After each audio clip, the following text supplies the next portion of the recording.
notes, and it'll be up on the screen too. Brilliant. Good morning, everyone. Good morning. So we had a good day yesterday with lots of good debate. So I'm looking forward to the further debate of the day. I've got a little bit more structure and order around what we're doing, which hopefully will guide us through reasonably swiftly, but also enable us not to overlook or miss anything that we unintendedly. So, as you know, we were in the middle of something last night. And Tracy's just going to update with all the... Yeah, Tracy's going to update us with the finances, and then we'll pick up where we were last night. Sorry, and me, Paul, are we also going to have, prior to every motion, Julie's going to make it very clear what's included in the base budget so that we know not to double up in that respect. Julie, that's correct? Yep. What was the item we were dealing with at the end of the day? Sorry, good morning everyone. Okay, so I sent an email last night, but I just thought I'd go through it with you this morning. So take into consideration that we moved 3 different things yesterday. So we had the money coming through from the remissions with the DC policy change. We had bringing forward the capital projects, and we had removing the revenue for commuter parking. So what that's... Oh, sorry. Okay, that was meant to go out. Sorry, apologies. Well, here it is here on the board. Sorry. Sorry, I thought that had gone out to everyone last night. Are you able to resend? Yeah, sure, I certainly can. Did you check your spam folders? It was from Tracy. Yeah. Do you want me to send it for you so you don't have to... No, I'll just do it on the board. Don't worry about it. I don't want to read it in front of them. Yeah, no. Okay, I'll just wait for it to...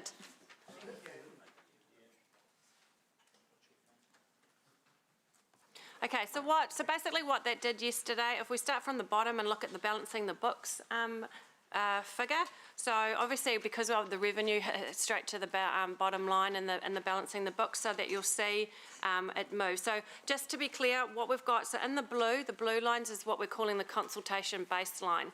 So that was everything that we took to consultation in the consultation document in February, plus those changes that we talked about yesterday with regards to the changes that I made in behind the scenes with the interest and the depreciation and all of those sorts of changes. So all of that is what we're calling the consultation baseline. So it was pretty much where we were starting from afresh yesterday morning when we started this process. So that's what we're calling that.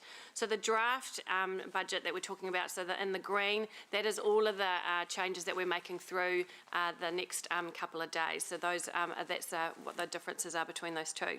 So for balancing the books, obviously that $1.6 million of revenue coming out from parking hits straight to the bottom line. The biggest change obviously is the debt to revenue. So you'll see we're now up to 279% in year 5. And that is obviously bringing all of those Borman Road capital projects forward into those first 5 years. And that's the effects that we're seeing of that. So what this is actually telling us is that going forward and some of the things that we're making and the decisions you're making in the next few days, we have to be really careful if you're pulling sort of capital projects and things forward in the first 1 to 5 years. We pretty much probably have to make a decision to also move some other capital projects to the back end of those for the last 5 years. So a bit like exactly what we were doing in December, there was a lot of pushing and pulling for some of those CapEx projects and the timing of them, and this is where you can see why. The other thing to keep in mind, remember we talk about balancing the books and having surpluses. So again, the more that we put on the bottom line in our operational, so obviously more expenditure or less revenue, that has a bottom line effect of balancing the books. If we don't balance our books, I'm using debt to pay for that, and that obviously has an effect on the debt to revenue ratio straight away as well. So it is very cyclical, and obviously that's why we're here to try and do some of the modelling after each of these things to sort of show how all of those things worked together. Thank you. Now, bearing in mind that this is only in the order of which stuff we've taken off. Absolutely, yes. So, you know, the danger is that we go, ooh, crikey, and stop everything, all progress here and now. So, how do we march on through and then look at it? I'm not saying turn a blind eye to it, but I just don't want to see that at the end of it, Can I comment on that, because it's been one of my concerns. So this is purely indicative, Yeah. right, and very Yeah. heavily underlined indicative, and the reason that you are passing motions to note, or, you know, that you haven't really resolved to put this thing through, a true view cannot be done until all the motions have gone through, right? Yeah. So this is purely just to keep you updated on the impact. If we had time, we'd talk about each individual motion's impact, but that'll just take us half a day to do that. Yeah, for sure. So we're just giving a holistic view. So at the back end, we'll see how it all nets out, because there's some ups and downs to come. And then we will sit down, and then possibly you'll challenge SLT to go away and look at some options to smooth things out, or you might already have some of your own ideas, councillors. Great. Thanks, Richard. Thanks, Tracy. Yeah, and I think that's what's useful about the real-time modelling. It has to be taken in that context, Yeah. that wider context, but it also does demonstrate that when you put things in, what happens, and when you take things out, what happens. So overall, there'll be a net effect at the end of the time, and at that point of the net effect, we will look at whether we're happy to leave it there or we need to make further adjustment, and that's the flexibility that we do have in the process we're running at the moment. Councillor McPherson. Glad to hear that, because I think one of Tracy's comments inadvertently was a bit unfortunate, where you said if we're going to be looking at any big increases in those first 5 years, we have to be careful. That was putting the hard word on anything that's coming up today, which was sort of where Mark was coming from as well. So I'm happy with the words from you and Richard, because I think that we've got to treat everything today just the same as we treated anything yesterday, or tomorrow if we go that far. We shouldn't be worried about that until we see the whole package. Absolutely, I agree. And then we start worrying. Just being mindful of the Yeah. principles, putting in, taking out, and what it does to the graph. That's all we need to The value you get from the presentation that Tracy's has given is that, you know, it's not a fait accompli is one thing, but also it's not dire. You know, all the information going in, it's not dire, so that gives you some confidence that we work through the rest of the day that our, you know, got a robust base to work off as well. So yeah, It's a bit sort of really broad brush. You say when you look at the graph, you think, oh hell, the green's right at the 300. What I'd be more interested in knowing is what's the dollar amount of the gap at that point? How many million? You know, so because that's another way of looking at the same thing. I like your confidence that it's at a couple of million. That's good. Yeah, that's good, Councillor McPherson. Might be more. Councillor Pascoe. Yeah, look, my question also focuses on this. You know, we're looking at, in the long-term plan at a certain box of capital projects, but surely there are other capital projects that we're not looking at here that are already in those first 5 years. And I'm hopeful that that Chris and his team in charge of CapEx will be looking at, you know, where there might be movements in some of the existing capital projects, not part of this LTP, as to where they might move around. And I'm thinking here that Borman Road obviously is the catalyst for the 280% potential breach of our debt to revenue ratio in 2024, is it, or 25? Yeah. 26. So You know, there may well be other projects in there that will get deferred, or that might be able to be reshuffled. Is that? So absolutely yes. And the only thing we won't touch is, well, I think we're already at a position where our renewals are where they need to be. So it'll be those level of service and those new growth projects and questions of the timing around those as well. But Chris spends his life looking at these opportunities, so he will not let us down. So at the end of the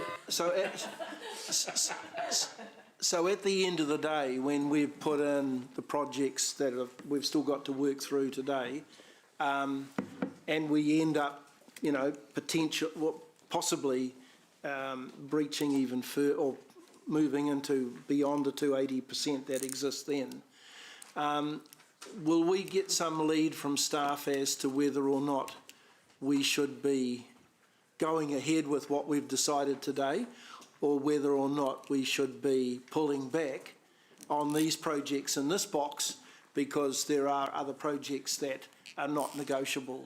Chris, our job's actually quite easy because we can put forward items based purely on the maths and how it works and so forth, and based on our interpretation of the elected members' intent. But ultimately, we'd have to bring forward a suite for you guys to make that decision as well, because it's been a democratic decision to date in terms of what's in and what's out. What we will do is give you some opportunity for some significantly chunky projects, which was Tracy's point, that would actually move the dial. Now, the question is, are they more or less important? And only elected members can make that call through a democratic vote, whether or not it will turn the dial back to where it needs to be. So will we get a heads up on these today so that we can decide, you know, whether we're going to go back and relook, for example, at Borman Road? Yep, so if we have lock this and load this as early as possible today, and we have something as a firm base to work on, we will turn around as quick as we can. Yep. But we have no idea when it's going to be done or what it's going to look like until that time, so I can't really answer that question, Councillor. Okay, thank you. Thank you, Councillor Pascoe. I'm sure that you will play a role in alerting us to if we're in breach of our financial policies. Yes, I have no doubt. He's bought us. Can someone give Rob a bell? Can someone give Rob the bell, and he'll start ringing it once we breach.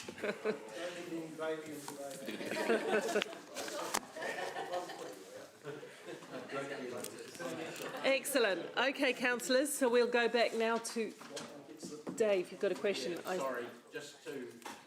There was an issue that came up yesterday which we parked to do with the road maintenance budget, and that was going to come back this morning. I just want to say that the wording of the motion hasn't yet been done, but it does involve... Eva Lisa's doing gestures behind you, so I think it's coming... Yeah, I didn't know Eva Lisa was doing. I thought someone else was that I've been talking with, because it was the one that I was raising. Well, there's a little hub. It'll come to you. When are we... When? All right. When? Yeah, so there is a financial implication early on with those. Okay, so that's all I was going to we'll say. bring it, if we can, well, I'm going to do the river infrastructure, the gardens parking, then we'll probably have a pause, because I've got to do a quick interview, etc. And then at that time we'll come back to that one. So can you remind me to not lose track of that? That's all. Parking. Yeah. But it is E on the paragraph, so we're still down the D, 1 to whatever it is. River infrastructure, which was originally the jetty. So just, we're starting as if we're fresh, because it would be so much easier. Can you... Sorry. Just having some tech issues at the moment, so we can't get anything up on the screen, so just FYI. Okay, so apparently we're having some technical issues at the moment, and screen getting, even I keep getting chucked out. Screen, having something on the screen's a bit hard. Oh, it looks like it's come However, back. I don't think that will stop us going into the conversation. So this is the motion that, which we can't put up, but we're trying to, that Jeff, there we go, that Jeff crafted yesterday. Just be aware that this, the option that was baked into the draft plan was build the new jetty at Hamilton Gardens in 26-28. So in each instance that we do something today, I want to just refer you back to the options so that we don't lose track of, if we vote this down, where we land. Okay, so that's where we're at, and rather than try to remember what was said yesterday, I'm just going to take it as fresh. So I have a seconder. Councillor Bunting is going to second the motion. Look, thank you for your patience yesterday and your indulgence. This is a new look, slimmed down and sexy motion, which simply has 500,000 in there to do the analysis on what sort of river infrastructure we need, and it removes the jetty issue altogether at this stage. And just speaking to that very quickly, there is no massive hurry to build that jetty, given that the redevelopment of the gardens, which would flag that possible need for it, won't occur until later in the LTP. Secondly, the friction that was occurring between the Waikato River Explorer and some of the swimmers seems to have abated. And in fact, submissions we received during the LTP showed that there was actually a greater need, and that was the infrastructure along our river is in a pathetic state. It's not befitting a city with a river like this, or a council that has a river plan. Is such a fundamental part of what we do. So a plan was needed. and Lance's team will get together and come up with a plan rationalising what is the best sort of infrastructure that we have all along our river, and I think it'll get a lot more bang for buck because there'll be options for smaller infrastructure, cheaper infrastructure, which can actually allow a lot more boats to moor and allow both public use and more options for commercial use. So I think all in all it's a much better option. I've got 500k in there across years 2 and 3, which means we can get on with it, and I know Councillor Van Easton's very keen on that. But it returns the rest of that CapEx figure to the back to our coffers. Thank you.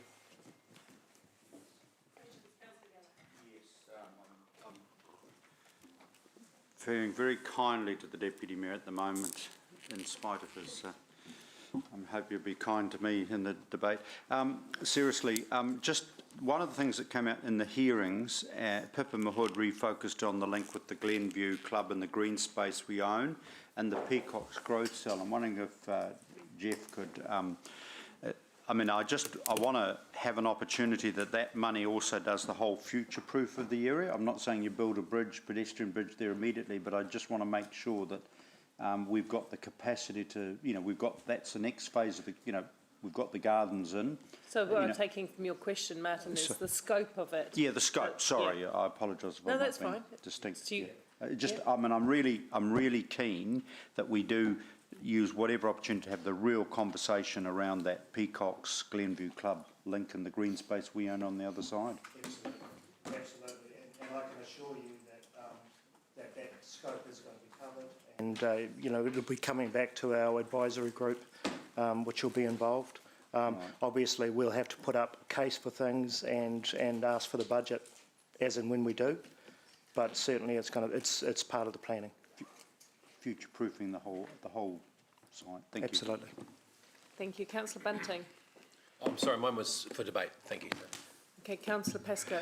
Yeah, I'm just going to, and as far as on from Councillor Gallagher's question, I just wonder whether the motion needs to be a little more specific about what part of the river infrastructure we're going to look at. When I cast my mind back to that report that we did in 2014, we've got the city encompasses a very long river area, and that 500,000 could get swallowed up on one or two parts to it. So I just wonder if we could be a little more specific. Yes, sure. Whether it's on river infrastructure rather than looking at the river paths or wherever it might extend itself to. Sorry, can I? Yeah, absolutely. Rob, you'll remember a submission from Darren Mills, Waikato River Explorer, and he was putting up the case for, I'm not very good with these terms, but smaller infrastructure on river that would be able to, where boats could moor. Yep. And I'm thinking, obviously along the city part of the river, Memorial Drive, but also further north. To the Swarbrick Landing, Puketi, etc. So it's on river, and it's really, I think better, probably a variety of cheaper options, which will get us more bang for buck in terms of river usage. Okay, so should we perhaps just change that for on river infrastructure? Yeah, happy with that. Is that? Lance, are you okay with that? Yep. And that just kind of focuses it on it not ending up being spent elsewhere on bridges or no, well, I'm not specific that bridge, but I know that we had a garden bridge. So and Jeff has agreed Thanks, to Rob. that Good changing. point. Thank you. Councillor Bunting. No, it's still for debate. Sorry. Oh, I haven't gone to debate yet. Councillor Thompson. He's against it. Keen. Just clarification also, Jeff, does this include, so there's the transport side of things, but also we had a lot of submissions around swimming in the river. Yep. So that includes that also? It includes all of that. Okay. And I think that is something as a council that we actually need to come to a bit of a decision on too, because I think there's, we need to decide in principle, I think, do we actually want to encourage that, and how much do we want to encourage that? So that's part of it, Sarah. Part of it, okay. Thank you. Thank you. That's all the questions, so we will go to debate. Open up the debate. I don't think I've kind of already spoken to it, so I'll Okay, let others. no debate. Excellent. Oh, Mark, come on, say debate. You should see me dance. I'm This is your equally as bad. moment. Shine. No, look, I'm obviously very in support of this. Where this spins my wheels is largely from one of the submitters who came in with Margaret Evans, and when I questioned them about have we got any plans for what we do in the river, for example, safe swimming, etc., and the response came back, no, we don't. So this would be the first one of those. This is a plan for the use in the river, and Jeff and I think the whole council have done a lot of great work, particularly this term, facing the river. But now let's get into the river. It could be a major asset. It also works with regards to some of the work I'm trying to do on the aquatics area as well. If it is going to be a viable swim space, let's make it really, really good. And let's be a leading river city when it comes to a clean, safe, swimmable, playable river itself. And I think the time delay as well gives us a chance to bring in our other partners, the River Authority, Regional Council, everybody at Tainui, etc., to have some really good kōrero about the whole thing. So I think it's a really sound move, and I'm obviously very supportive of it. Thank you. Councillor Van Oosten. I was just debating whether I should even say anything more. Thanks, Jeff, for amending this proposal. I think taking a holistic view of our river, our awa, that is so important to the identity of our city is critical, and involving as many as possible in that of the river users is wise in order to be able to understand everyone's use of it, to consider what the safety uses are and how we might want to promote or not. Some aspects of it is useful to have on paper. So thank you for that, and I'll be indeed supporting that. I acknowledge also the Waikato Bombers and their kaitiaki of the river, and hope that we can involve them fully in these discussions also. Kia ora. Thank you. Councillor Gallagher. Yeah, I'll support the motion. I think, as I just said, I won't add, I concur with everything that Councillor Maxine has said, obviously, but it's that kind of future-proof, and while we're not just talking about our jetty, we're talking about the totality, and we're talking about the interlinks, because on one side, of course, the Gardens has the Cobham Drive, which we've got one underpass. I'm not saying this money is going to be used to investigate that, but certainly around the river precinct, you know, you have the growing suburb of Peacocks. We have land we own, thanks to the visionary council of Dave McPherson and Angela. You purchased that land just below the Glenview Club. Why would you not want to see how we can combine that in terms of a pedestrian bridge with a jetty, that kind of thing? I'm not saying that's going to happen in year 1, year 2. It might have to be year 15, 20, but at least, you know, do the bigger picture. And I think Jeff's motion does give us that particular opportunity of putting all these strands into the equation. Thank you. Thank you. I think I could just say to that what they said, because I think it's a very, I think we all agree as a river city that we want to enjoy being beside our river, but also on our river. So I think it's a good move. We'll go to the vote.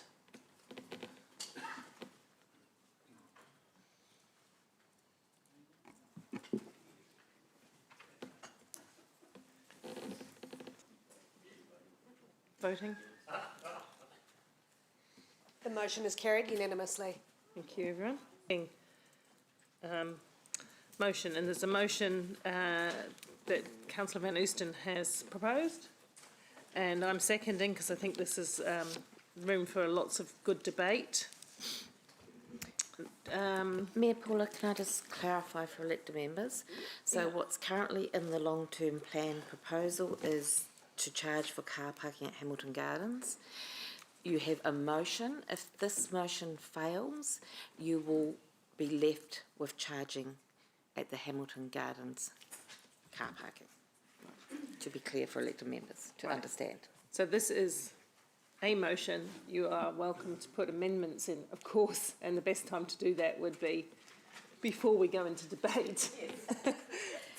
So, Max, do you want to explain what you're trying to achieve with this, please? And try not to get into the debate too much about it, but it was pretty clear through the consultation process that the idea of charging for parking wasn't going to be something that was supported. In fact, only a quarter of people really did want to see that. Through that process also was the idea that a charge for non-resident Hamiltonians be introduced in its place. We had as a presenter the Hamilton Gardens Development Project Governance Group, who promised to have some numbers to us to support the idea of charging an entry fee, and a suggested $10 entry fee is noted there in B. And you can see the table in there that identifies over a 10-year period the net revenue that we would have benefit of from that. Item C talks, actually also in that table you'll see the expenses required in order to be able to provide for a charging service, a ticketing service. And also note that the timing of January 2023 aligns with the completion of the visitors centre and thereby making it a much easier way for people to enter the gardens and for that fee to be collected. Item C talks about in the original motion where there was parking, the funds from that were to be applied to some additional services around the gardens, and that support the introduction of some particular mobility options, shade structures to be put around in various places, seating, other initiatives, but also some technology to enhance visitor information and the whole of the visitor experience. So it was really important that some of that funding was kept for that intent as well. So in the first year of charging, you'll see that it's only a half year, so 100,000. Following years, 200,000 to ensure I'm ensured by General Manager Lance that that's more than adequate to cover the projected costs of providing those types of services and for upgrading them. D talks about the capital expenditure that was to be covering the car parking technology, but that would be used for the entry technology instead. That because this wasn't something that we particularly consulted on in the original 10-year plan document, it's really important that we still allow people to have their say about that. So offering the opportunity for that to be taken back out to public for engagement, it's really critical, and that can be well aligned with our annual plan process in 22-23. Questions? Quite a few. Thank you. Councillor, Deputy Mayor Taylor. Thank you, Mayor Southgate. I've just got a question about, I've got a couple of questions. First one's on C. What are mobility options? What have we got in mind there? So that's a couple of things, is the actual apparatus for people to borrow to get around the gardens if they're of limited mobility. There'll be also part of the technology that Councillor Maxine talked about is headsets and things like that. So actually using different technologies for people of different abilities to help them get around and that sort of thing, to steer them around and that sort of thing. And some of there'll be signage. You don't want books on sticks everywhere, but there'll be a whole bunch of different things. And also just having a look at, in our design, just about how do people with limited mobility get around, and not just in the enclosed gardens, but throughout the whole facility, and also looking at our pathways, the gradients and those sorts of things. Okay. We've done quite a bit of that, but I think we need to do more of that, and working with Judy and my team around that. Right, so it's not going to buses or public transport? Some of it would be around working with Eva Lisa's team and the regional council. Obviously, bus routes and the program of that's Waikato Regional Council, we can have some influence, but there'll be around connectivity, as Councillor Gallagher talked about before, to across Cobham Drive, to public transport services. So it's just having some resource to actually be able to do that on an ongoing basis, so that we can make the gardens accessible as possible to everyone in our community. Okay, thank you. Second quick question. Is it really necessary to be tagging this money for such specific needs? I mean, wouldn't it be just as effective, Lance, to have the money available for management to use as they see fit to improve the gardens? Why are we tagging so specifically? I think they were probably more examples about what the money could be used for. Look, some of that $200,000 would be used for interpretation. It would be used for, as Councillor Maxine said, for enhancing the visitor experience. Which, and we haven't put it in these figures, is actually other ways that we can also increase our revenue at the garden. So, so we need some funding for that. So yes, you're right. This would be a sum of money. So there's a whole bunch of different initiatives that we can use it for going forward. We haven't had the resources for that at the moment. Yeah, okay. I just questioned the specificity of it. Yep, go Maxine. I just wonder if I could add to that. Rather than it just hit a big slush fund, that we really wanted to be able to identify what would enhance that visitor experience. And certainly we've heard from presenters, from submitters, that mobility around our city is a really critical thing for us to be thinking about and to be resourcing. Thanks, Maxine. Last time, very, very quick question. I see we're consulting again. Do we actually need to? I mean, we had quite a lot of feedback in the LTP about charging for the gardens, and in fact I felt there was a pretty good... I just wonder if we're over-consulting in a way? Look, I'll make a comment, and Councillor Maxine might want to make a comment as well. So a couple of things. Technically and legally we probably don't have to consult. So we've been through a management plan process. The management plan allows for charging entry.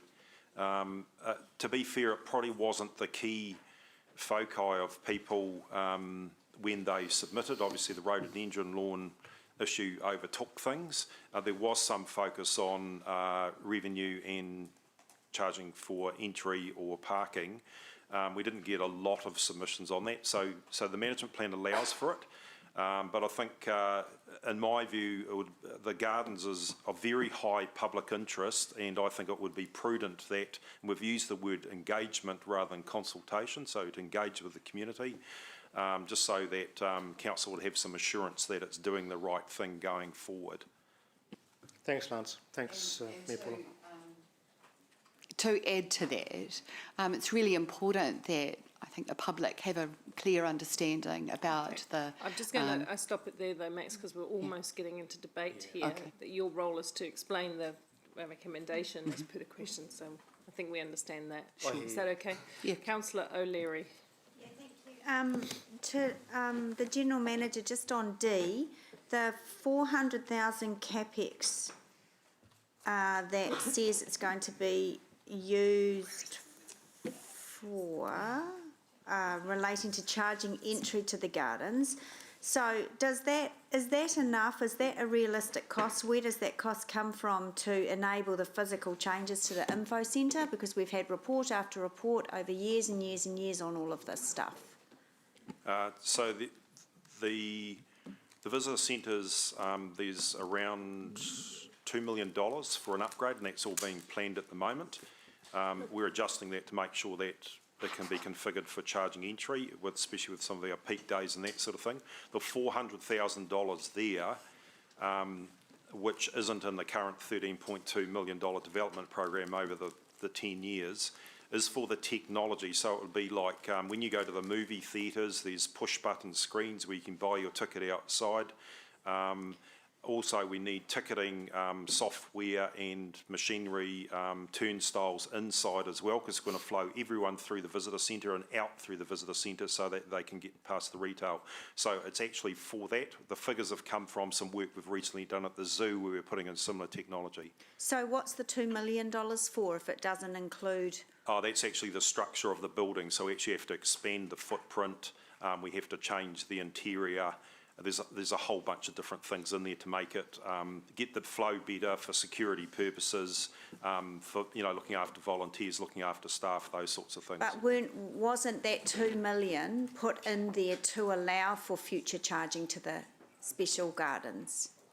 No, it wasn't. It was just, well, to a certain degree, yes, to have the right size building, but you actually it didn't include the technology because we hadn't made a decision to charge entry at that time. Okay. And then what about the costs of developing, like Councillor Gallagher's always lobbied for a Hamilton card to allow the identification of residents who are not going to be paying? Where does that cost come in? So we would be working on that. Some of that would be the $200,000 a year. But what we're looking at doing at the moment is using our library card through RFID. We don't want to reinvent the wheel. That's actually quite flexible technology that we can use. Part of the collecting entry fees you see on that line is actually staff costs. It's 5 FTEs. And our predictions are in the first 12 months, when locals come in, we'll actually get, rather than them hanging around with a power bill or something to prove where they're from, whether they're from Norton or Frankton or whatever, we can then steer them to a desk where we can actually issue the card, the RFID card, and we'll have a bit of a hump of that for probably 6 to 12 months as people get used to that, and then we think that hump will go. And last question, thanks, Lance. Again, report after report, year after year, we've looked at this, and one report was all about entry fee, and there were a variety of them. So is this one stopping at $10? I know that was a quantum in the report, but why not 15 or 25 or 5? So we've actually used the work that Horwath has done before. And we've relied on their expertise on what is the resistance price point. So it's $10 including GST. They said if we go higher, on their previous reports pre-COVID was saying that you will get higher resistance and less revenue. So they believe this is the right way to go. It does the revenue, if you look at the spreadsheets that I flicked out the other night, you actually look at it, it does actually have some CPI in it over time as well. So it goes up to about... And I lied, this is the last question. In terms of the Horwath report, which emphatically stated, or one of them, that charging to the gardens will decrease visitors, are you still comfortable with this resolution and going forward? Yes, this latest report actually says it will decrease visitation to start off with. Yep. So it'll go from 420 to 440,000 down to about 321,000. Yep. You'll get that resistance and then it will build up. Obviously, COVID's come into that and the borders, they've taken that into account. But the good news is over the last 12 months, we've made up our international visitation with local domestic tourists.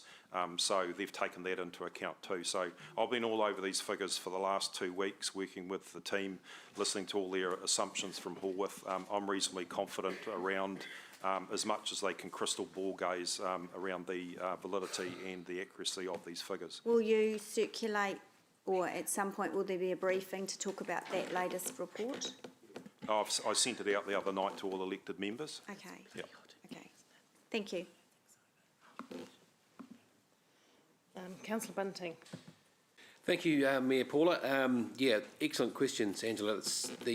Mine was on the $400,000, and I just didn't quite get a clear answer on the question regarding the car park technology coming over to technology related to charging entry to the enclosed gardens. So have you done the costings? Will that be exactly the right amount, or are we tying ourselves in knots with this resolution by being too specific? I guess if I can just extrapolate a wee bit more, is there an easier motion that we could make that would enable you to do the work rather than us being so prescriptive? What I was trying to do is to be efficient. That was the amount that we put in at the draft 10-year plan. Yeah. It's the indications so far with the preliminary work we've done with that amount will be sufficient. If it's more than sufficient, then we would come back to council and say there's actually a surplus that could be applied elsewhere. All right, so that was my one query to Maxine. So I'm comfortable with that figure. You're quite happy with the resolution as it stands, the way we've been quite directive? Correct. Yep, okay, thank you, that's all I got. Councillor Pascoe. Yeah, thank you. How closely would we work with the community groups, including the Friends and the Trust, in terms of this engagement? It seems to me that often they feel that they get left out of the discussions. I don't know whether we've had any discussions with them to this point, but how would we work with them so that we get the appropriate ticks and the wins that their services and their voluntary labour brings to the the wonderful amenity that we have in the gardens? We work with them on a daily basis and a weekly, so that will continue. So Tamsin and the team are working with Marlena and Marilyn and the team. They are definitely part of the picture going forward. To be honest, with a bigger visitor centre, yes, we will have more staff, but yes, we will actually need the volunteers as well. And they have some really good ideas on how they can expand what they're doing. One thing I failed to mention when Councillor Maxine brought up is the $200,000 also looks to provide some better spaces for the volunteers to use as well, which they've talked about. And they've got some really good ideas that can add to the visitor experience too, about talking about the history of the gardens, and they've got some fantastic ideas on that. Okay, thank you. Question to Tracy. If we adopt this motion, will those figures that are up there, will they be the figures that will get dropped into our 10-year long-term plan budget? Yes. Okay. And these have come from an outside source. They have not been figures that have been provided to council. I know, Lance, you've mentioned that you've been over the figures in the last couple of weeks in a sort of a deep dive, but on a deep dive basis. Are you confident that those figures represent, have got the credibility around them to figures that we would have otherwise have sourced or would have prepared here to justify inclusion in our long-term budget? Yes, my experience with Horwath is the work they've done for us previously on a number of areas in council have always proved quite accurate, notwithstanding the fact that they're looking ahead and making predictions in an uncertain world. So I'm comfortable that they're conservative enough but also aspirational enough and are realistic. Have you talked to them directly, given that I presume this engagement was between the governance group and Horwath? Well, I've been leading, I'm actually part of the governance group, so, okay, so sorry, the governance I group have got me to do all the donkey work, to be honest, so, which is fine. Okay, so you feel quite comfortable that we're as much in the room as receiving a whole bunch of figures that I appreciate are predicting what could or may not happen in future. You're quite comfortable that these are as good as we would have got if we'd engaged Horwath directly. Yeah, and I've engaged a number of the PGG members, Chair Jerry and Kelvin Eglinton have been all over this too. So we've made sure that we've got a number of people looking at this. Great. Okay. Thank you, Chair. Councillor Gallagher. Thank you. Very relevant questions from Councillor Pascoe. You talked about the retail option. Everyone coming out through the retail area. What does that look like? Yeah, it looks like the current shop on steroids. And look, the area at the moment is the team have done a really good job. They've increased sales by 400% over the last 6 years. but we believe we can do better. If we have a larger space that's configured in a visitor centre that is more conducive to, that upsell that we're looking at. So we'll be trying to get the dollars per visitor, to increase from where it is now. Will that include the duty-free option?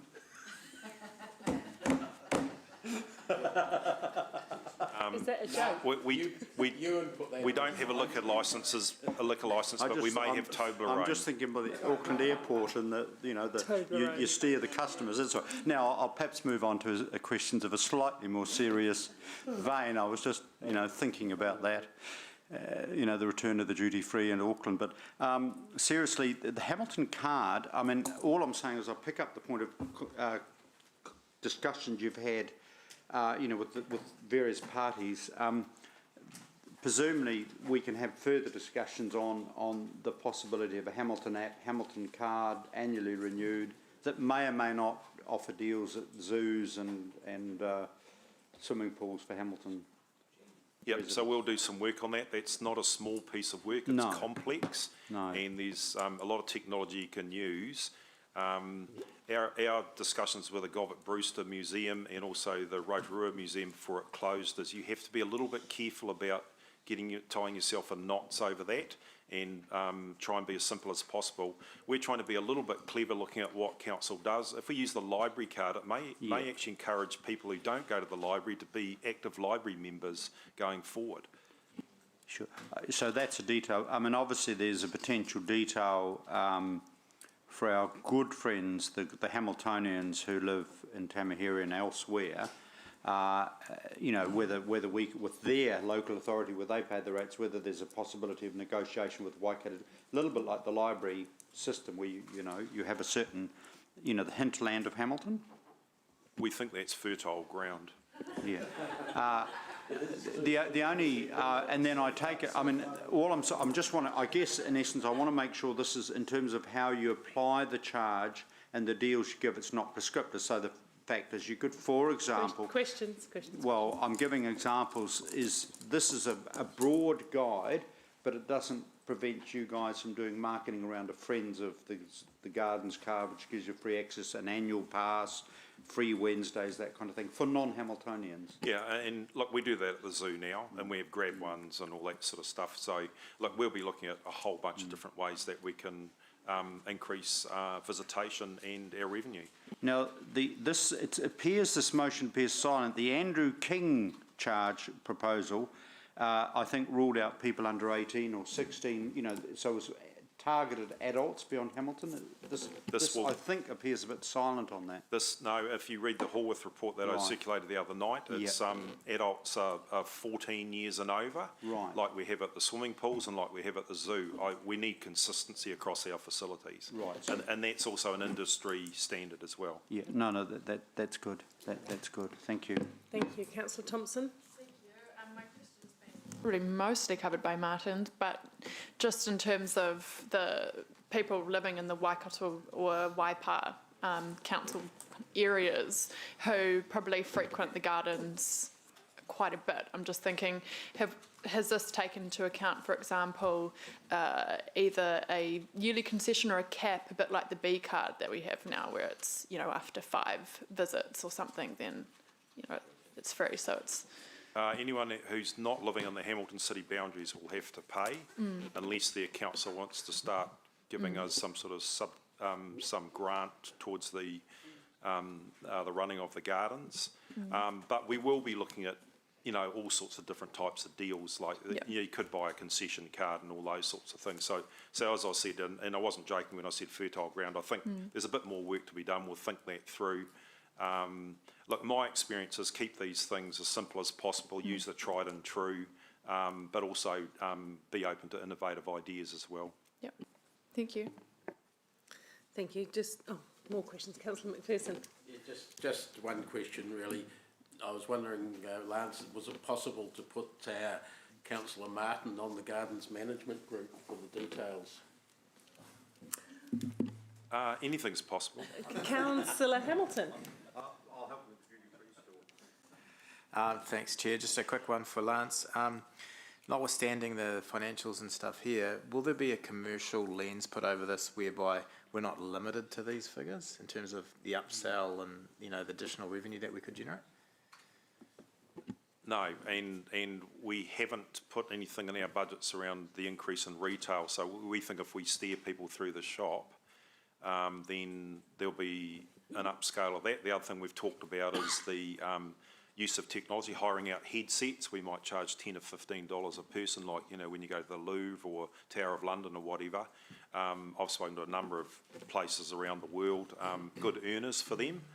So we'll be doing a whole bunch of work around that. So Thames and the PGG, Jerry's team, we're working on that at the moment, just to look at those things. We haven't baked those in because we actually don't have the figures yet, but we will report those back to council. Yeah, so just to clarify, there is an aspiration to be more commercial around those opportunities that we can. Absolutely, but notwithstanding not losing the public good aspect of the wider precinct as well. So we have to get that balance. It's quite a complex space. Yeah, I'm sure Councillor Martin will help. Councillor Bunting. Thank you. Hey, look, just noticed at the very end of it, and it's probably to you, Mayor Paula, and to the mover. I notice it says it goes back to council. Are you happy for that, or are you happy for the community committee to? Cause the committee does all the other sort of stuff with the Gardens. Are you happy for it to come back to there? Because by resolution you said it goes to the council. So just because it's a long-term plan proposition, but I'm more than happy for that. Yeah, I just wonder if it's not. Yeah, don't worry about it's it. No, I don't mind. I just thought it doesn't. Yeah. Becca, can it come back through a subcommittee? It might need to be a recommendation to council if it comes back through a committee. Yeah, there'd have to be a recommendation. This is an LTP option, so yeah, but we can have the discussion in community. So this doesn't include that. So he told you it was a little one. Great, thank you. Just in respect to me, just because Maxine did socialise this with me yesterday, and I was looking for ways to go forward. So a bit heartened by what you say, Lance. Details of what applies in the fee structure and how it will be managed are yet to be negotiated, right? You know, there's movement. This is a holding place for that to occur, and how it occurs, and who gets the benefit of being able to get in and so on is in the detail, vis-a-vis Tamahiri, etc. True, but I'll be quite honest. As GM, I'll be really trying to make sure that we don't erode these figures, because, you know, you guys will hold me to these figures, and if we start giving away freebies to every person around, then it becomes it's going to become challenging. Absolutely agree, but just in terms of, you know, concessions and under 14 and all of that's the detail. My other question around that is that detail will be walked through side by side with the trust, as you have continued to work with the trust. So this won't come as a complete surprise to them, and you will continue to talk with them about how it might work with a new visitor centre, etc. Yeah, so the project governance group will actually work through all that detail, and like the letter they sent the other night, they've actually, as they said in their submission, that they've committed to actually do all that work and then bring it back to council, so that, you know, that this body is very aware of what's being recommended by the group, and obviously, and their timing. And this will end up in fees and charges later on. So. And the timing of their work and our work is aligned. Oh, absolutely. Yeah, they're very cognizant of council's timeframes. Yeah. Yeah. So we're not putting an extra impost on them. Okay.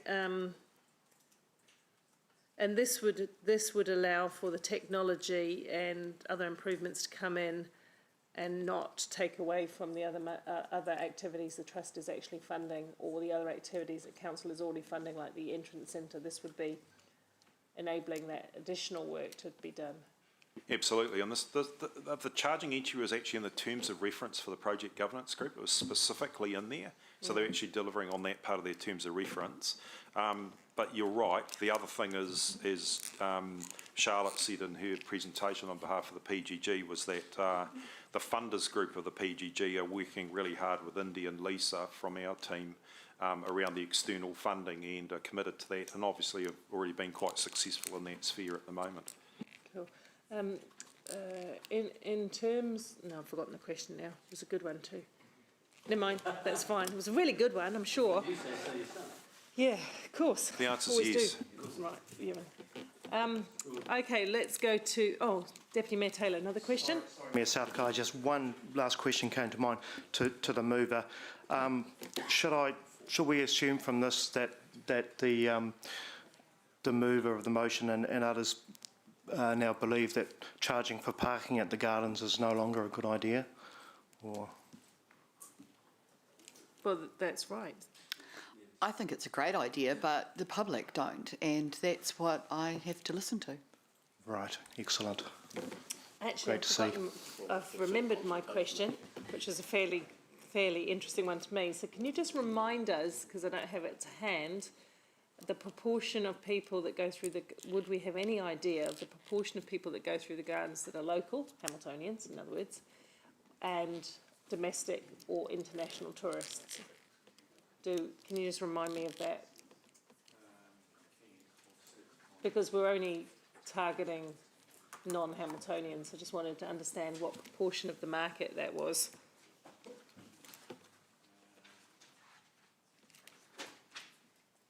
Sorry, put you on the hop. I'll have to dig it out and Pardon, Sean? Quite small, did you say? international was about 25%.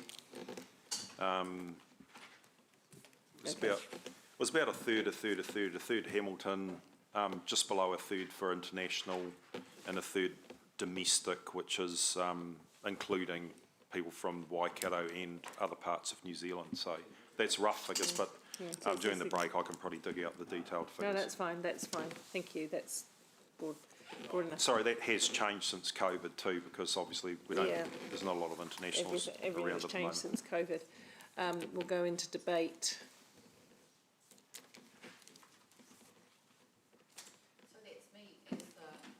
As the mover. The original motion to charge for parking at the Hamilton Gardens was formulated in response to Mayor Paula's request in December to pull back on our spending or to find more revenue. It made sense to, at that time, to look at what we already had and make it work harder. And the idea won the day, vote on the day, and was taken out for community feedback. There was no hesitation from residents in providing that feedback, with an overwhelming no, with only less than a quarter supporting a paid parking fee.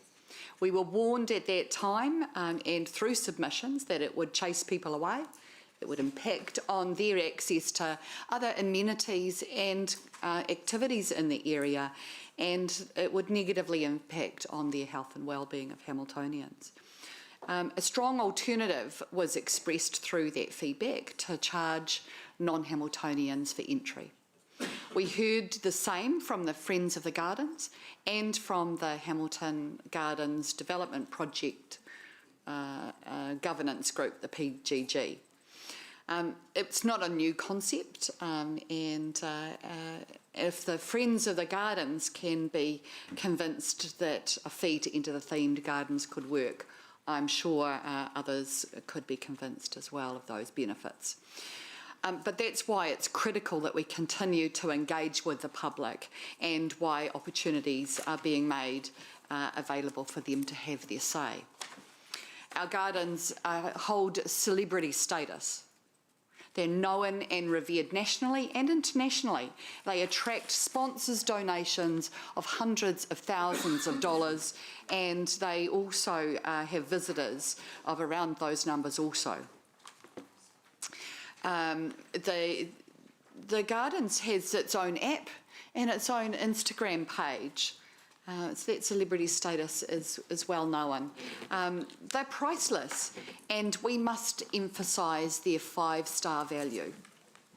Charging for entry isn't something I wanted, but I've listened and I've learned that it's time for us to think differently about our gardens, to be able to look at how premium visitor attractions around the world enhance their visitor experience and to borrow their best ideas.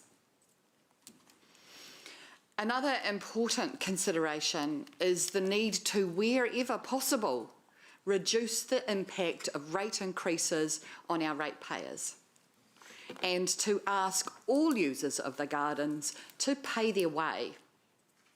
We do that through our rates.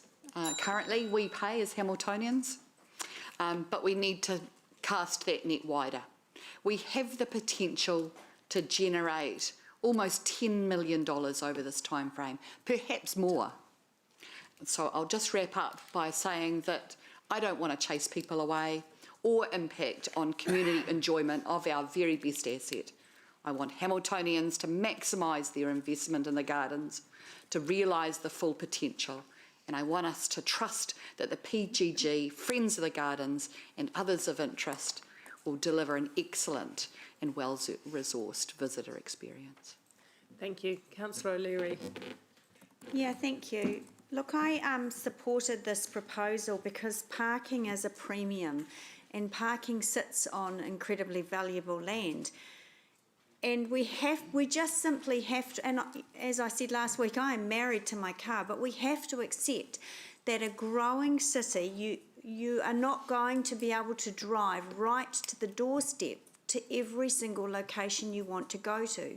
It's just simply not going to be possible. And we're never going to achieve mode shift if we keep building a city for cars.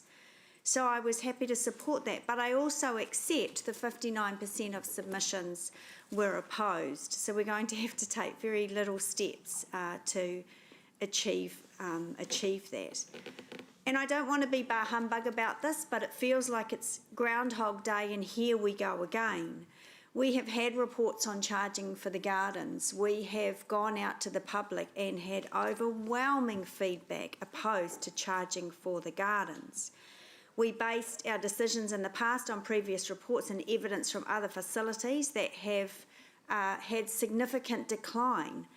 Auckland Museum had 1 million visitors a year before they introduced a requested donation of $5, and visitor numbers plummeted by 50%.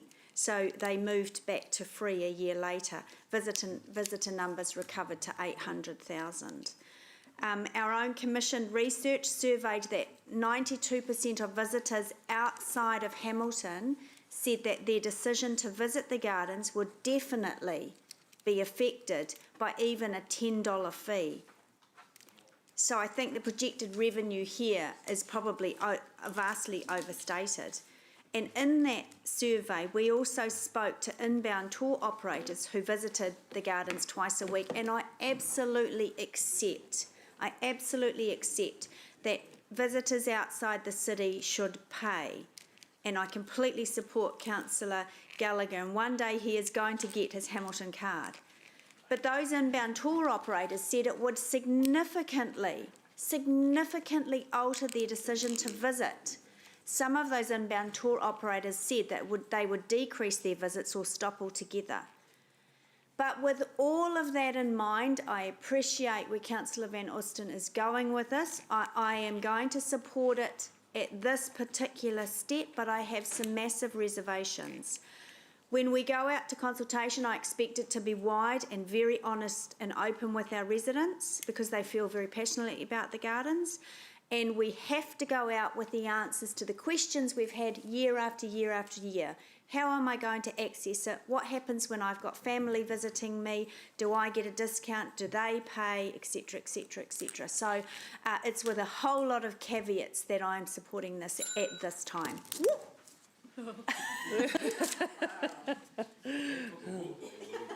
Yeah. Thanks. Councillor McPherson. I support the opening speech by Maxine, very good coverage of the issue, and also like to thank Lance and the staff for the obvious amount of work they've done in the details and thinking about the scope of how this would work. I think it gives us a really good impression of what might happen if we pass this, and that's handy to have. In response to the chair of the Car Promotion Committee when he asked Maxine about whether she opposed car parking charges, she gave the correct answer, and I agree with her. I do support car parking charges for the reasons that particularly Councillor Angela brought up. We can't go on getting free parking when it costs us an arm and a leg to provide that. Someone has got to pay. But it's clear that there's not yet the understanding of the need to do that, and we have to do more work for that. Look, even blind Freddie and his partner Frida would oppose paying for parking at the gardens if they're confronted with a sign that our staff helpfully put out there saying, would you pay for this park? No one in their right mind would say yes, but obviously 41% weren't in their right mind because they did say yes. So, you know, you get the answers you pay for. It's like when you employ lawyers or planners. The one point I'd like to take up with what Angela has said is she talked about the Auckland Museum experience. The difference there is that money was charged to get into the whole complex, and nearly all of the people who go to Auckland Museum are Auckland residents, Greater City of Auckland residents, and therefore ratepayers, or at least pay through their rental. Whereas here, this is only for the theme gardens and only for non-Hamiltonians. That's why there's a difference. That's why it is going to be much easier to talk to the Hamilton public about that. Even if you want to bring your friends from Cambridge for a coffee at the gardens, it's not going to cost anyone a thing. If they want to go through the expensive to us, our ratepayers theme gardens, then yes, they will pay. When I went to some facilities in Rotorua not too many years ago with Rotorua residents, they produced their proof of local living. They didn't have to pay. Jane and I did have to pay, and that was fair. Everyone regarded that as a fair way of handling it, and it wasn't an over-the-top cost either. And this is what we're talking about here. And I think it might give a lesson for some other things. It might be that Hamiltonians don't pay for parking in the city fringe, but all the Cambridge residents who do start paying, if we can work out a way of handling that. So I'm just foreshadowing something for the next LTP. Thank you. Thank you. Councillor Bunting. Thank you, Paula. If I was a more cynical councillor than I am, I would be congratulating Councillor Dave for learning so much from the Andrew King's sales school. Drop a grenade in and then make a garden out of the debris. It was an amazing thing I saw. I supported this going out to public consultation, but part of me thought, the public are going to really blow up about this, and part of me thought, I just want to sit back and watch the fun. So I supported it to see what would happen, and I was pretty right in my gut feeling about it when people came out very strongly against the parking at the gardens. But out of that, this is almost as surprising as Councillor Pascoe supporting free parking yesterday, was people suddenly said, well, why don't we charge people for entry to the gardens? I've never heard that before. I've never heard the general public say, on an hour of nationwide talkback radio about the Hamilton Gardens, we should be charging entry to the gardens. So I doff my cap to thee. I think, you know, there is a swing in the mood. Andrew brought it up loudly, and to his, I believe to his detriment last time. But, you know, time heals all, really, doesn't it? So, yep. I will support. I did have my reservations that this motion is a little bit over prescriptive. I do have a problem with these taggy type motions, but I'm reassured by Lance that this is fine. And obviously, being a big supporter of the gardens, I'm assuming that the governance group and the Friends of the Gardens are, and if not are, will be on board with this. So with that, I have a certain degree of comfort. So thanks for your work on that, guys. But I would suggest, with my cynical hat on, bring your courage to December, because we may hear a very different message from the public then. So just remember what you said today, and bring those arguments back again towards the end of the year when that engagement comes back. So happy to support this, Maxine. Councillor, thank you. Councillor Pascoe. Yeah, thank you, Chair. Look, I think the parking option was done with really, really good intentions, but in detail would result in a good deal of unfairness to some groups and users. So I think it's a jolly good idea that we should now be revisiting a payment, an entrance payment, and particularly for out-of-towners who use the world-class amenities that Hamilton ratepayers currently fund.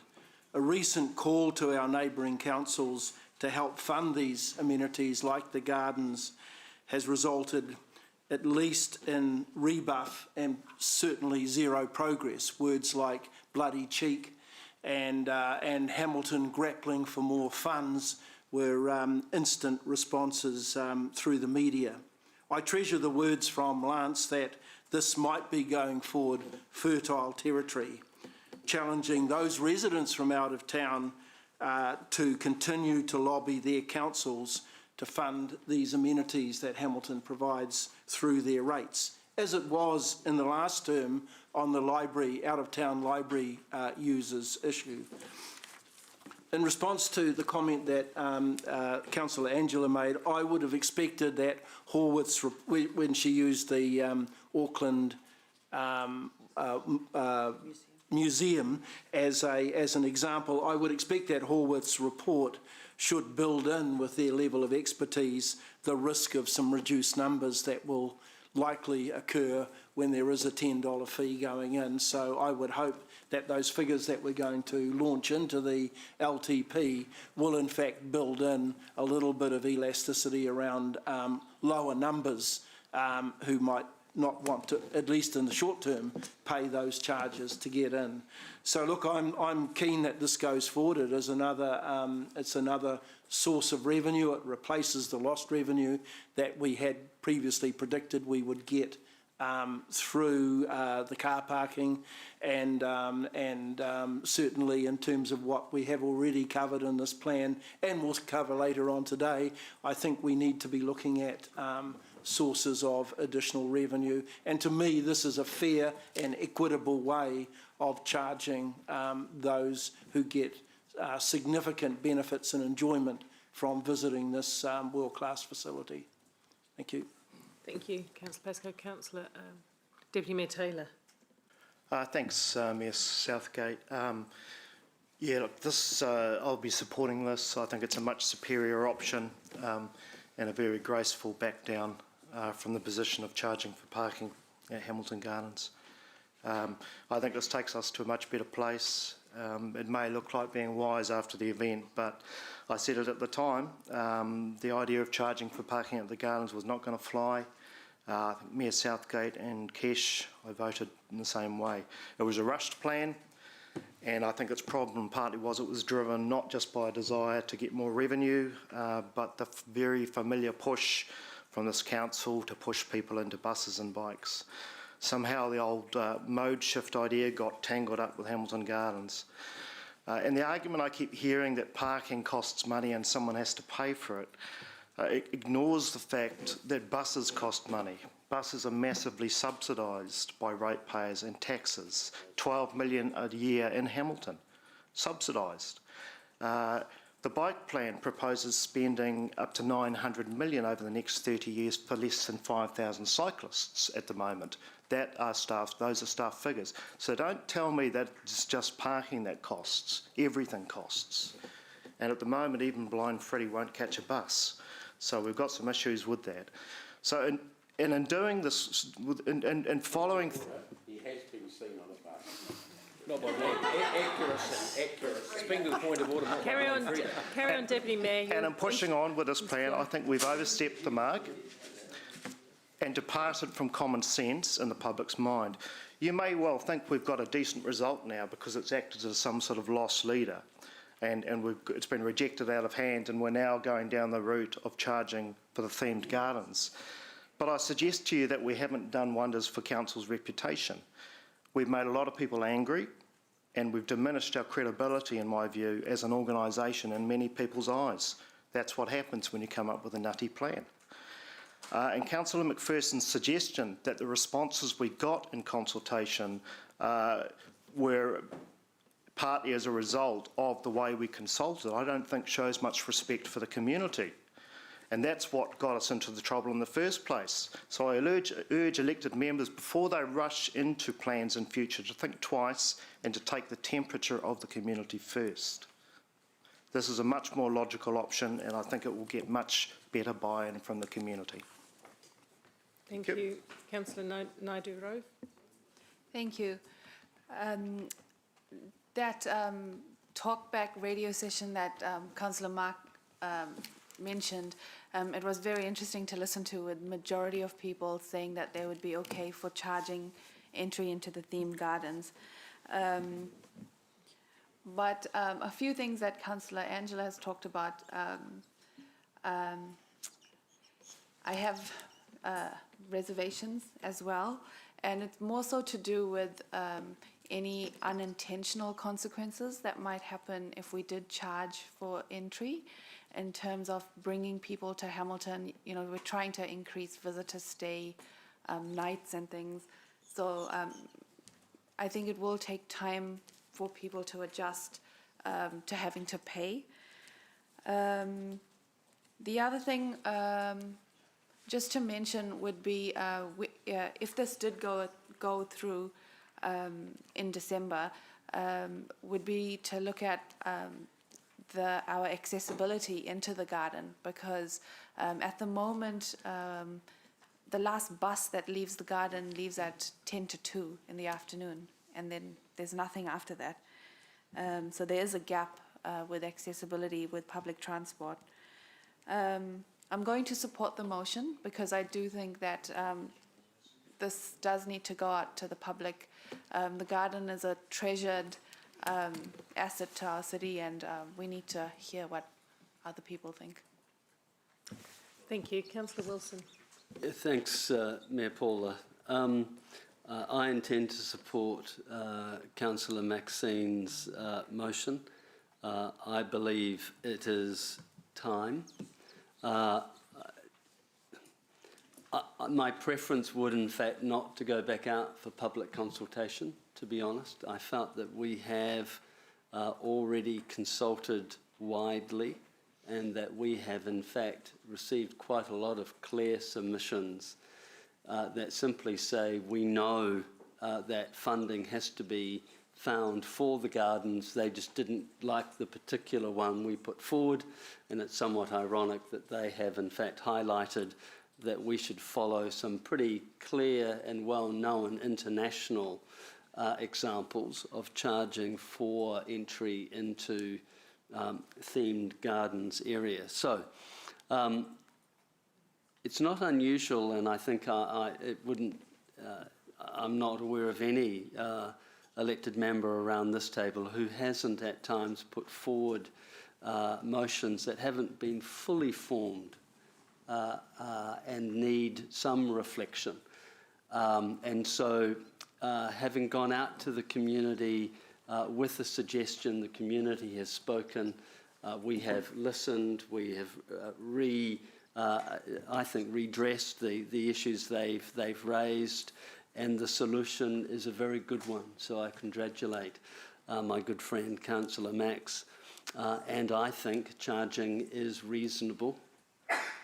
I guess I could spend some time saying that I think $10 is not enough, but I am comforted by the fact that each year we would have an opportunity to review what that charge would be, and future councils may need to do that when understanding other costs that will inevitably come along that have to be covered. So congratulations, I support it, I think it's a good idea, and I think actually the community has agreed with you that it is time that we do charge for access to the themed gardens. And people should be comforted. This is no barrier to being able to go to the gardens for a cup of coffee, to wander the rhododendron, to walk and take your dogs, to do all the things that you currently enjoy, even if you are from out of town. We're simply saying, though, if you go through the visitor centre and you enter the themed gardens that have cost the ratepayers of Hamilton tens of millions of dollars, there is a charge. I think it is a perfect and reasoned process to let our ratepayers visit their gardens for free, even the themed gardens, and charge for those who are outside our city. My final comment, I am not at all convinced that tour operators would stop coming and driving buses through Hamilton Gardens. You know, if you ask a turkey, do you want an early Christmas, the turkey will say no.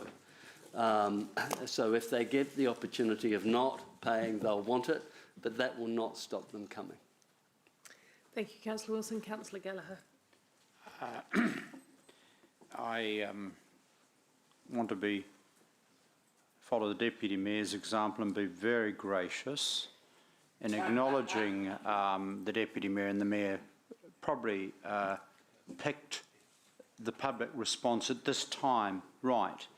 But take the point from Councillor McPherson that broader response can change over time. But I'm extremely grateful for Councillor Maxine and Councillor McPherson that actually in hindsight we put this on the table. This wasn't, as we've reflected at this time, the right way to go, but it brought back the original Andrew King proposal, which this Mayor is supporting, and you know, probably the Andrew King was ahead of its time, but it's you know, we've had quite a significant debate, you know, over a number of years now, and I think it's a time in gestation.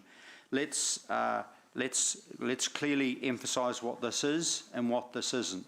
This isn't just a Tamahiri tax, although I'm very happy about that, because as you well know, people who do not pay rates in this city, who do not contribute to the city via rates, it is not unreasonable to say, well, actually, there is a limit. You still get the beautiful public park of Hamilton Gardens as you do the lake, as you access swimming pool on the same basis of Hamiltonians, as you access the zoo on the same basis of Hamiltonians. The difference between you and Tamahiri and non-Hamiltonians is the Hamiltonians pay. They pay through their rates. I think the other thing, and I do pick up Jeff's point around the car park, because I think we shouldn't forget that Hamilton Gardens is a large public free park, excluding the themed gardens, like Hamilton Lake. It's still a jewel, and often I will visit there very regularly with my walking friend. We will occasionally pop into the themed gardens. The only difference for me as a Hamiltonian, I have to remember to make sure that in my wallet, next to a lot of other cards, there's a Hamilton card, there's a library card or a Hamilton app. So I absolutely get that. Obviously, in terms of the detail of this thing, I want us to be acknowledging, is there, you know, and this is where we get into the marketing. Look at that, look at that. You see, hold one of these, Hamiltonians. Hold one of these, make sure it's in your wallet, and if you remember to put your debit or credit card or whatever it is in your wallet and your driver licence, put one of these in, and it's all go. And frankly, you know you've already paid. You've already paid as a Hamilton resident, be it you're a renter homeowner, but you've still paid. I do want us to actually really stress and encourage, as we do to the zoo, the regional school visits. So I want those kids from the regions to have the opportunity to have a freebie deal to go into the theme garden. So there's lots of things that you know, come out of this. And of course, if our good friends in Waipa and Waikato district want to talk to us, I'm sure we can get a Tamahiri card just for them. That'll be fine. Thank you. God, Tamahiri card now. For a small Councillor Hamilton. Thanks, Chair. I'm glad Councillor Martin mentioned our neighbouring councils. This is actually potentially a lot bigger than this is international. This is the start of a great, this is the start of a commercial revolution for the gardens. We've told a wonderful cultural story, a social story, and even an environmental story, but we've been missing the economic element of this for a long time. Hamilton's invested, as Councillor Ewan said, tens of millions of dollars over decades of years, and finally there'll be a dividend return to the city. And this is a fantastic outcome and a great resolution. Thank you, Maxine and Lance and Leanne and staff and everyone that's contributed to it. The other thing which I'd like to see is, you know, I went to the airport recently and all I have to do is drive in and drive out. It clips my licence plate and I pay with PayWave at the end. And I'm sure we could do something like that for out-of-towners. Hamilton get a Hamilton card. Surely it can recognise licence plate recognition, which could work not only at the gardens, but commuter parking. Parking charges, yeah. Yeah, parking in the CBD, but we're not there yet. We've got to get the technology right, and then it's easy. Amen. Thank you very much. I think that just leaves me. Well, I did want this LTP to be the most engaging one, and we were successful in achieving that, and we heard in great number what people thought of the proposal to charge for parking in the gardens. It was pretty resounding.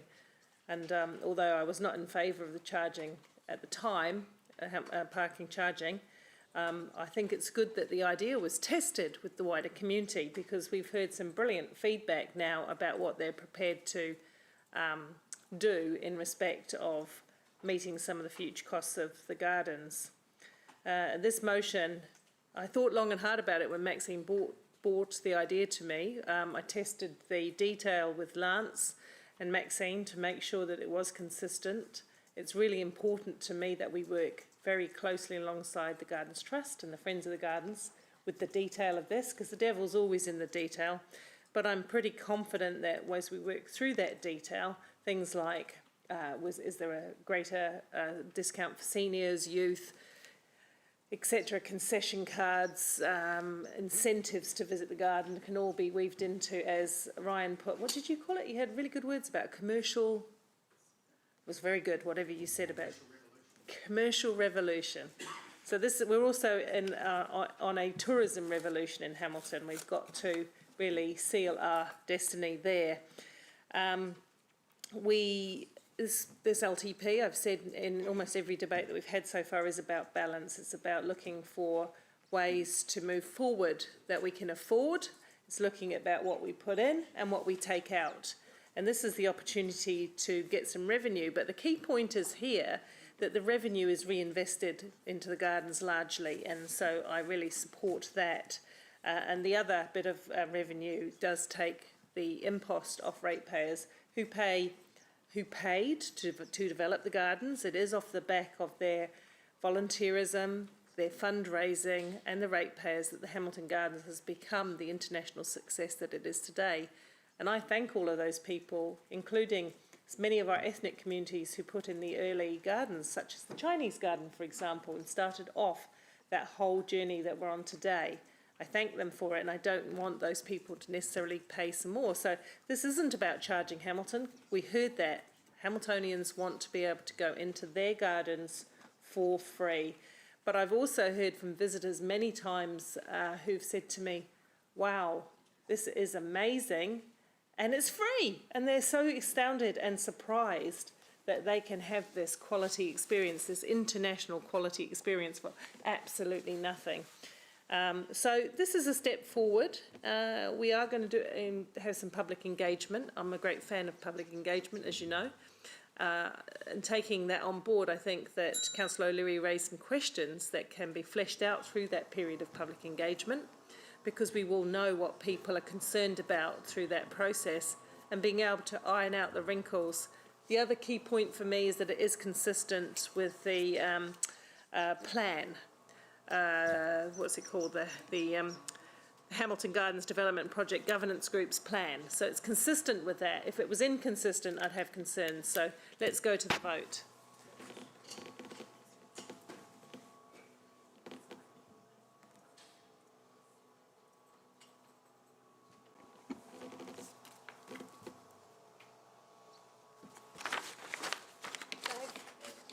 Who are we waiting for? Come on, Mr. Technology. The motion is carried unanimously. Councillors, I'm going to adjourn. Yeah, to allow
Councillors, the next one is gully restoration and development. There's a motion on the table by Councillor Thompson, and I just need to, because it's been updated, I just need to understand it as to see whether I'm still in a place where I can second it. So would you like to explain, and Julie, would you like to remind us what the result of voting against this would be?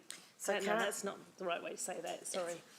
So currently in the budget, what has been built in is to invest 29 million to restore the gullies and improve, to restore and improve the gullies.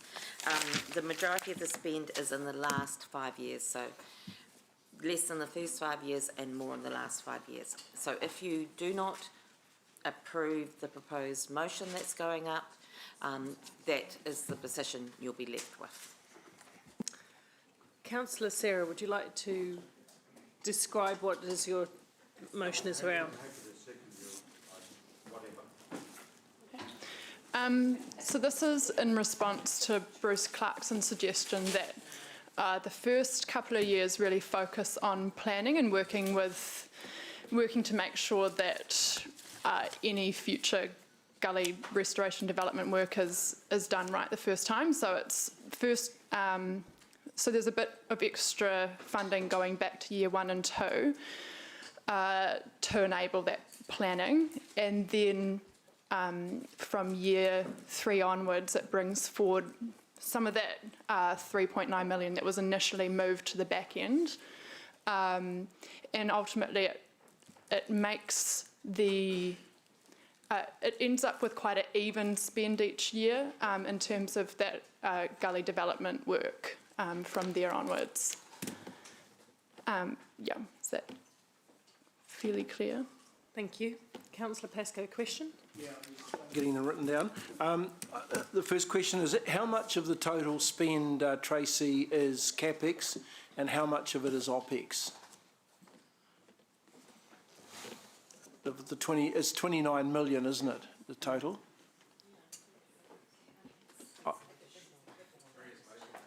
It's about 14.5 million CapEx, and there's about 9.6 million in OpEx. So that's 23 of the 29. I think the 29's inflation, got inflation. Oh, okay, okay. So, yeah. Sorry. So if we do the planning, Tracy, I'm just harping back to your comment of yesterday. If we did the 2.3 million, is it 2.3? Yeah, to move, and that is all planning. No, so it's of the 2.2 million that I'm looking to have moved from the back end to the first 5 years. 400,000 of that will be to planning in the first 2 years, and then the rest is into the capital, moving forward a bit of the actual capital works from year 3 onwards. Okay, so I guess my question then is, what is the impact of that move, in the sense of how it might have, of what might be the proportion of the move forward that will go into OpEx? And I know that's almost impossible for you to answer, I suppose, now. Can you see what I'm getting at, Maria? It's saying, you know, obviously if we're going to bring a whole lot of costs forward into the first 5 years, how much of that cost being brought forward? Because I'm mindful of balancing our books, and I'm also mindful of the headroom that we're fast losing in terms of our debt to revenue ratio. So I believe what's causing some confusion here, Councillor Rob, is that of the $29 million, $9 million of it is a pure OpEx proposal to look after what we've got. Right, so it's not consequential OpEx associated with the development, it's actually just looking after what we've got. The capital works program is around $16.4 million worth, right, and the associated consequential OpEx is around the $4 million mark. So that's the 29, yeah, so that gives me the 29, yeah. Okay, so if this planning that Councillor Sarah's mentioned is in the 16.4 million, and we do the planning now as we were going to yesterday on another project, does that also have the same effect, that that those planning costs, which would otherwise have gone into CapEx, will go into OpEx. So the planning that would be envisaged would be also some design, so the design component definitely could be capitalised, and the planning would be in the form of sort of landscape plans that would inform the development. So I believe that they could be capitalised against the project. And Tracy's nodding, so that's good. So I think the difference between this one and yesterday's one is there's actually already, they already know what they want and what they're going for. So the decision about what that asset is has already been made. Hence the reason why most of that can be capitalised. Even if it's done some years before absolutely, the actual, no, that's before and a the lot of that actual does job sort work of is happen. done. But the actual asset, so remember this is what we're talking about, is what is that asset going to be, and the asset is still the same, as opposed to the discussion we were having yesterday, that was exploring what that asset was going to look like. So that's where it becomes more of the feasibility study. So again, with yesterday, as soon as that decision is made about what that asset is, any designs, any concept plans or whatever kicks in and can now be included as part of that capital. Okay, thank you. And is it possible that you'll be able to model this if this motion gets acceptability around the table today? Is it possible to model the impact of bringing this forward between OpEx and CapEx into the first 5 years? You'll be able to? Yeah, we're modelling everything. Everything you're seeing today, we're sitting there ready to, and we'll do, once we've finished them all, we'll put them all back up and show you what all of that looks like. Yeah. What I'm saying though, there's going to be no difficulty in remodelling that? No, okay. not at all. Thank you. Those are my questions. Deputy Mayor Taylor. Thank you, Mayor Southgate. I'm just trying to get my head around how it works. Maria, how would this work in practical terms? Would we be able to do this, or does it put more pressure on early on, or how does it compare with the original in terms of practicality, I suppose? So, thanks, Deputy Mayor Jeff. So if I talk about the original proposal, the difference between the two, and then wrap up with the first part of your question. So the proposal in the draft long-term plan enables some planning and design in year one, some planning and design in year two, and light physical construction, so about $500,000 worth of physical boardwalk build in year two, and then the construction is again light in years 2 to 5, and then takes a steeper curve up to about the $2 million mark in year 6. So that proposal does give us really good lead-in time to really test our methodology. This is difficult terrain and there are some complexities with the natural area, so it does give us an awful lot more time to get organised and get things up and running really well. Okay. The proposal that Sarah has got on the table, what we've suggested, if you should wish to consider that, is that we increase the planning money for what we've already got by $200,000 for years 1 and 2, and then the capital works program ramps up by about $600,000 from years 3 to 5, and it's flatter across the 10 years. So to answer your first part of your question, yes, it will be challenging to deliver. Okay. In the context of all the other projects that we have to deliver. Okay. So I guess staff are really comfortable with what's in the draft long-term plan. The increase will be more challenging, so our comfort level becomes a bit more moderate when we get to the increase. All right. So the one in the draft is easier to implement. Yeah. Just to follow up on that question, the one in the proposed one in the draft document has some front end planning, but nothing practically gets achieved in the gullies for a lot longer, right? That's not entirely correct, Mayor Paula. So there is some practical capital works from year 2 at around the $500,000 mark. So we'd get $500,000 worth of paths and gullies from year 2 in the draft.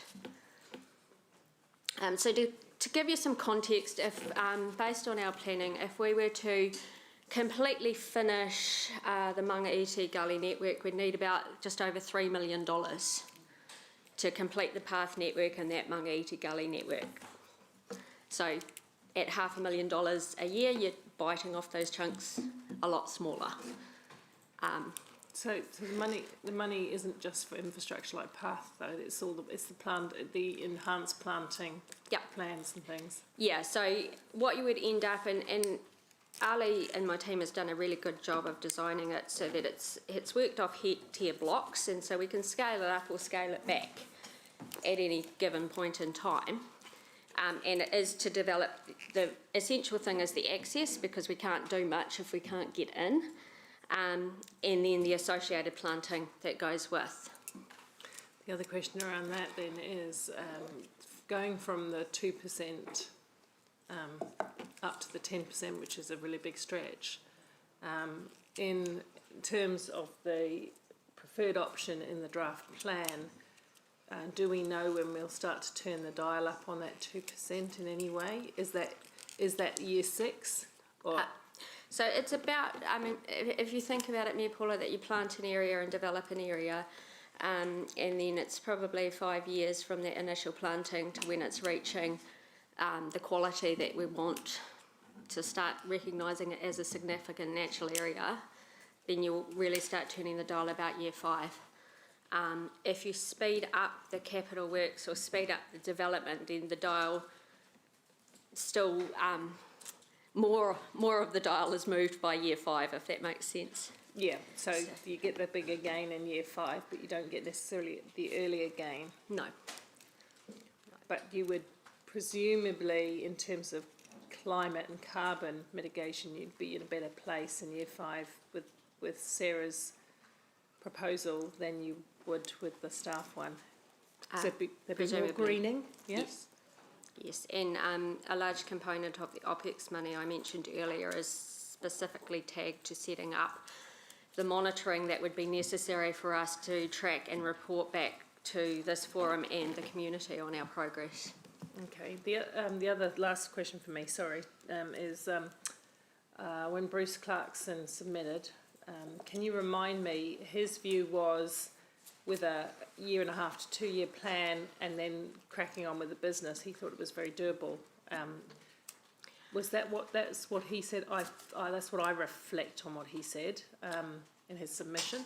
I'm not sure that he made specific comment on the deliverability of it. I am certain that he made comment around the need to do this faster to reap the environmental rewards. Yeah. So the very final. So the hold up, however, would be having the resources. Is that staff, or is that people to plant the trees and people to construct the pathways, etc.? Is that the hold up? Is that why we would move it back? So that is the risk in going to a bigger capital works program earlier in the 10-year plan. So in doing it slower, I guess one of the things we would have a better opportunity is kind of growing a skill base to do that work. So similar to what we did with Te Awa Cycleway, maybe taking some unskilled workers and training them up in the space would be an option for us. Whereas if you do the development faster, then we would be relying on contractors' availability and materials availability. So that's why I say our comfort level with the draft, what's in the draft is, and our deliverability is really high. We start going to a moderate space when we look at speeding things up. So, okay, Councillor Bunting, thank you. Sure, you got no more final questions, or? Yeah, no. Well, I do, but I'm not going. Thank you. Look, my question is along that viability thing, because I'm aware of the fact that the Environment Committee has one staff member at the moment. I think, is that right?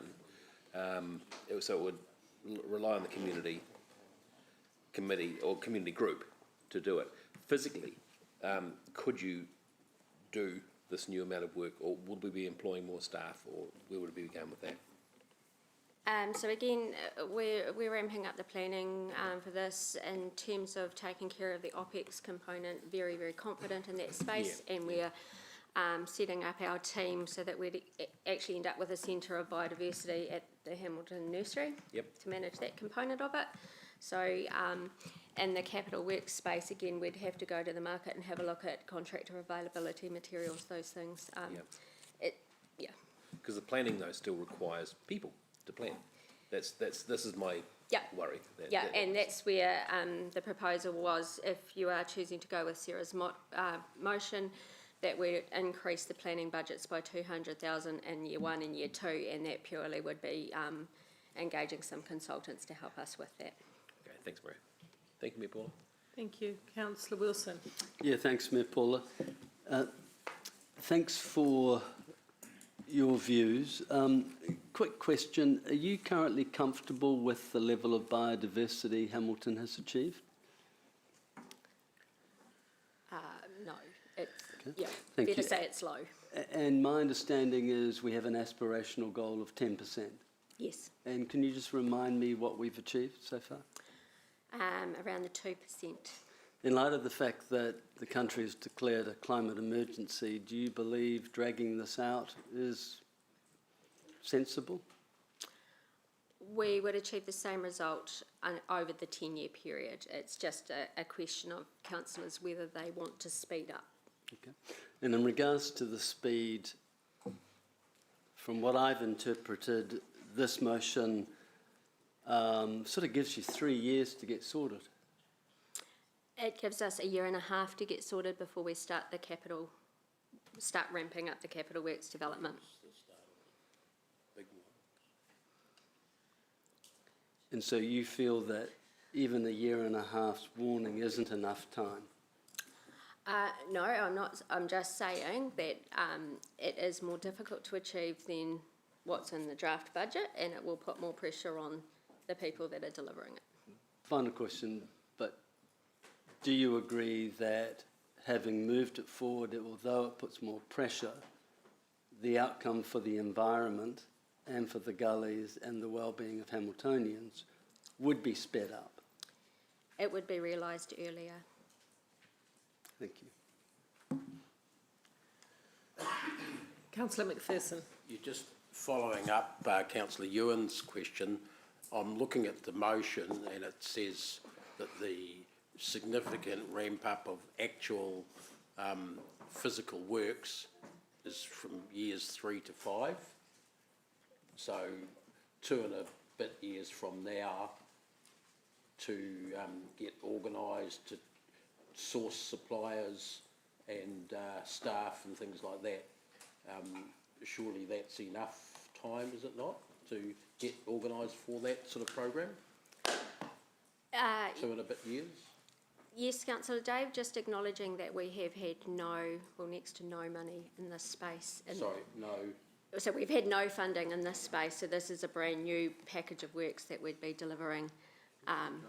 So we're starting from scratch, I guess, is what I'm saying. The environmental science courses and degrees and so forth at the uni and Wintec and other similar institutions, they turn out quite a significant number of graduates nowadays, don't they? They are starting to, yes. Yeah, so there's certainly training available for leadership in this sort of area. Yes. Yeah, thanks. Councillor Pascoe. Thank you. Look, a couple of questions just from from what's progressed. Do you think, Maria, that there's a potential risk of speeding up now without having resources available could end up costing us more, or that we actually get less for our 29 million than we might get if we actually stick to the original budget, or the timing of the original budget? I guess that's a bit of a crystal ball type question, Councillor Rob. Yeah, but if we haven't got the resources now and you're suggesting that we need to get them in pretty quick, that either means that it's going to cost more, or if we stick to our $29 million budget, we'll get less at the end of the 10 years than we would have got if we stuck to the original plan. I guess logistically, new packages of work early in the 10-year plan where we are needing to employ new staff on a bigger scale are always challenging, given that we don't get approval for the funds until June. So we can't, whilst we can start thinking about it, we can't start the recruitment till June, we don't get those people on the ground, you know, so year one always has a little bit of a a lull in terms of actually getting things going. We could resolve that though, couldn't we, by making the funding at the beginning of the year rather than during the year? Yep. And my last question is also reflecting on Professor Clarkson's submission.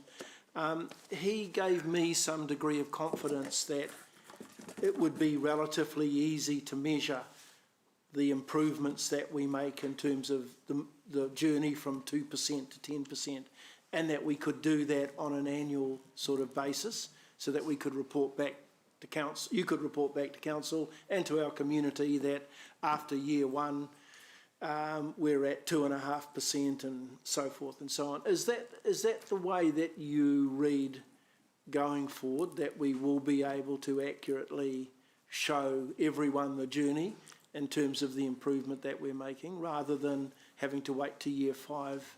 That is absolutely the plan, Councillor Rob. It will be a matter of getting those systems and processes and monitoring up and running very early in year one, which is part of the operational funding. And you're confident that, as he was, that that can be done? And Bruce has actually offered, if it's of value, that he would be prepared to set up a technical advisory group to help us with that. So, I think he mentioned that at his presentation. Yep. Thank you, Chair. Thank you very much, everyone. We will go to the vote. We go to debate, of course, before the vote. That's what I meant. Sarah. Thank you. So during our last LTP meeting, we shifted back a significant amount of the funding for the gully development to the back 5 years. And that gave me, and I supported that, and it gave me many sleepless nights actually doing that. And sitting here today, I am quite nervous actually. I would like to see some of this brought forward. It's a middle ground approach. So we're not bringing the full amount. We're not bringing the full amount forward. Part of it, and it will be focusing on getting our planning right in those first couple of years. And I think this is really important because we have only 2% native habitat here in the city left. And we've got yet about 8% of the land area here covered with gullies. These make our city really unique. And yet right now they're being, well, some of them are being restored, and volunteers are doing an amazing job of this. A lot of our gullies have been left to be smothered with weeds, to be strangled with weeds, to have rubbish dumped in them, and all manner of things. So this really is turning around and saying that we value our gullies. We want them to be spaces like that people enjoy, like our river walks, that Hamiltonians are really proud of. If you ask people what they love about our city, one of the first things they'll say is our amazing river walks. And now this, eventually, once we've created access and we've restored our gullies, will bring river walks to people throughout many parts of our community.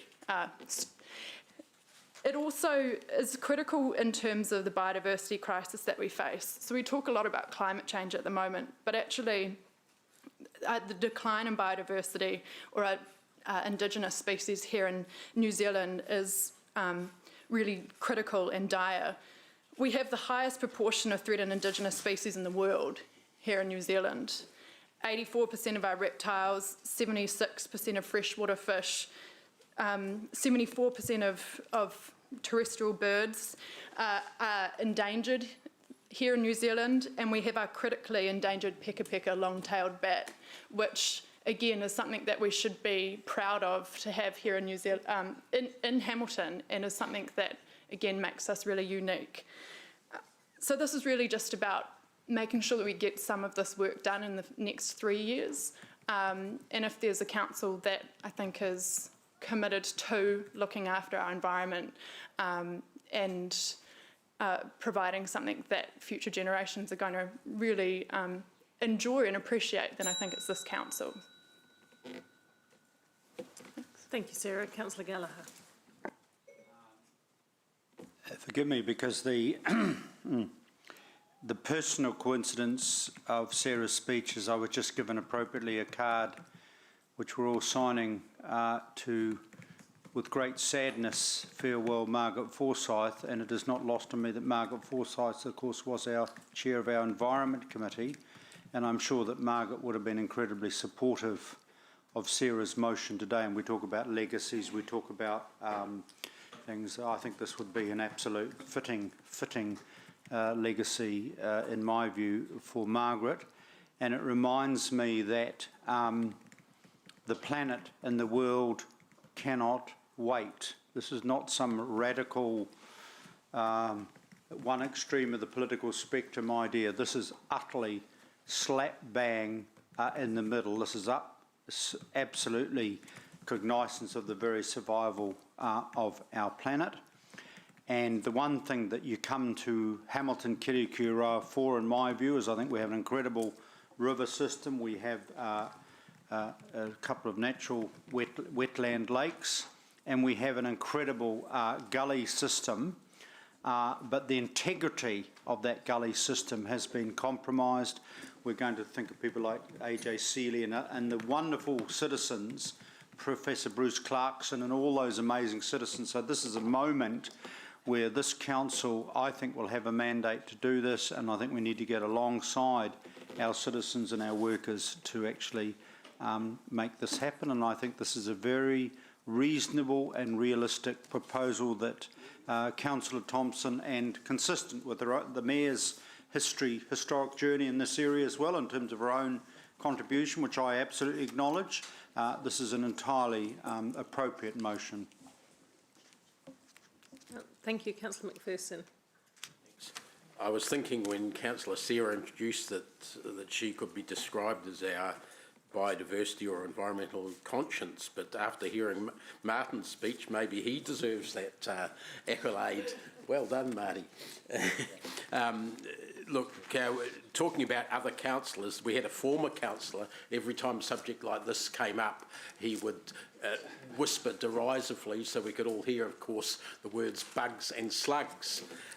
Every time he said that, I thought, well, we should add, and I think again, we should add trees, water, birds, fish, bats, air quality, climate change, and quite a few other things that we should be considering, not just the bugs and slugs. I think this proposal adds more meat to the bones of the nice words in our policies that we have, or if you're not a carnivore, more vegetables to the dinner table perhaps. It's not an extreme motion. It's very responsible financially, and as Sarah hinted, perhaps too responsible still. But it is definitely a big step in the right direction. There was nothing wrong with the original motion, but it wasn't going to keep pace with the requirements to get the sort of change that we all say we want. This does better towards that. It doesn't front load things too much like we sometimes do, and we're not ready to introduce it. I think 3 years for the major works to start is definitely not front loading. The gullies in Hamilton have been the rubbish tip of the city for over 100 years. Quite literally in several gullies they have been rubbish tips, and you can see the evidence of that. You can just about read the history of the city and the rubbish that's been tipped into this over the side of gullies. At one stage, I'm told this council encouraged owners of housing along edge of gullies to tip building fill like concrete over the back to help extend the platform that they could use out there, as though the gully itself couldn't be used. It's about time we changed gullies to become the lungs of the city that we all say we want them to be. Thank you, Councillor McPherson. Councillor Wilson. Thanks, Mayor Paul.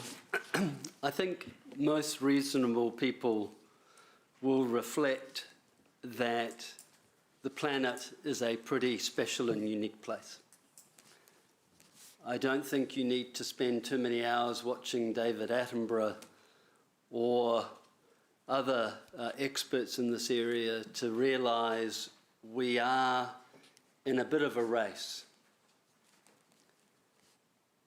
We're in a unique position as city councillors, because unlike a lot of people who can only make small contributions to improving the environment with the way they live and the way they recycle, we're in a powerful position to be able to set a more inspirational strategy, and on behalf of our ratepayers encourage investment in our biodiversity.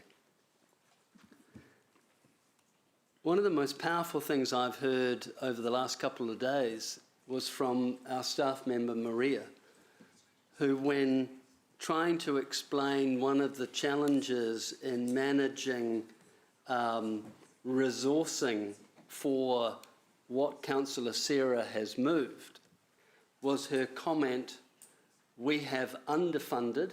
These are not her exact words, but her thrust was, "We haven't been contributing funds in this area for a very long time." And to me, that is such sadness, to think that as a city that has so many gullies, that we haven't been reinvesting in these gullies. We have people like Mayor Paula, who's worked hard in the area of environmental improvement, sitting around this council table. We have people like Bruce Clarkson, who've come year upon year telling us that we need to do more. And all of us, nearly all of us, have said, either in our Facebook posts or during election campaigns, that we understand the urgency of the environment. We have treated it so respectfully, we created a committee. And here we are suggesting a meaningful bringing forward. Because let's be honest, if we put it in year 5 through to 10, we are throwing it way out. We know that other councils could overturn it, that materially things could change. But by bringing it forward, we're actually saying with some sincerity, this is important to us. I think we could go further. I accept we have a responsibility for being responsible. This is responsible. This is doable. I think we own it, we implement it, and the biodiversity of the city will be better for it. I encourage you to support this well thought out motion. Councillor Bunting. Thank you, Mayor Paula. Look, I don't think there are many people in the room who disagree with the intention of the original motion either way. And I think to suggest that the original motion is not taking climate change or making a big enough difference seriously is churlish at best. Unreasonable, perhaps, is a bit closer. Our staff have clearly said and tried to hint as very strongly as they possibly can that the existing motion is doable, is effective, and is probably the best use of the resources we have. Moving the planning, etc., earlier, planning isn't just sitting around polishing our gumboots waiting to get into the action. Planning is highly specialised work that our very, very tapped out staff, to use a common phrase, just simply can't do, and it's going to have to be put out to consultants. And it's a far more expensive and perhaps less effective way of doing it.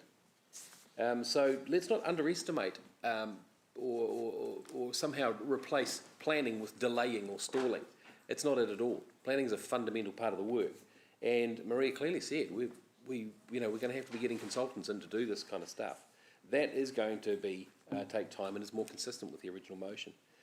I have got to say, I love Councillor Gallagher like an older brother. But I think to use Margaret in this argument is a poor taste, and I'd encourage... Point of order. What's the point of order?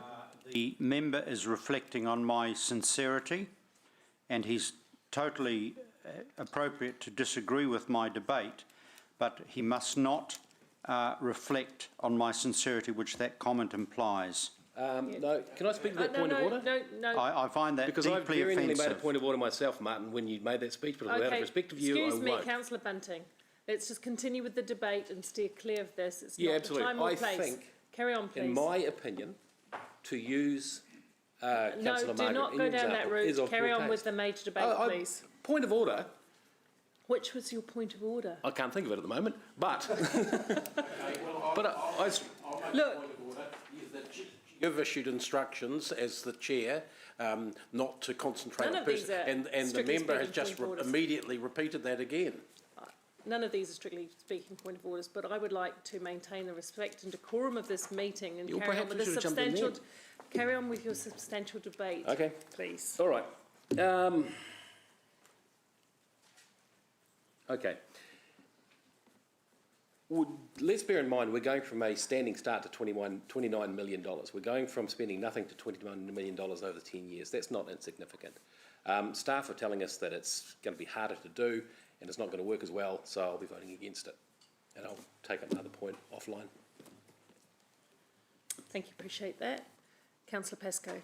Look, it's important to remember here that we're not reducing the budget. The budget is still 29 million. What we are doing is moving, if you like, the chairs around the deck a little bit to try and advance some spending. What perhaps concerns me is the message from staff that they're not geared up to do this as quickly as the motion suggests, and to me we might end up getting less value for our 29 million over the 10 years, or it may end up costing us more because, as Councillor Mark has alluded to, we may need to go out and employ consultants and so forth. Look, I support the work in this project, but I'm concerned that in almost every project that's come to this meeting over the last day and a half, except for the gardens entrance, we have added further costs or further debt within a shorter time period than we had in our original document. And if we continue to do this, I just want to send out a message that at the end, when it all rests and we've made all of these individual decisions, I would sense at the end that we're going to have to look at a rates increase, a further rates increase on the 8.9, rather than face the consequences of having our debt to revenue ratio hit upper limits, which we've already seen that indication. So I suggest that while I will support this at this particular time, there's going to be a need for some really serious review, and I'm not picking on this particular project, but there may need to be some serious review of this and all of the projects we have considered and will consider to see whether or not we can land on an outcome that is consistent with the agreed financial strategy that we have, that leads to, and this is the first time I think this word has been mentioned in this discussion, whether or not we have rates that are affordable to our community. And I think we're forgetting about that. We're forgetting about those ratepayers out there who are struggling to pay rates, struggled to pay the 9.9% and 9.7 increase 3 years ago, another 8.9 this time around, possibly more. And so I think that we need to bear in mind that a serious review of some of these may be necessary when we land on a completion on all of the projects. Thank you. Thank you. Councillor Naidu-Rove. Thank you. It's pretty simple in my mind. This isn't an argument about climate change. It isn't an argument about whether you are advocating for the environment or not. I think it just comes down to capacity of this council and the staff that this council employs, and that's bottom line. I 100% agree with the principle around gully restoration. Over the 10 years, our result is going to be the same. So it's the capacity that's questionable. I think we should do it, but I think we should also do it properly and do it well. So I'll be supporting, not supporting the motion. Thank you. Thank you, Kesh. there are no other speakers, I'll speak to it and why I've decided to second it. There are 5 priorities for the city, and a green city is one of those, and that's not accidental. That was set for a reason, and because it has been set, we must deliver it. Upping our game environmentally has always been a key value to me, and that's in fact why I put in place the Environment Committee to lead these things. I'm sure that with resources all things are possible, and we haven't even begun to discuss how we might talk or partner with central government around some of the funding like we did with Jobs for Nature and so on. I am concerned about costs, however, and I think I've already demonstrated that because I've already indicated my vote to push back some of the costs for this council, and that democracy has prevailed in all instances. So, yeah, I'm going to leave it there. I think we do need to take this through to further consideration. It's not an optional extra, the environment. It is an equally valued priority for the city alongside the other 4 priorities, and that was why I'm happy to second Sarah in this motion. We'll go to the vote, please.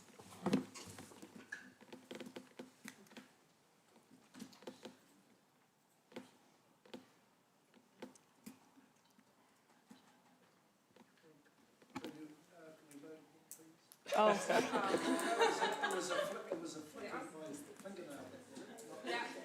Not getting it wrong. Hold your tongue in a different way. Count. We'll give them a manicure afterwards. Deputy Mayor? Sorry, we were re-voting. Would you like to reset that? Are we right? No? The motion is carried, 10-4, 2 against. Thank you. Councillors, we're going to take a break now till 1:15.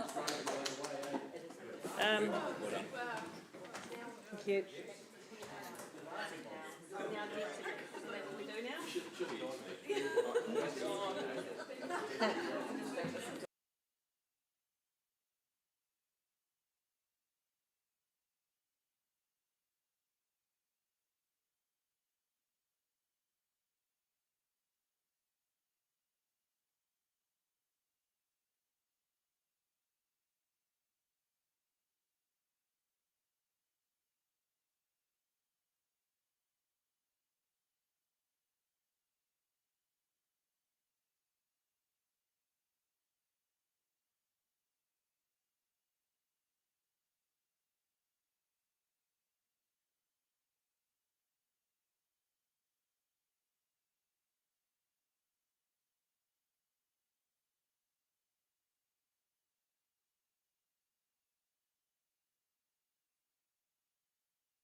Council to council like the building.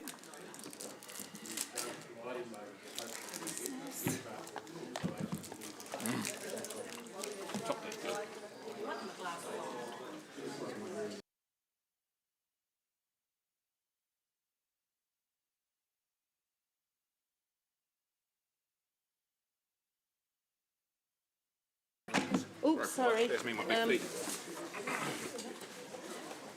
Just before we do go on, I just want to get steer from you on how you'd like to manage the time. We've got Thursday as well, which was always in the diary. We had anticipated the potential to go a little bit later tonight, towards no later than 9, however, but a little bit later, and that would require us providing a meal. But what we can do is we can either do that, or we can hope that we get through it tomorrow, but we can't extend tomorrow. And we will just hold the food over. I have to make a decision. It's all about food. But I have to make a decision whether to hold the food over. We'll just have it for lunch tomorrow as a wrap-up end of lunch. So I think a couple of things could help us here get through some of the motions today is if we reduce the debating time to 2 minutes, which I think by and large won't hamper everyone because we all still have an equal opportunity. And of course then we do, even though we don't have the right to reply, look, Martin's having a moment. That was certainly, free things up a little bit. Do I have your support for reducing this? All right. To ensure that every elected member entire session, because of the nature, yes. Yeah. Okay, so we'll move to a 2-minute. I suggest in the final debate where we actually wrap the whole thing up that we have the 3 minutes. Yeah, no, I'll go back to the 3 minutes for the final, or whatever that will be. And that likely will be tomorrow. But what I want to do is get through the majority of it, so that tomorrow we're going back to look at the revisions, see what the effect is, and going from there, as opposed to trying to go through all this. We do have the DTS, which is the debate trading scheme, whereby you can give your debate minutes to Martin, because he's having a little bit of a withdrawal going on in the corner here. Huh. Can we make the decision about staying on tomorrow rather than going late tonight, please? We can't stay on tomorrow past the given hour. No, I know that, but the question is, do we stay late tonight? And, some of us have made appointments based on our calendar appointments, and to get an email the day before the 3 days to say, guess what, there might be some late nights, I think is not the flashiest. And I, for one, can't be here, and I don't think it's appropriate that I'm not. Look, I understand that, and having said that, there's two views I hold on that. Firstly, that we know from the last LTP you can be here a lot longer than we're likely to be here, and there's always a little bit of, you have to have a bit of flexibility, but I also acknowledge that the error was not early enough indicating that could be the case. So what's to stop us going late tomorrow night? I have an engagement as mayor. Yeah. And it's been in my diary a very long time, so. Yeah, well, I'm sure you're paying. But I think if we waste less time discussing this and get on with the business will also help.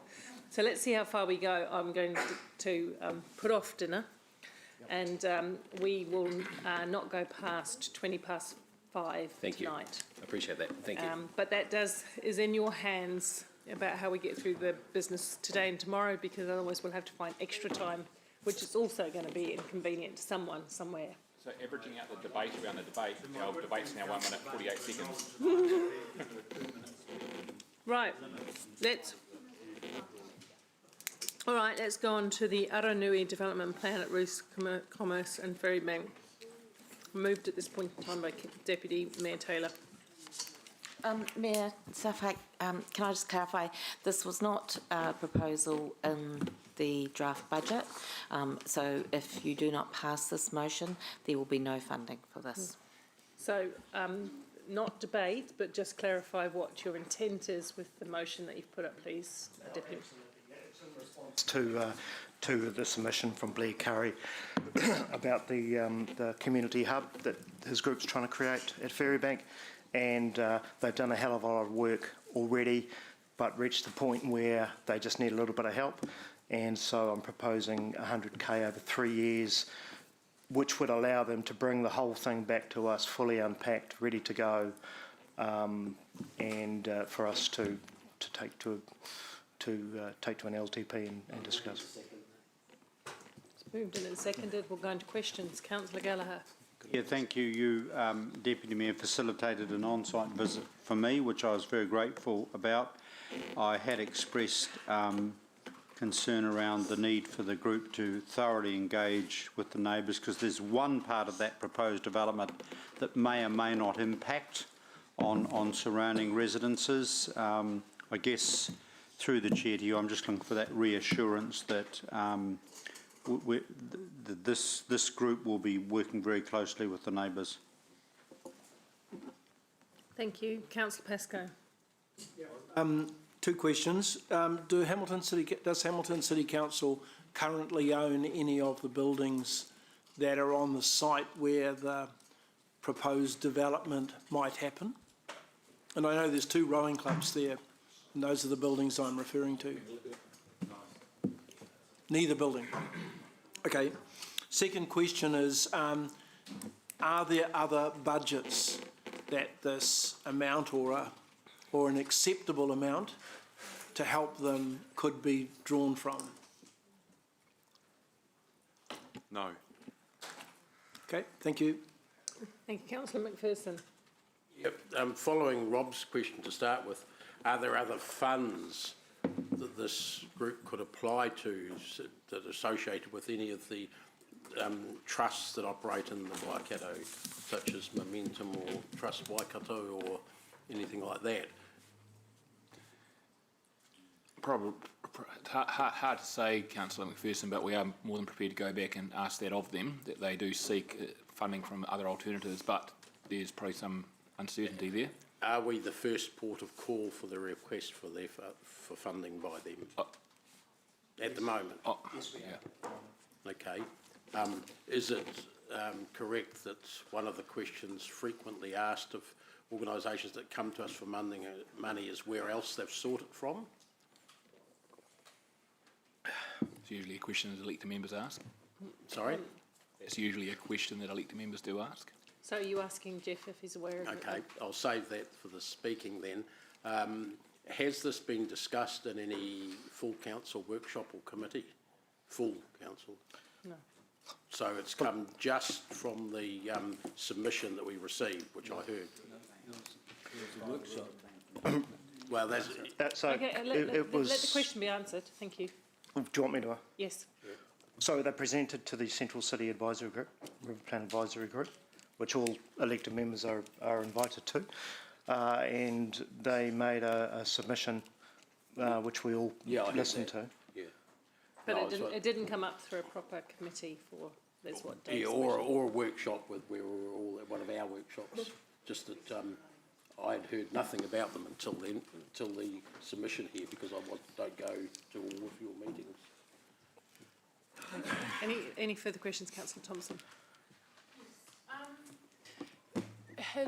Could we hear from, would it be Lance, or just what work have you already done and with Te Aranui in terms of this, and looking at what this funding would actually go to, and Jen?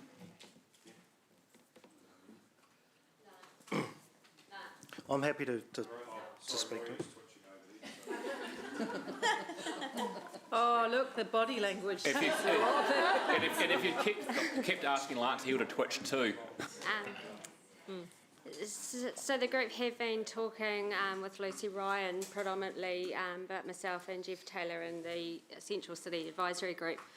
My understanding is that they are, through their businesses, providing a lot of the design and work for free.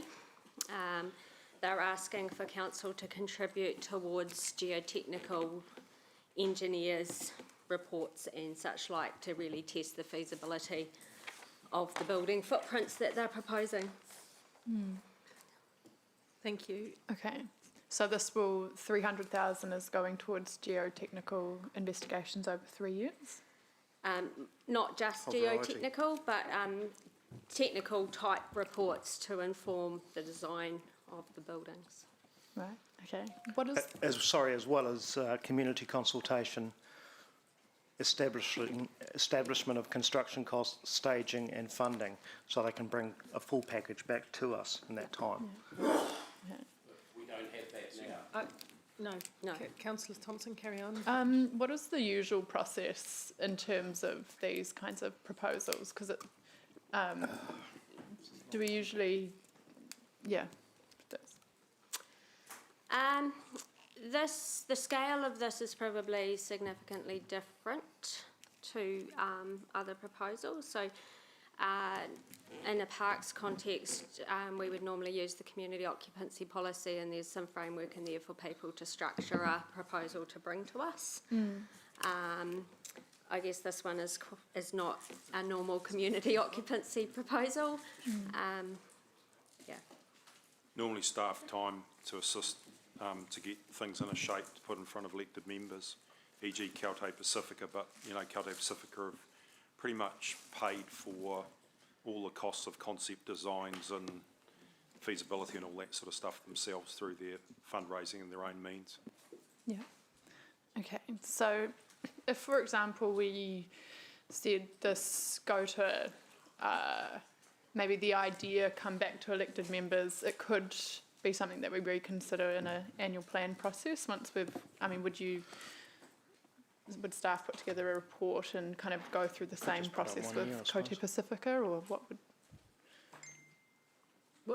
That speaks to the process, and I think that's a fair point. So the advisory committee, the River Advisory Committee, would normally report to where, and therefore how do we pick it up through what would be a normal process? And could that, it's a small amount of money, but could that then be an adjustment in an annual plan? Well, it could be, but I think just for the timing, then the group's actually, to be honest, done the right thing and put a submission on the 10-year plan, because they see this going over a number of years. And the reason why that they've asked council to help is that because they believe there's significant civic amenity and services. No, yeah, we're getting into creating a case now. We just wanted an answer to the question, really. So it could come through the annual plan. It could come through a committee process. Correct. Could. Yep. It could be a recommendation from the advisory group to a committee, then to the annual plan, if that's what elected members want. Sorry, the annual plan? No, LTP. No, he did say it could come through an adjustment to the annual plan if we well, if you didn't consider this favourably today, then that would be the next process. Madam Chair, I'd like to move an amendment, if I can, at this point, to get it on the table. Yeah, that's fine. Do you want it now? Yeah. Have you got it? I haven't got it in writing, but it'd be the council approves for the purposes of modelling, and I will put this in writing afterward, the proposed impact on the long-term plan, the addition of 100,000 annual grant per year for years 2 and 3 to the Aranui Working Group, subject, the whole lot of that, after that, subject to consultation as part of the 2022 annual plan round. Okay, cool. Okay, that's up there as a potential amendment. Sarah, you're still through your questions? Yeah, no, that's my questions for now. Yep. I had a couple of questions. Lance, because there's so many good things along the river, but the back of the museum, what year is that currently in? Because I was, interested in that, as you know. I'm looking at Rebecca. Year 6. So this would leapfrog the back of the museum, actually, in a way. Okay. So, what did you say about leapfrogging? Sorry. Just in terms of years of funding, there's no judgment in that, but it means that it would potentially come before the next stage of the back of the museum. I just want to get my ducks in a row around that. That's all, because well, I'll talk to that in debate. Given because it's a visionary thing that are about, if this 300,000 goes in over the 3 years, Jeff, what's the likelihood of them being able to then proceed to construction and redevelopment of that site? Very good. And the time frame? I mean, this is a high-powered group, and basically what they are doing is producing for us what was in our river plan, but we don't have to pay for it.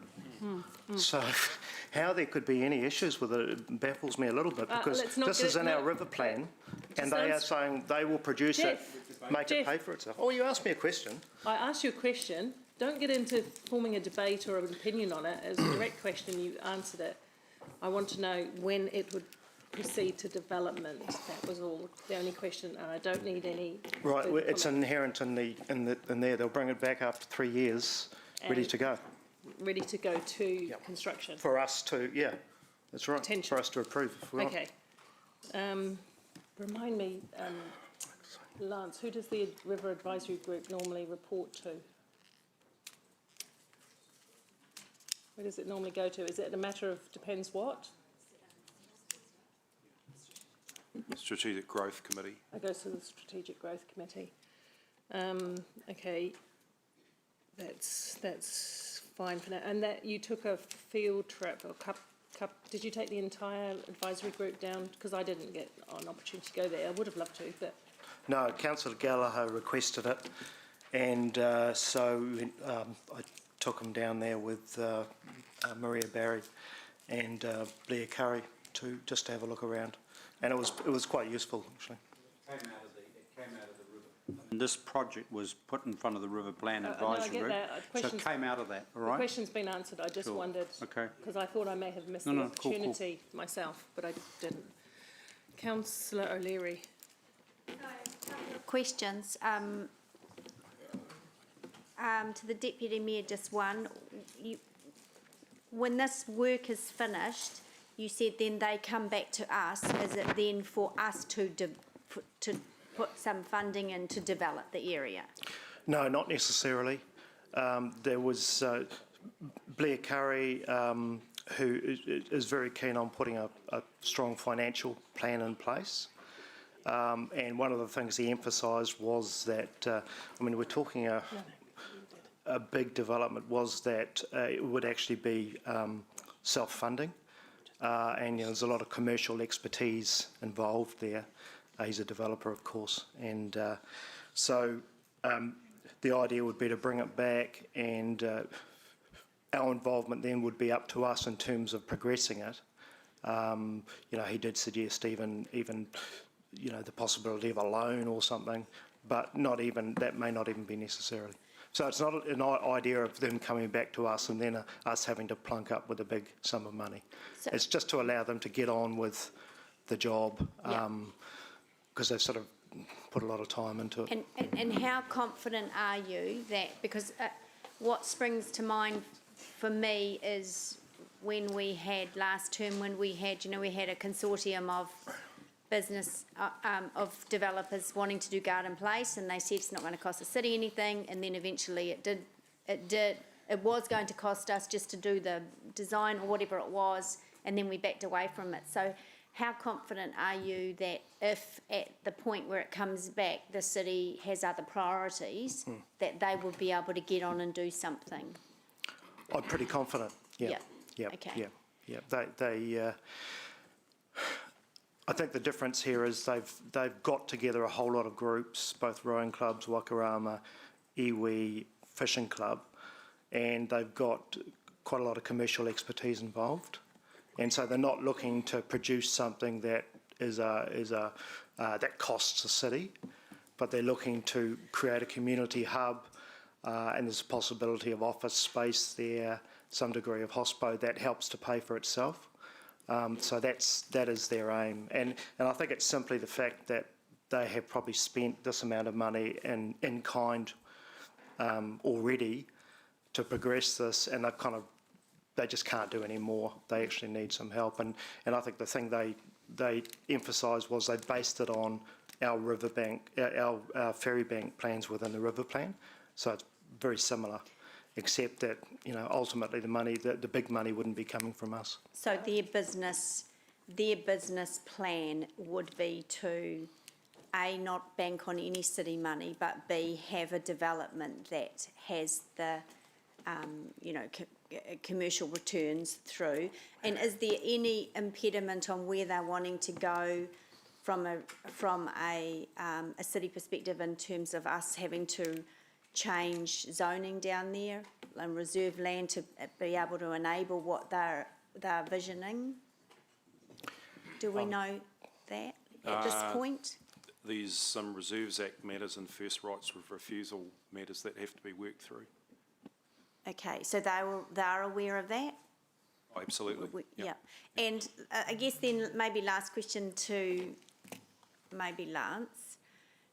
We spent 150,000 on the Ferry Bank master plan, which is essentially sat there unfunded. Have they looked at that? Why aren't they, or maybe anyone, why aren't they using that, and what's different between, because that had geotech reports and stuff behind it, I'm assuming, for 150 grand? So what's the difference there, and have they looked at it? What's their opinion on it, and how different is it? Yep. Maria? Twitchy Maria? So we absolutely have offered to share any of the geotech reports we have with them. The challenge is that the riverbank is challenging and the development extends far beyond any of the geotechnical information that we have. Including what we did with $150,000 for the Ferry Bank master plan? Yes, and that so some of that was actually in concept designs and wave strategies and those sort of things. We have implemented a part of it, and you'll see the revetment walls currently underway, and that's all been informed using that master plan, as have the path network upgrades. So are you saying then that if it's whether it's the amendment or the motion, if this working group is able to go ahead at the end of that 3 years, what they produce will work in partnership in some aspects with the master plan? Yes. So the master plan, 150,000 is not going to waste? No. And they have been very conscious of the planning work that council has already done to the point where their building footprint was a complete match with what was in the river plan. Okay. So. Yeah, okay. Cool. Thank you. Thank you, Councillor O'Leary. Councillor Pascoe? Yeah, just a question to Councillor Dave. Is your intent with your amendment, Dave, to incent, with the backup of the 200,000 over years 2 and 3, to incentivise the group to find the 100,000 that's required in year 1, or? Not the dollar amount, but to incentivise more preparation work to be presented to this council and to the public over the next 12 months to then secure enough other work to then secure the remaining 200, whether they need cash or more do it in kind or whatever. Yeah. So should we specify that a little more clearly in the amendment, or is that's why I put subject to consultation. Okay, no, that's fine. And the time frame, I would expect staff to do the work like anyone else coming in from the public with an idea. Okay. So it's an unwritten sort of thing, if you like. Given that the buildings are owned by the respective rowing clubs or whoever, are we aware of their financial capabilities in terms of what they are? And I guess that question might be to Lance and to Jeff. Have they got significant financial capability to be able to do something in terms of the redevelopment?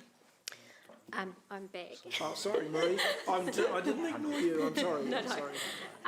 So we don't have a full proposal that explains all of that in detail. What they have said is rowing is obviously a growth sport, as is waka ama.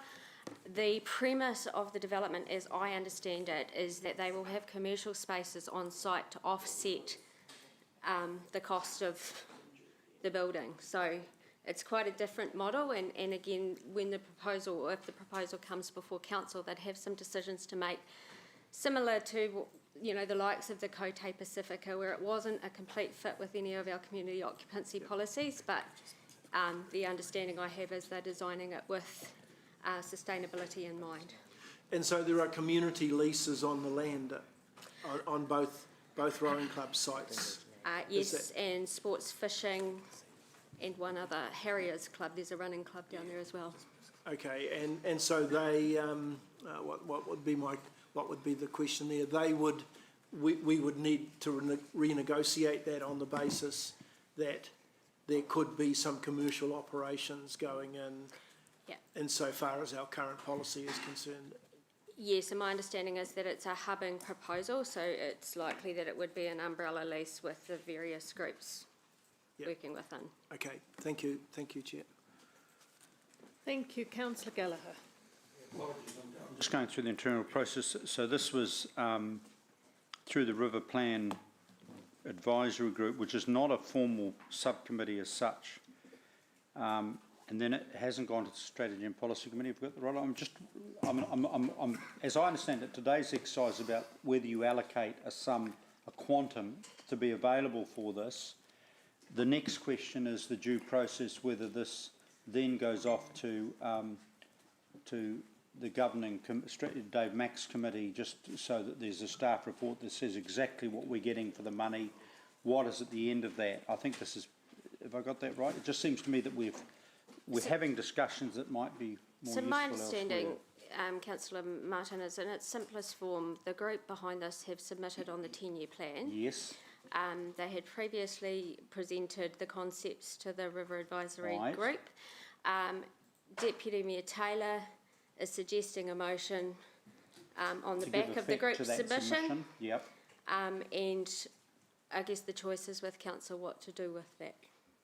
So would you expect, say this quantum in whatever form is allocated, before the money's handed over, what would you envisage in terms of a clear, memorandum of agreement between these groups and understanding, presumably, which would be run past the appropriate committee? Yes, I would expect there would need to be a formal agreement before we and hand over. that would come back to us to tick off. It could, yes. Yeah, thank you. Councillor Bunting. Thank you, Ms. Southgate. Question to the mover of the motion, actually. The 3 years, I see $100,000 for 3 years. Why that term? Why 300,000? Why not 100, then another 100, then another 100 if things are going well? Oh, it is 100 over year 1, 2 and 3? Is it? Yeah.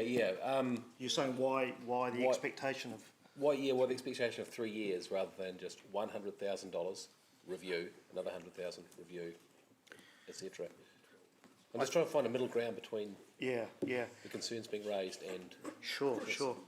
I think it's actually a really big project.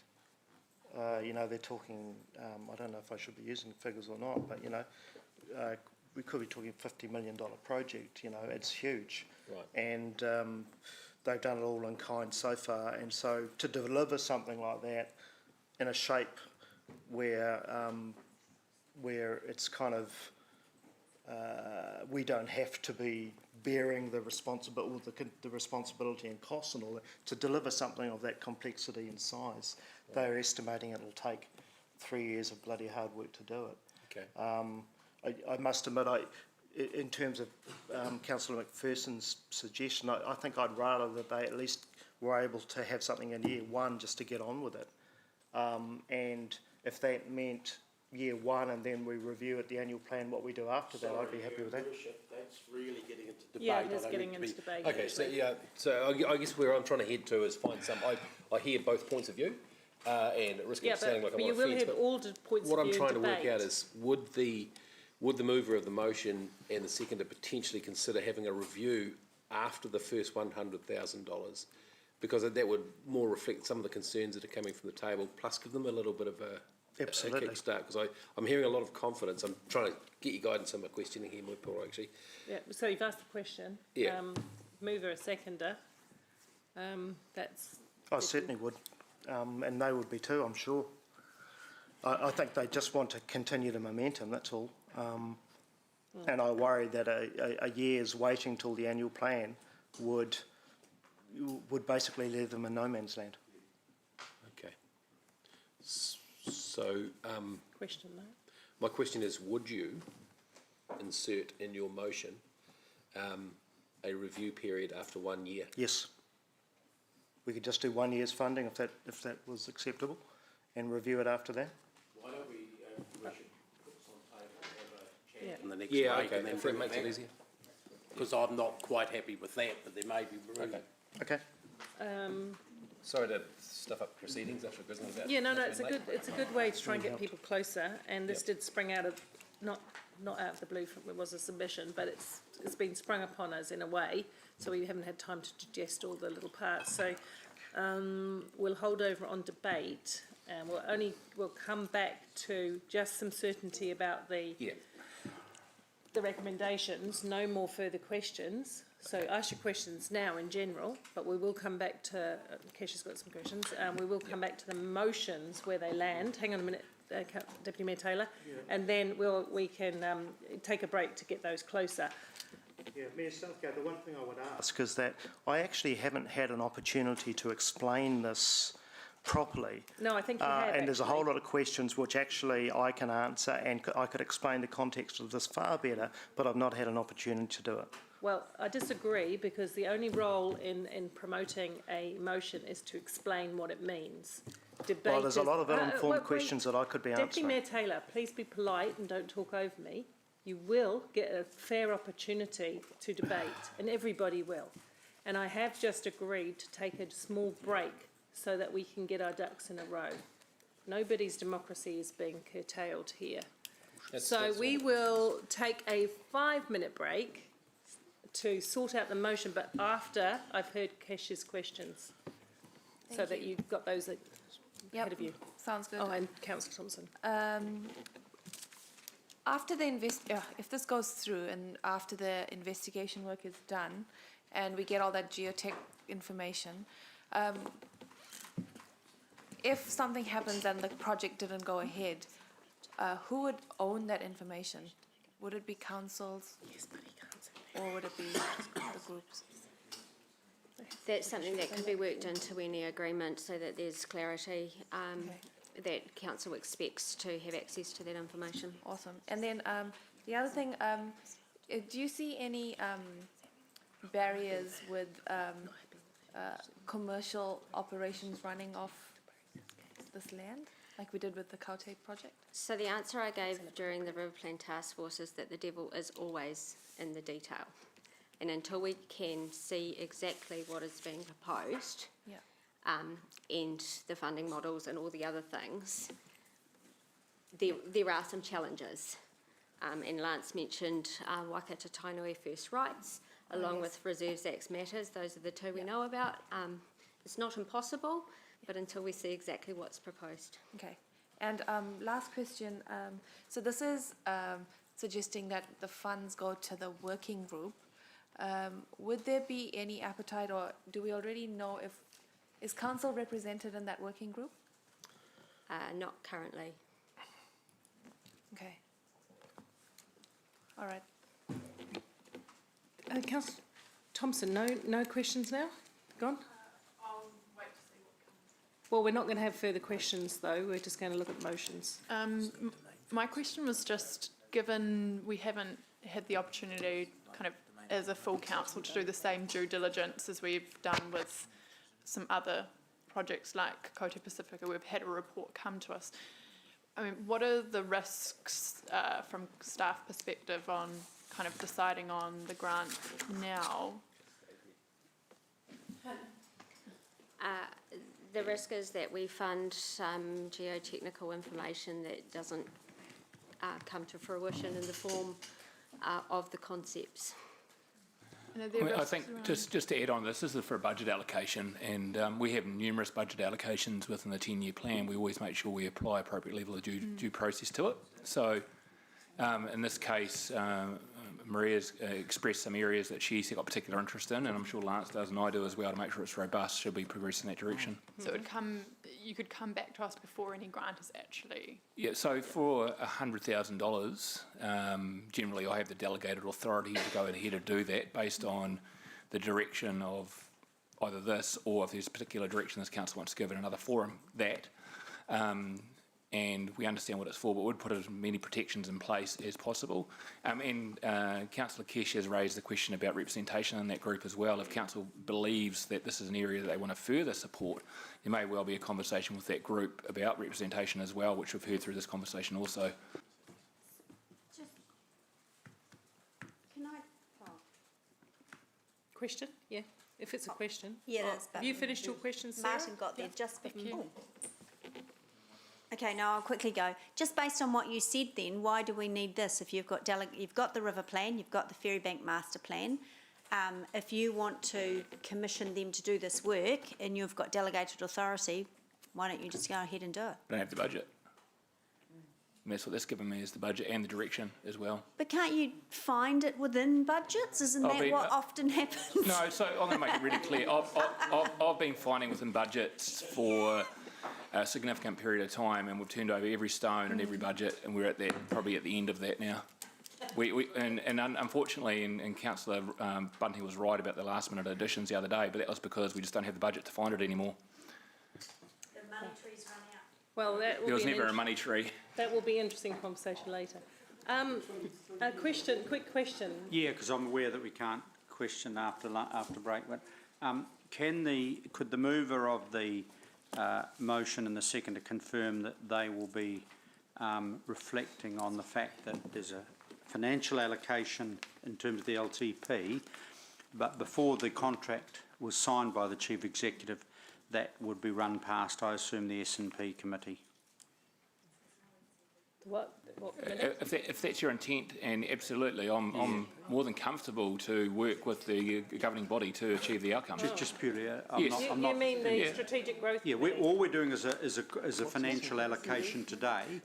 Then it's a detail to be worked with. And I think we're often overlooking the fact is that if we put this in as a budget allocation, it's highly likely then a response from this group would be a presentation to all council about what they're about as well. So.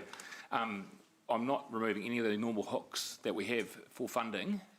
So this again is just that budget allocation. We'll go through the due process that we usually follow, briefings and approval as required to make it clear. No, that's fine. It's just that's good. That's good. I think I'm trying to be helpful to the movers.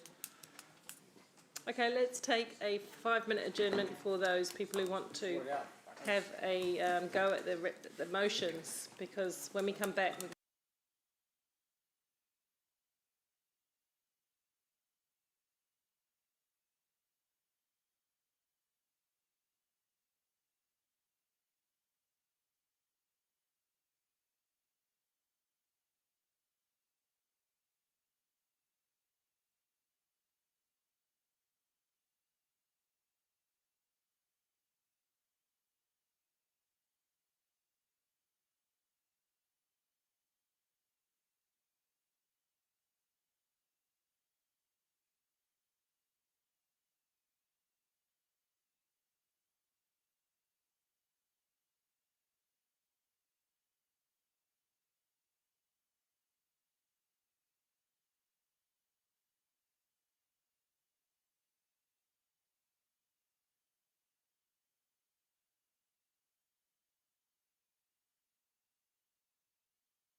Yeah, I think we're there. We need to crack on because we've got a lot more to get through, and who knew this would take so much time. However, Jeff's not here. I'm not sure. oh, where's Jeff gone?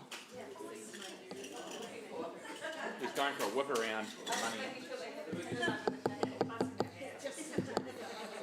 Can you see him, Kish? Is he there? Oh, we want to get a second. Oh.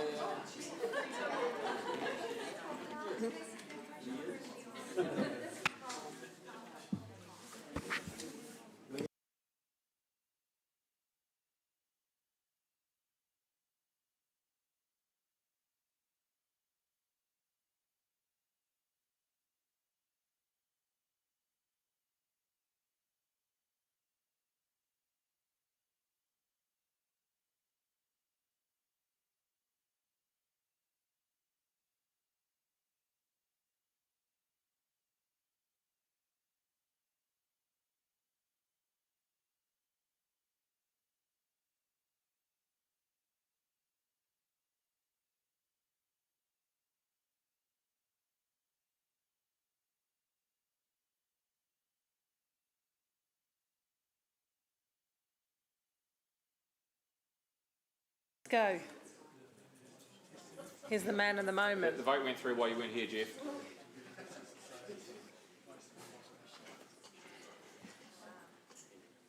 If it had been Andrew King, it possibly would have. Or the complete opposite, depending on which way you want to go. Yeah,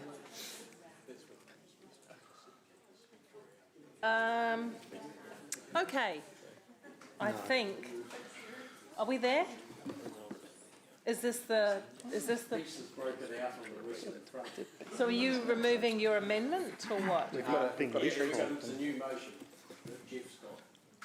Yeah, just remove that. Peacemaker, we've got a tree. I'm happy to explain it in a nutshell if that helps. It must be in a nutshell, without promoting it. Just explain it. in a nutshell, it's putting up 50k in year one to allow them to at least get on with things, and reviewing it through the annual plan process, which will allow council to get more information on it. Right. So we will now go to debate because I think that's fairly clear. So Jeff is the mover. Thank you. Yeah, elected members will remember the submission made by Blair Curry during the long-term plan hearings. He and quite a high-powered group, including Rob Waddell at Peoples, have been doing a considerable amount of work on a vision for Ferrybank, a vision that's very consistent, deliberately so, with what the council has proposed for the Ferrybank in our river plan. It would involve redevelopment of the Ferrybank building, which is something of an eyesore, as well as construction of 3 other buildings probably, where the rowing club, Wakarama and fishing clubs work out of. And it's a result of a lot of cooperation between the rowing clubs, Wakarama, Iwi and the fishing club, and they're all working together to create a great community hub in this area. And in short, it would transform the Ferrybank area, one of the most beautiful areas along our river bank. And I just suggest, just imagine the vision of the regional theatre, renovated museum, pedestrian cycle bridge, and this transformed area with Ferrybank, which they are proposing as a self-sustaining community hub with some commercial development, which helps along those lines. And I think it ticks all our well-beings, cultural, economic, environmental and social, and would really activate that area in a sensational way. And for us, I think it's a perfect result. It develops the Ferrybank area as we, as a council, had always proposed, but someone else is doing most of the legwork. And they're a group of very well-respected people. And so if we can invest in year one and let them at least continue on the work they do and it will give us a chance to have a good look at it and have oversight Please of it wrap up. come annual plan time. Thank you. Thank you. Councillor Hamilton. Thanks. I'll be really brief. Absolute no-brainer. Pennies on the dollar. I'm pleased we reached a realisation today that this, in terms of not the financial amount, is actually quite small, but it shows that we're still at the table with these guys in terms of partnership. They've already invested a lot of time and in kind. You've got architectural drawings already done. There's engineers involved, significant amount, and they will be bringing a lot to the table. A lot of the businesses are already quite philanthropic. So this is fantastic. It doesn't bind us. It just keeps them at the table. For those that haven't seen it, it's an amazing presentation, which you will see. And the main thing that they said to us is they really want to try and do it at no cost to council. So that's really their mandate going in. So that gives me a lot of comfort that these guys are genuine stakeholders in the community with us. Thank you. Thank you. Councillor McPherson. Yeah, thanks. I've decided to support this version of the motion because it doesn't commit us past an initial piece of seeding funding smaller than was originally proposed. And I think, like a lot of other councillors, it seems on the surface, at first glance, to be a good idea for the sorts of reasons that Jeff and Ryan have put forward. I'm not sure about the pennies and the dollar sort of description from Ryan. But the issue is that it is only at first glance. We haven't had time to peruse it as any sort of detailed thing. The 12 months after this gives us time to do that. It puts it through a process where the public will have some oversight of it, whether who's consultation, engagement, whatever you want to call it. There will be some more oversight during that, and allows us to have a look at things like business cases, some more detailed planning, who the other partners might be, including funding partners, things like that. All those questions that did come to mind during the earlier session. I hazard a guess that if we had put up some other councillors had put up a thing saying 100,000 a year for 3 years for this new cycle highway or this new community centre, it wouldn't have got as far as even this one has. So I just would like councillors to reflect on how this has been handled within the meeting and apply the same standards in other areas that may not be their own particular interest. But I do think it's in principle a good idea that we should allow to get to the next stage. Thank you. Councillor Bunting. Thank you. Endorsing all of the three previous speakers, and your point's well made, Dave, about projects that don't meet or that you haven't come into the room with. I think this is it's really interesting. There's a bit of a pattern forming in a very, very good way with a lot of where we are placing our funding this year, and that is around partnerships, and that's around seeding and around saying, okay, here is a bit of start money, prove it to us that this can be done. And it's similar to the way that the pitch for the creative partnership funding is. It's like, here's a bit of money, go out, make it work, and we'll look at it again. And I think this is a really good way to go about things. We've got a high-powered, very high reputable bunch of people here who seem to be doing a lot right, and we're just gently flagging, hey, we'll play, but we're not. I don't think we're taking a reckless risk either. So, no, I applaud it. I'd also like to mention that I think the relationships that Councillor Taylor and Councillor Hamilton in particular are building with these people is fundamental to our future success if we want these people to play with us nicely as well. So, big ups to you guys. I don't think this is over the top. I'm quite comfortable with this one. Thank you. Councillor Pascoe. Thank you. And again, briefly, look, I'll be supporting this. Although in terms of the 50,000, I think we ran out of money at 4:23 yesterday afternoon. So we're well and truly in overdraft now, but I'll support this to the next stage. And look, the reason why I would support it, a couple of reasons. One, it comes with some credible partners, and I think in terms of the other speakers, council should be getting involved where there are some credible partners. And secondly, it brings together two warring rowing clubs that have for, I think, 40 or 50 years been at loggerheads heads with each other. Both have got aged buildings, and I looked at their financials during the break, and both of them have significant cash resources, so no doubt they're thinking long term that they will have some cash to throw in order to do this joint development. And not only that, it also brings together other river sporting activities, and this should really be part of the river plan. You know, the river plan is all about activating the river, and these groups play a very significant part in the river activity. So the 50,000, I'd prefer us not to be putting any money in, but I think it is the start of developing that relationship and giving some credibility. And I hope groups like Sporting Waikato, the various trusts around the city and Momentum will also look towards matching some of that money as the development proceeds. Thanks. Okay, thank you. Councillor Gallagher. Yes, I mean, albeit it's not the 300. After talking with Dave McPherson, it went to 50,000, but in the end, he could be the new next Minister of Finance in this council. Very parsimonious, but seriously,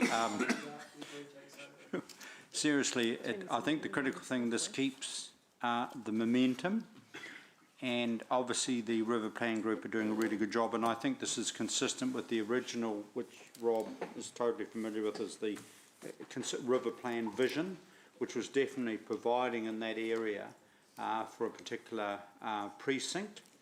And as I sort of said on the day when I did the walk-around tour, obviously I'm going to be interested in the detail of the proposed interaction of those buildings with the neighbourhood, with the houses, and also the commercial building across the road. The ferry bank is going to be developed in a particular way.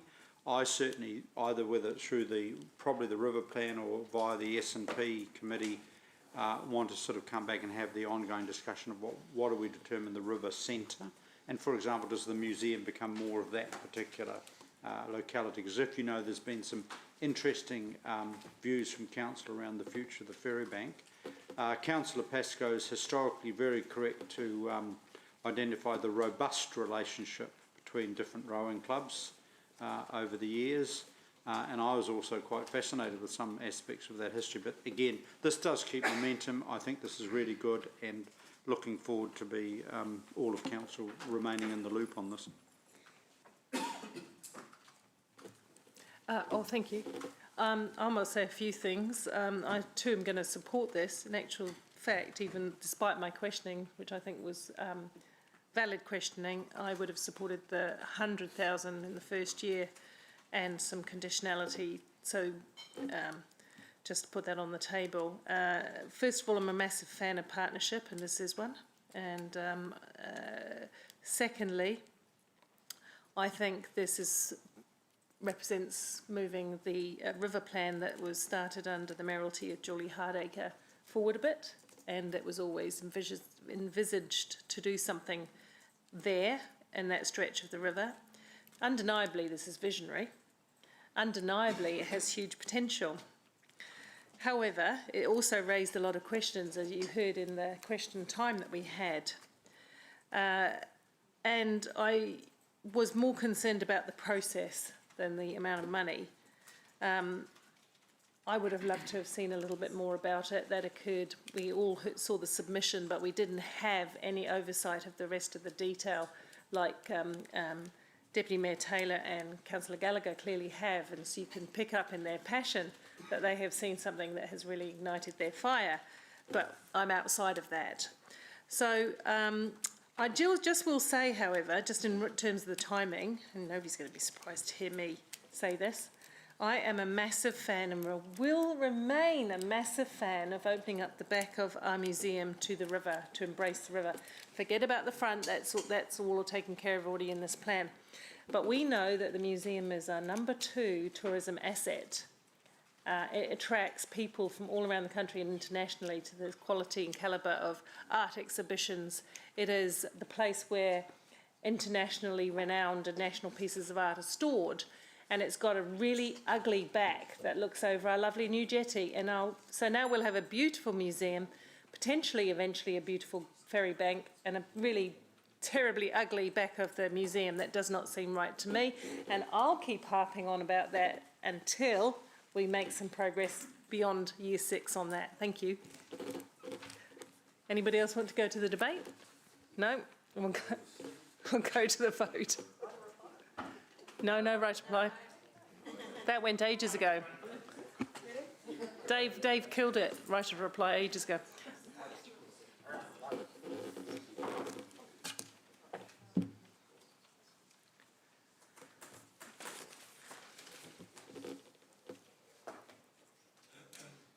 Look at that. All those The motion questions. is carried unanimously. Thank you, everyone. That brings us to the Sports Park Toilets and Changing Room Improvement Programme. I need a breath halfway through this sentence. Sports Park Toilets and Changing Room Improvement Programme and Rototuna Changing Spaces Bathroom. Councillor Thompson. Yeah, just at this point, just explain what you're hoping to achieve here. It's fairly straightforward. I think it should probably actually come under the title of the Rototuna Village Hub. Or Village Community. Coming, I think. Anyway, beside the point. While we're waiting, essentially, there are a couple of options here.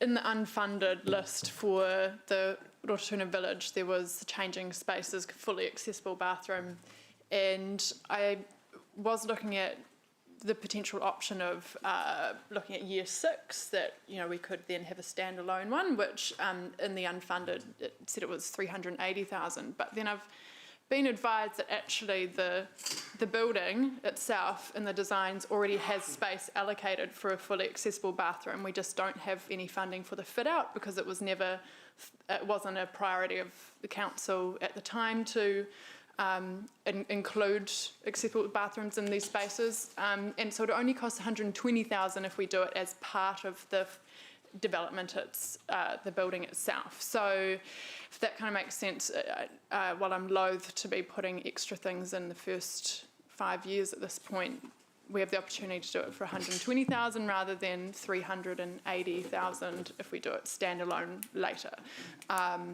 But if this doesn't have the support, we can always look at that later option. So that's kind of the context. That's fairly clear. Let me just see if there are any questions. Sorry. No, it's fairly clear. You have got a question? Yeah. Is this going in the new hub, or is it part of Kori Park? Do you want to speak?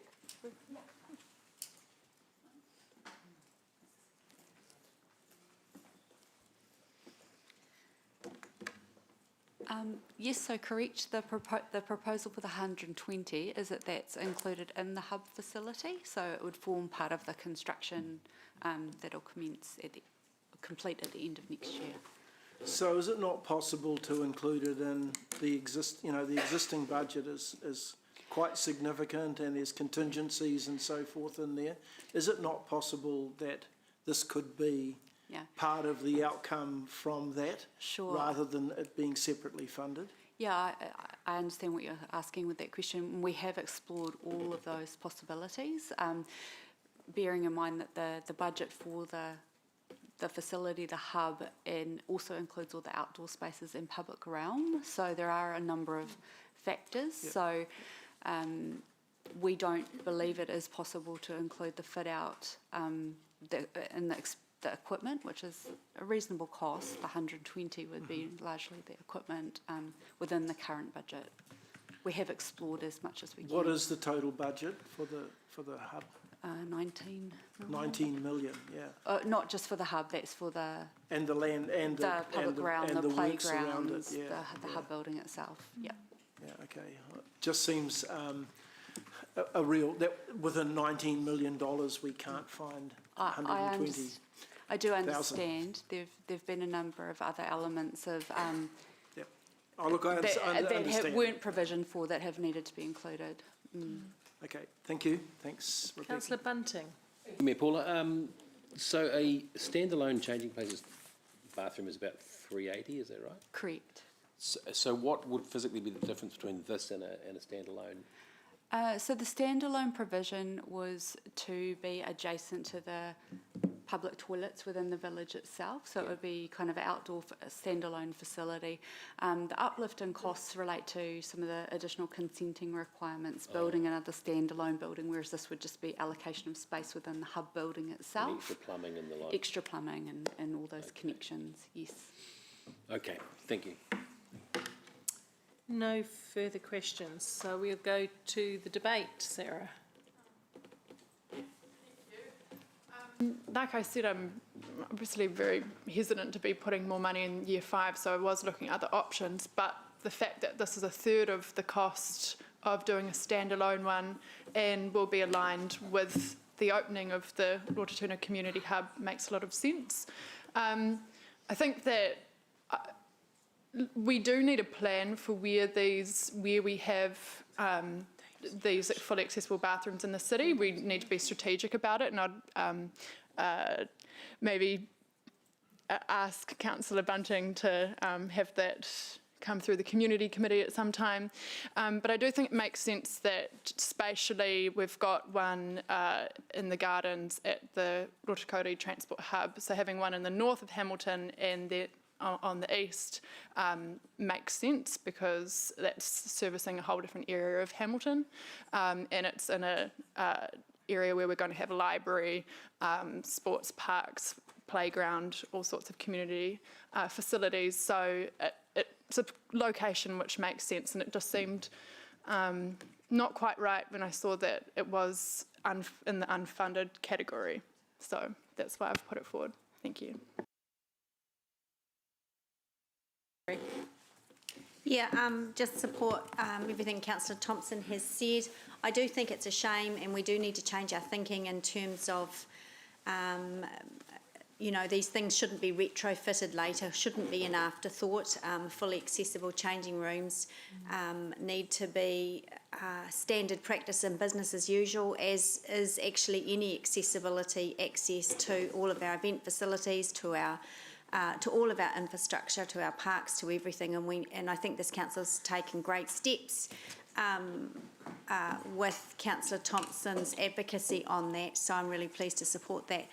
Remember that 25%, a quarter of our population, are people who live with some form of disability, so they don't deserve to be treated differently, they deserve to have some equity, so that's why I hope that council will support this, and that we can, when the disability policy comes to Councillor Mark's committee, that we can look at that with a lot more vigour and commitment than we have done in the past.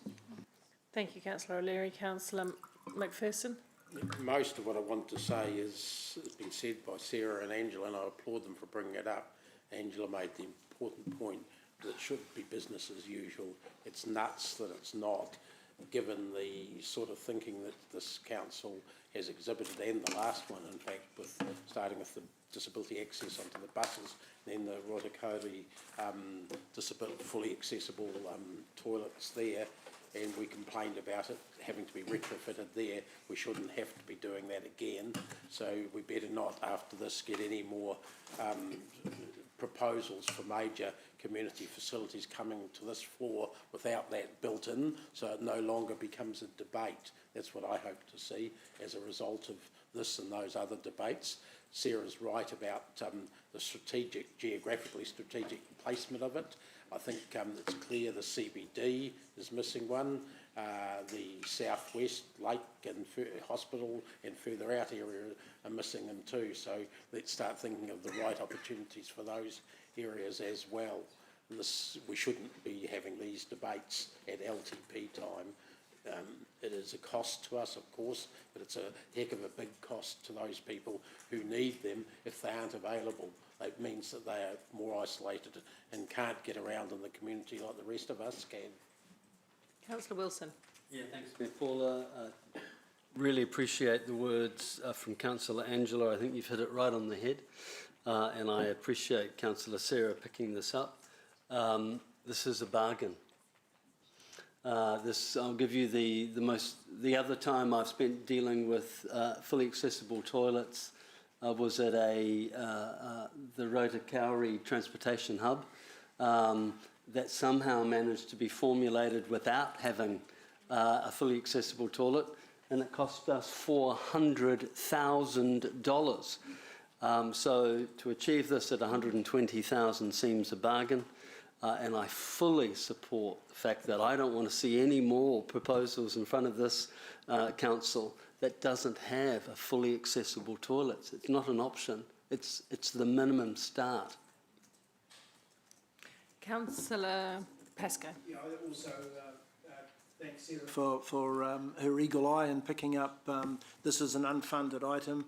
I guess there was a time when toilets used to be outside, and it probably took council a few new buildings before they realised that everyone else had moved their toilets inside, and so possibly there's a wee bit of a there's a wee bit of a catch up here, and I think if anything does come from this, you know, there must be a message to our architects and planners that this should be an automatic inclusion in buildings that we build now. $19 million facility that we're building at Rototuna, and we've basically left out something that, as Angela and Dave have said, we've left out something which is rather an iconic thing that Hamilton City Council has done in a number of new builds. So that's my message, is that it should be a matter of automatic inclusion. Councillor Bunting.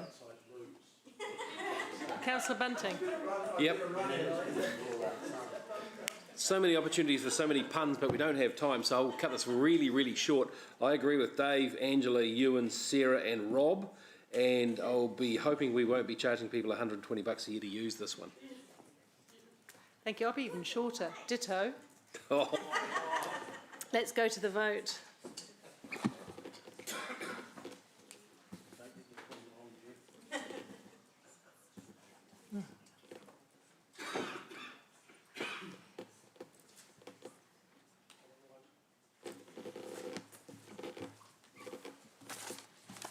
The motion is carried unanimously. Thank you. Well done, everyone. The next one is the Sports, Recreation and Community Pavilion at Korikori Park. A motion by Councillor Hamilton without a seconder at the moment, and there's no alternative on the... This is an additional, isn't it? Can you Yes, Mayor Paula, if this motion doesn't get a seconder and doesn't go forward, there is no funding for this in the long-term plan. Deputy Mayor, second it. Thank you, Councillor. Deputy Mayor Taylor will second. Ryan, would you like to just explain, without promoting, what your thing is, and then we'll go to questions? Yeah, I'm just wondering, Mayor Paula, if I could explain, but in the process I'm sort of framing it, but then I'd be happy to not speak to it in debate, because I'm not debating it, but it's hard to sort of give it, because we're not the main thing with when you put up a motion is that people can understand what you're doing. It's not your place to debate it and I understand. Provide a it just might take me a minute to frame it and explain it, that's all. Yeah, just very factually rather than... Absolutely. Thanks, Mayor Paula. I just preface this, and I just remind colleagues to keep an open mind. I know we're getting to the spendy stage, and everyone's sort of thinking we're closing, but we need to remain, treat each project, and then we'll review at the end. So that's just my request. So this is a request in response to a submission from Northern United Suburbs. They've got 1,381 members in Hamilton, but no physical structure to support them in terms of change room facilities. 900 members are youth under 13, 14, I believe. We've done similar with examples in the past. Marist, we gave 665,000 to in 2004. Eastlink, 320,000. Bowling Club, Hamilton Netball, etc. In 2020, this club had the largest increase of female players. They're forecast to grow by another 300 to 400 players in the next 5 years. Currently, they've got 85 winter football teams, 3 netball teams, and 39 futsal teams. And across the membership, it affects 5,000 Hamilton residents. The motion is to try and smooth it over years 2 and 3 from a funding point of view, from council's debt to revenue ratio, but also to give them time to get their ducks in a row. So the motion would stipulate that they have to match or exceed our funding. There's been figures circulated by them and Lance of a building around $2 million. Our contribution would be capped at $500,000. So it puts a cap on it and would provide a pretty nice outcome for the community. So that's essentially it. Thank you. Councillors, questions of staff or Councillor Hamilton, Councillor Pascoe? Yeah, it suggests in the motion, Councillor Ryan, that council would eventually own the building. Is it intended that we would be financed? Sorry, I've been guided to make it OPEX, not CAPEX, so we therefore wouldn't own the building. I need to change I'm looking at the possibly not. I'm looking at an older version, which apologies was for emailed. confusion. Okay, just can you perhaps come back? Oh, there's no other questions. I have a couple of questions. Yeah. Okay. Councillor Pascoe, we've just changed that on the screen to make that clear. That it's a grant. Yeah, no, I'm looking at this printout I got this morning. Yeah, so I'm sorry. Look, have we got some undertakings or some understanding with the sports clubs that they would fund the building cost? You know, I'm thinking of this in the same context as the rowing group. Is that? Yeah, this would be a seed fund, and they would be required to go and get. If they don't equal or match it, we would remove our funding. Yeah, but what happens after that? Because we've got no funding in the remainder of the LTP for any building costs. Lance? So is there an expectation that that we would put in the 500,000 max, and that would be the extent of our involvement, apart from maybe a community lease for the land when they build and Correct. fund the building costs of the building on the site? Correct. So they project manage it, they build it, and there's community access. We don't own it, so we're not committed to the depreciation or the operational maintenance. And they're open to the peak overseeing the structure and community. Yeah. But at this stage, the extent of our involvement would be a max of $500,000, assuming they are able to match that with external funding. Yep. Okay. Correct. Thank you. That's my question. Councillor Levy. Yeah, thank you. So at the end, all being equal, would there be an agreement between us to ensure community use, like similar to what the hub has? Correct. So Peak, sorry. in the funding agreement, Yep. and then there'll be the community occupancy lease, we would have appropriate clauses about the times of day that the community at large could use it. And the discussions with Mr. Dole is around potentially the peak running the bookings of it. The Northern Sports Club are open to that, very much open to that, because to be honest, they may not initially have the wherewithal to run it themselves and use the skills of the peak. So there's already been discussions as well with peak staff about that. And then, so why OPEX? Because OPEX that's a 0.5% rates increase in year 2 and 3, and we have done CAPEX grants before. We just did one for, who did we do a CAPEX grant for? Was it the theatre? So why is... My understanding is that if we grant, unless we own the asset, it's OPEX, so it's a grant. So like the peak, we put in 4.5 million, that was out of OPEX. So what did we do last term? We didn't, because I questioned that. It was the first time I'd seen a CAPEX grant. What was that for? And yeah, we did do one. Yeah. It was an operational grants from CAPEX, right? I thought it was the theatre as well. So the theatre is a grant, and it is in the operational budget. What we do though with that particular one, you know how yesterday I was talking to you about our operating result, and there's two parts to it. There's the accounting result and the balancing the books. We take the theatre out of the balancing the books because it's a one-off grant. It's not what we call everyday revenue versus everyday expenses. So from a balancing the books perspective, that's taken out, but from the accounting result, we budgeted for it and we have it included. It wasn't for the 25 million, it was something more recent than that. Perhaps if I could just add to that, it may have come to us as a CapEx request because the requester, from their perspective, it was a CapEx expenditure. But from our perspective, it's an operational grant. We don't have the CapEx, if you like, on our balance sheet for that grant. So it has to be an operational expense. Okay. That answered your question? Might come back. Councillor Van Oosten. Yeah, thank you. I'm just having a look at the line item, sports parks, toilets and changing rooms. And in the 21-22 budget line, there's 559,000. And wonder if there's any way that part of those funds could be moved over into this consideration. That Maxine is alerting you to some existing budgets for these It's a types of citywide things. budget allowance. That's capital for changing rooms. It's not for pavilions or anything like that. So it's actually for people where they can go to the bathroom, get changed before a match, get changed after the match, have a shower, those sorts of things. And this wouldn't have any of those same facilities There's within already it? significant changing rooms at Korikori Park, so this is actually a pavilion where people meet for meetings, after match, all that sort of stuff, seminars, and we'd envisage this pavilion being used by a wide range of activities and groups. Interesting. And also then, there's other proposals in the area.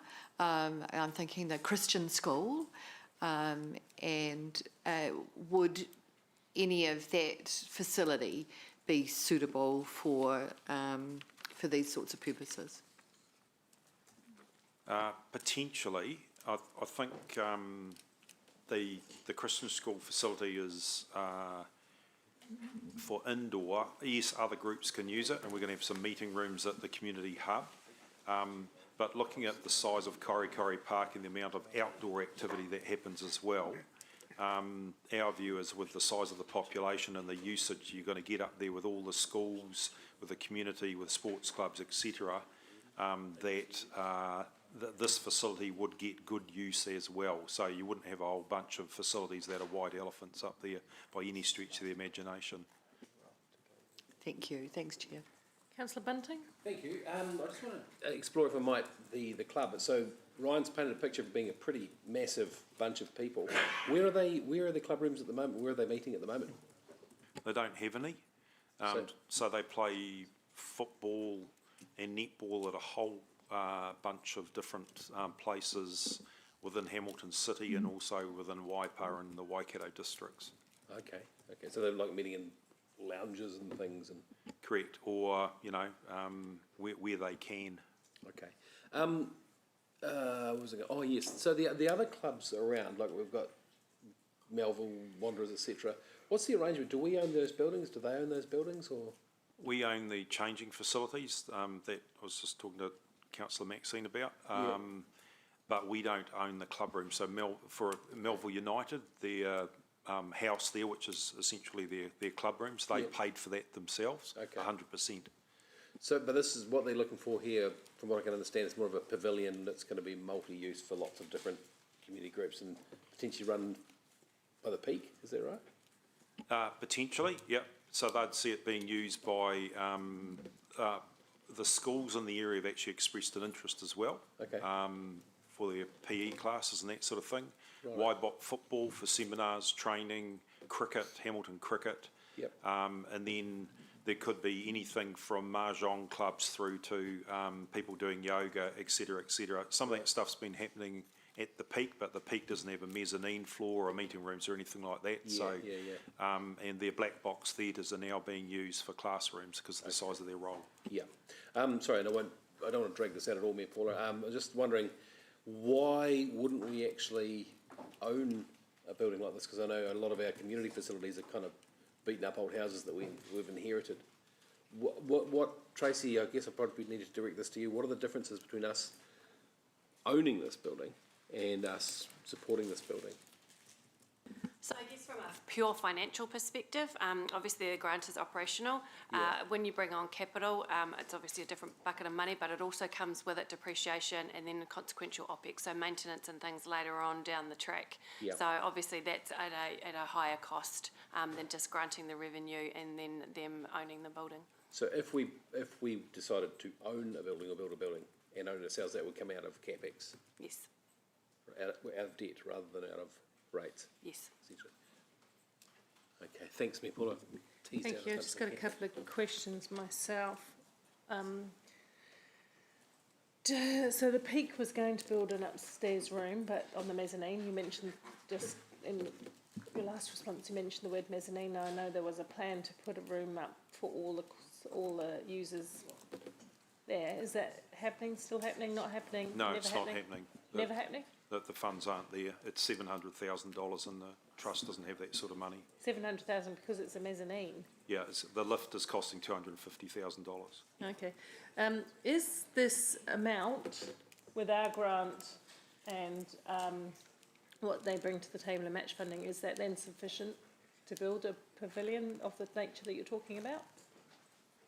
Look, the provisional figures are around $2 million, and look, there hasn't been a whole lot of detailed design work or anything like that. It's there's been some people who, in the construction industry have had a look at that, who've got, you know, the good rule of thumb, which sounds about right to Maria and I for what they're planning there and what's in our master plan. $2 million?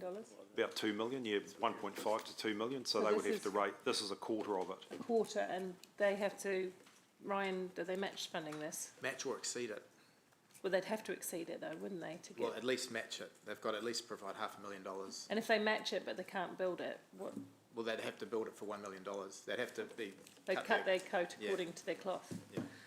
Okay, cool. And in terms of, you talked about community spaces, there's a very expensive community centre going in the Rototuna Village hub. What's the difference between the potential use of that space and this space? I'm not trying to be cute about this. Look, to be honest, if you're going to have things related to sports and that sort of thing, there's certain types of sports gatherings that could happen at the community hub or at the Christian school. There's others which probably wouldn't. So like if you're running seminars and training things where they actually go inside but they also go outside and then they come back in, things like that. So I think you have to be cognizant of the types of use that's happening so you don't end up with a whole lot of muddy shoes over carpet and meeting rooms in a library and that sort of thing. Cool.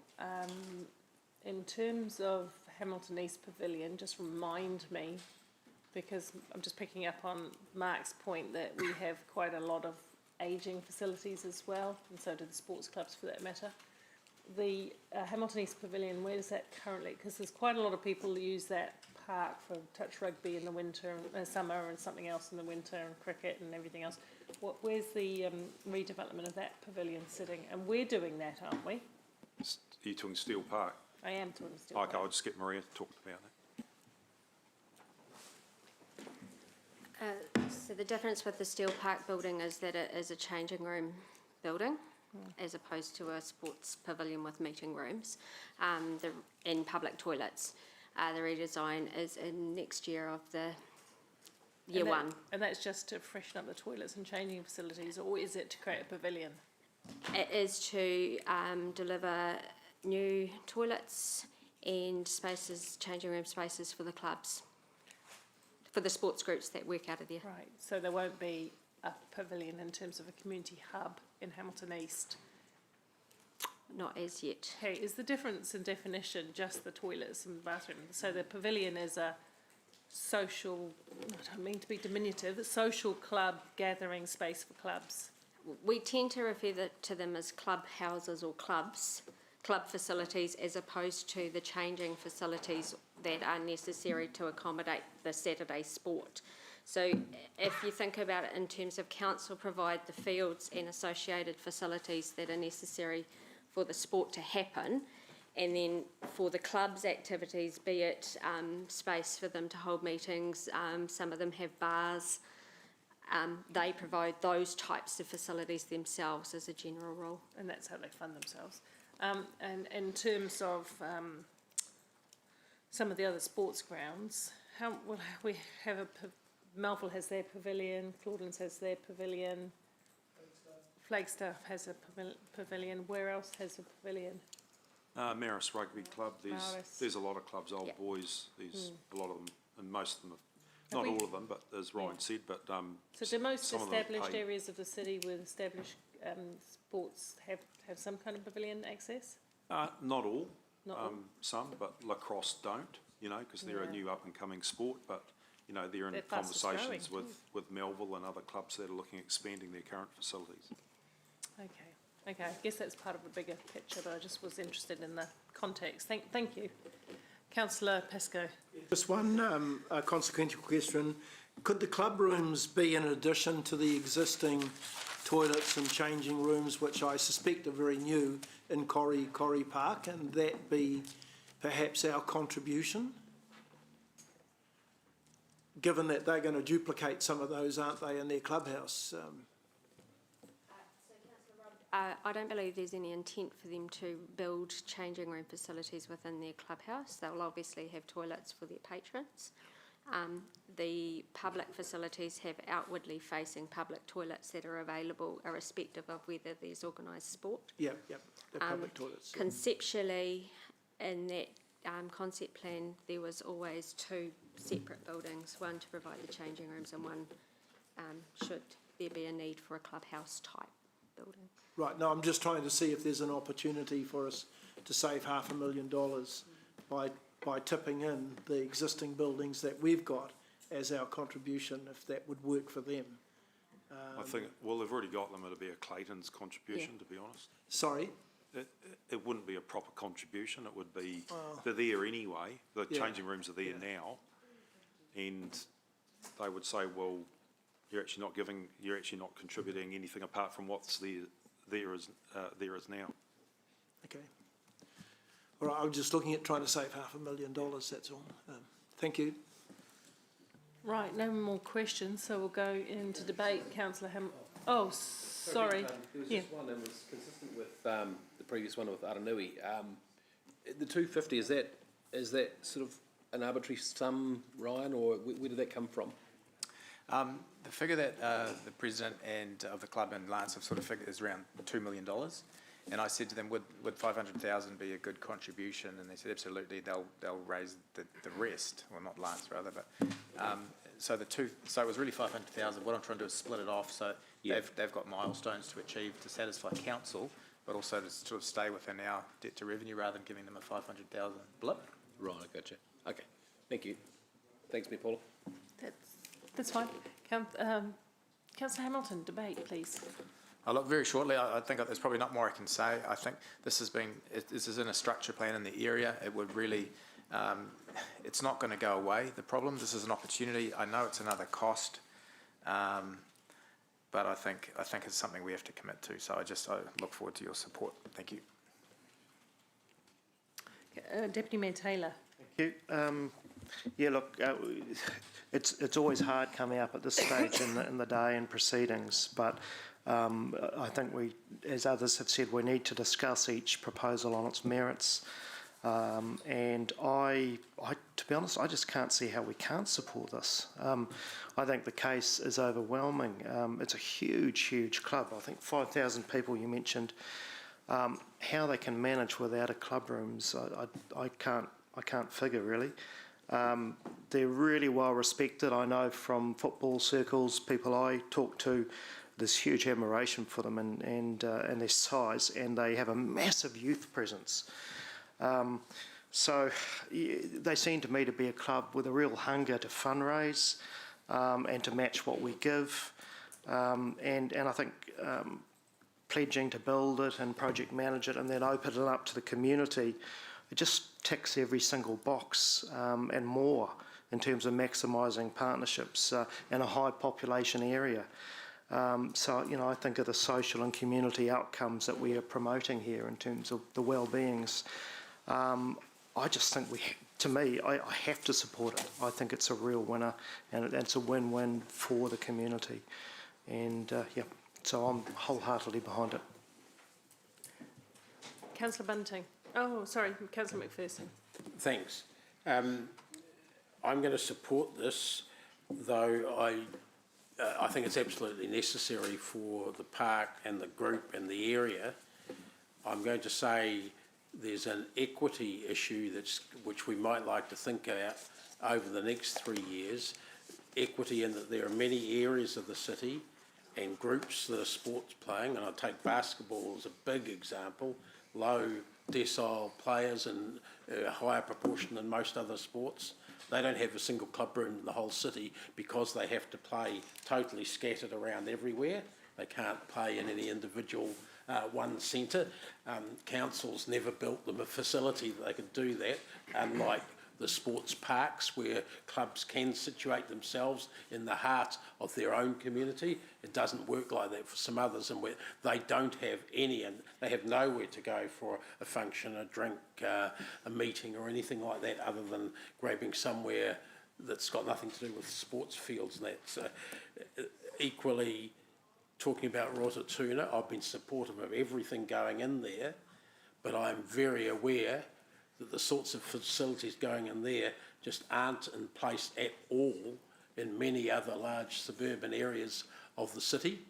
And I would like to see us do an analysis over the next year or so of where these facilities are and where the gaps are, so that we can actually have a longer term plan, because there's a problem with this way of doing things. I think we're all aware of it, coming up on the hoof because of a submission or something late like that. It's not, who's been waiting longer than Rotatuna? We wouldn't know.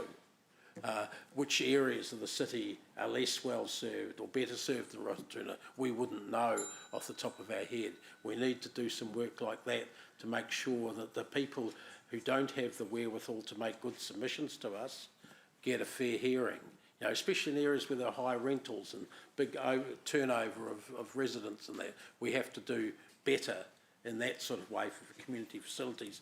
But in terms of the need of it, just want to say quickly, there's one good example which I was involved in about 15 years ago, the Western Community Centre. Some of you may not be aware that one of the rooms that you have your network meetings in there is actually the sports club pavilion for Elliott Park.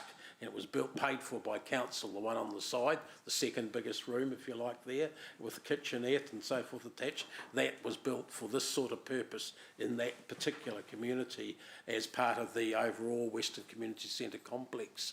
And that's something, maybe a bit of a lesson for the future. Thanks. Thank you. Councillor Bunting. Thank you, Southgate. Yes, I'll be supporting this. Two of the strongest reasons that I will be supporting it, and it does speak to what Councillor Davis just said about it. It seems like Rotatuna is getting everything at the moment. If I've interpreted that right, it does seem that way, and he's right. But we are playing catch up to a degree. I mean, if we hadn't last term put the library and community centre up, we'd be faced with that challenge now, and the demand will be even greater because it is a high growth area, and it does seem unfair. When we asked, I think Councillor Rob asked for a bit of a map of where the community houses were around the place. There is a great big blank area in the northeast, ironically, and it doesn't correspond with where the wealth is in town. Let's put it out there. But you know, we are playing catch up with our community facilities in that area. The other reason I'm supportive of it is that it seems to be a modern multi-use facility, in that it does. I think Mayor Paula, you brought up lacrosse earlier on. That's a really burgeoning sport that's going to need some coaching facilities. It's not a field, it's not a changing room, it's a meeting place. So it can be for the modern sports and the modern, well, not just sports actually, modern culture groups that are up in that area. That is where I shall stop. Thank you. Thank you. Councillor Pascoe. Very quickly, look, this is like the Ferry Bank in the sense that it is being community driven. There's enthusiasm out there for it, and we would be remiss if we didn't get on board and find ways of creating good, solid community facilities that the ratepayer is only required to fund some of. And so, to me, again, it's a no-brainer. I had written down here about that map that Councillor Mark has referred to, and I think in answer to Dave's point, we should build on that map and show where these various facilities are.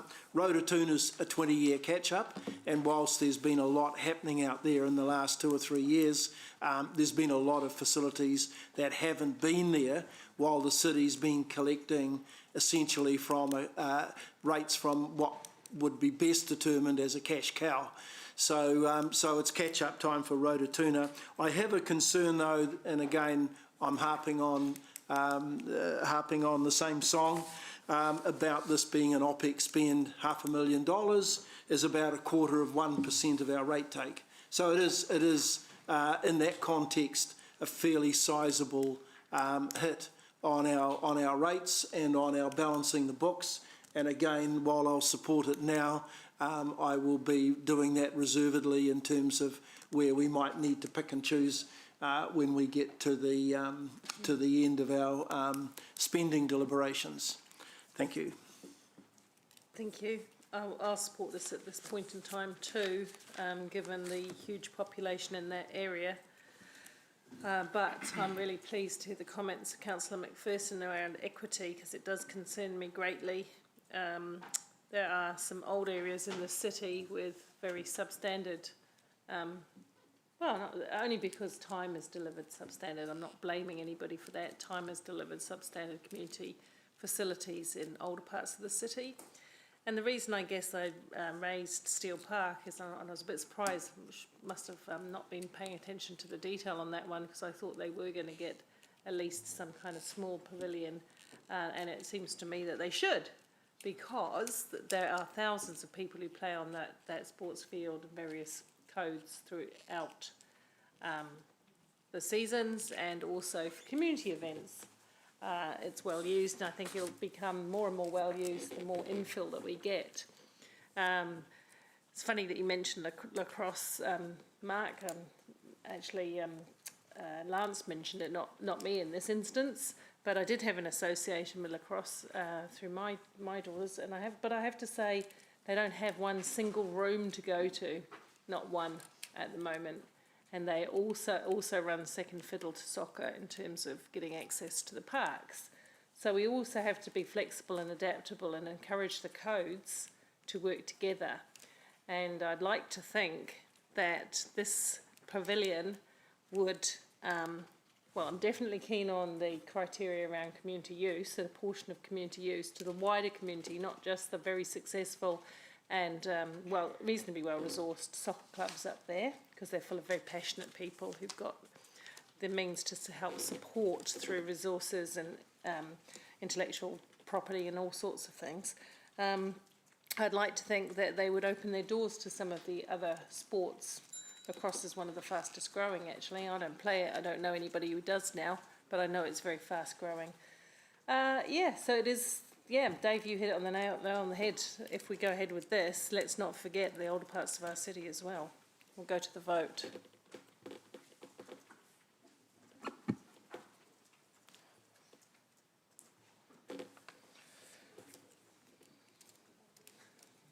We have to start taking things out soon, people. The motion is carried unanimously. Okay. Sorry, next on my list. Beale Cottage, well, Angela's not here. So I don't know where Angela is. We'll go to the Founders Theatre. No, so Angela is not there for that one either. We'll go to the District Plan Review discussion. Yes, he is. Mark's here. Pardon? Okay. And could someone find out whether Angela's due back in the meeting, please? I can move it in her absence if necessary. District Plan Review, we're on that. Okay, I can move that in my presence, if you like. Yep. Can you just explain what you're hoping to achieve? Very simply, I'm very conscious of the pressure on rates, and I think I would like to shrink this envelope a little bit of the 15.2 million we've got aside for the District Plan Review. And yet I'm trying to keep it as open-ended as I possibly can. Originally, I just said, look, let's just trim 2 mil off the entire spend, and then in talking with Jen, she suggested the second part of the amendment of the motion, which says that let's, rather than be prescriptive about what we take off it, let's get the district plan committee, whom we've charged to do this work, to go, rightio, where can we best make cuts? So we don't make that decision here and now, but we just give them a slightly smaller envelope. I'll debate it, the merits of that later on, but that's pretty much essentially what it is. Yeah. Thank you. Okay, this is the district plan one? Yeah. So any questions on that? And that is the same motion, but to take $4 million off the cost of the district plan. Okay, is there a seconder? Otherwise, Deputy Mayor Taylor. Yeah. Okay, let's go into questions first in respect to this. Councillor Hamilton. Thanks, Mayor Paula. Just to ask staff, given that the quantum that was signed off on initially was based on some robust evidence and experience, what would the impact be of either the motion or the amendment be to the requirements to stay compliant and meet the expectations of the review? So we'll need to review the scope. So the scope includes the delivering on the benefits that that we've been talking to council about for some time. So I think that was really the reason why I was really keen to put that second piece on the amendment, because it, rather than us as staff making decisions about whether we're going to downgrade the heritage and character work or downgrade the work around kind of the livability of suburbs or biodiversity, that we would want elected members to make the decisions about which of those areas we will do less in. So sorry, potentially this could affect our ability to control heritage or biodiversity matters or livability in the city? Yeah, I mean, it will downgrade the work that gets done in that space, yes. Okay. Probably a question for Tracy. Sorry, just a financial question. Because I assume this is coming out of the compliance rate? What effect does this have on a debt to revenue? Because obviously if we're reducing income, our ability to, it's going to quite quickly lower our ceiling capacity, isn't it? It is, but it's a little bit more complicated with that, because at the moment, so the $15 million is actually divided up and spent over 5 years. So obviously it depends on which, Luke's done quite a comprehensive budget for all of that. So first of all, we need to consider that. The second thing is, remember, the rates is cumulative. So yes, while the 8.9% that we've got in the first year, part of that is compliance targeted, it then has an accumulative effect on that going forward. So I can't exactly sit here and tell you that the net effect would be, say, $2 million less revenue and what that looks like. Again, it's kind of a bit circular, and we actually need time to model that. And would we have to come back before the end of June with that revised scope to give the effect? Ideally, yes, because like I say, it's about timing and how I match that off to the timing of if you're taking $2 million out of year one, or $1 million out of year two, or $4 million, or whatever that sort of looks like. So that's how it's all lined up in the budget. Okay, thank you. Councillor Pascoe? Yes, 3 questions. Could somebody tell me how much the last district plan cost, inclusive of right up to the time that it became fully operative? Oh, hello, Luke. Welcome. We have a something pre-prepared.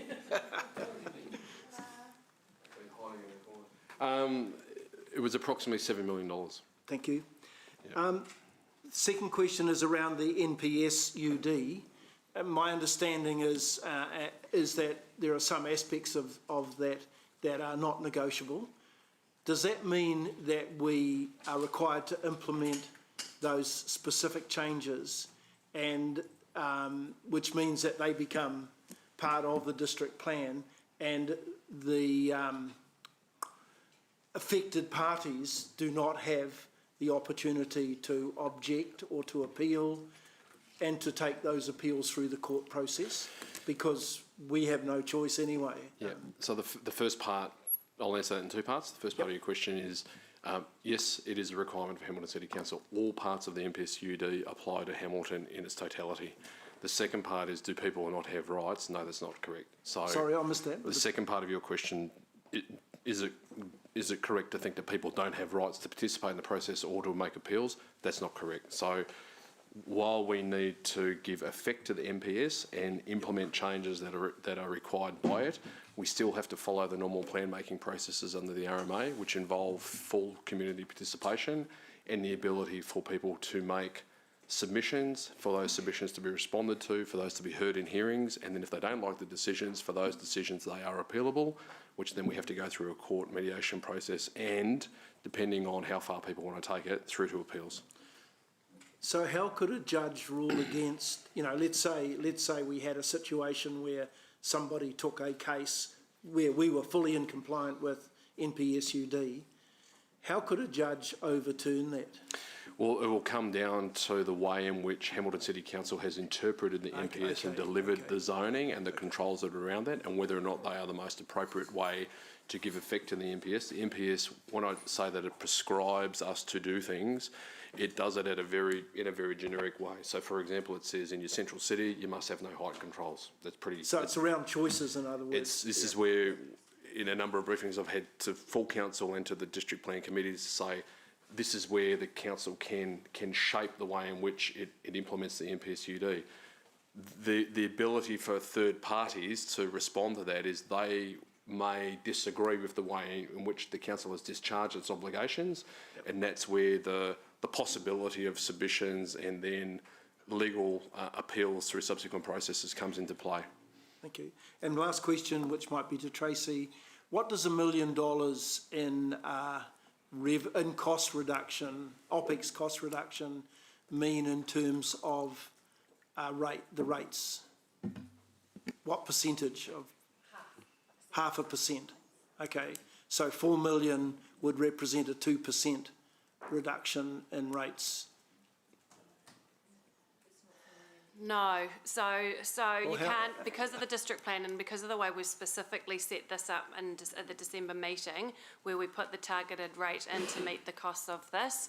And again, like I just alluded to before, the timing of those costs and the spread that we've done that over the 5 years and the timing of this rate, it's not a simple case of us just taking out $4 million and reducing that original targeted rate. We'd have to recalculate what that looks like, and I would need time to do that. Okay, so you couldn't even give us a bit of an estimate now? No, okay. No, because again, like as I just alluded to before, it's cumulative. So it's the timing of what that sort of looks like and the effect that that has over it. Could you give us that tomorrow morning, or would it take you longer? Do our very best, yes. Okay, well, if it's possible, it just might give us a bit of a feel as to what $1 million in reduction, and I'm using that as a baseline, what $1 million in reduction might mean to that particular rate. But again, and which was the point that Councillor Ryan was making, and the fact that Luke's done quite a lot of work in putting this budget together and spreading it over that 5-year period and the timing of when that spend is needed. So what I would need is some clear direction from, and again, what Jen was sort of saying, what are you not going to do, which means what is Luke not going to budget for, which means I can then pull that out of the expenses and then match that to the revenue. So all of that would need to be done for us to then model that in. So, which is I think why they put in the bottom one, is to say you need time to actually make those decisions. But doesn't the targeted rate have to be spent on the specific project? Yes. So does it really matter what year the expenditure falls in, that over the 5 years the spend's going to be 15.2? And there'll be a kind of an overs and unders jar each year if we've collected that percent each year and we haven't spent it because we're going to spend more the following year. Isn't over the 5 years the spend going to even out? in terms of the rate collection, if it's a targeted rate? Yeah, I'd like to think that it was that simple, but yeah, it's can not. we make it that simple? I'm trying to make it that simple, believe me. Yeah, look, Councillor Robb, I genuinely am, because obviously this is actually quite hard for us to model, because there's two parts. One, I have to model the rates, and then I have to take that information and put it into obviously the expenditure. So we can certainly do our best, but we will making some very high level assumptions to do that. Yeah, okay. If we can get something back, that would be, for me anyway, it'd be quite useful to have. Thank you. Thank you, Chair. Thank you. Councillor Bunting.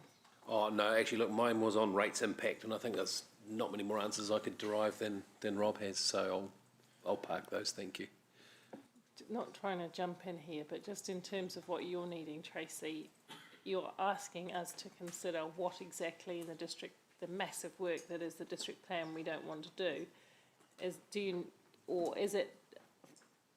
is it helpful to indicate in the resolutions when you want the cuts to occur?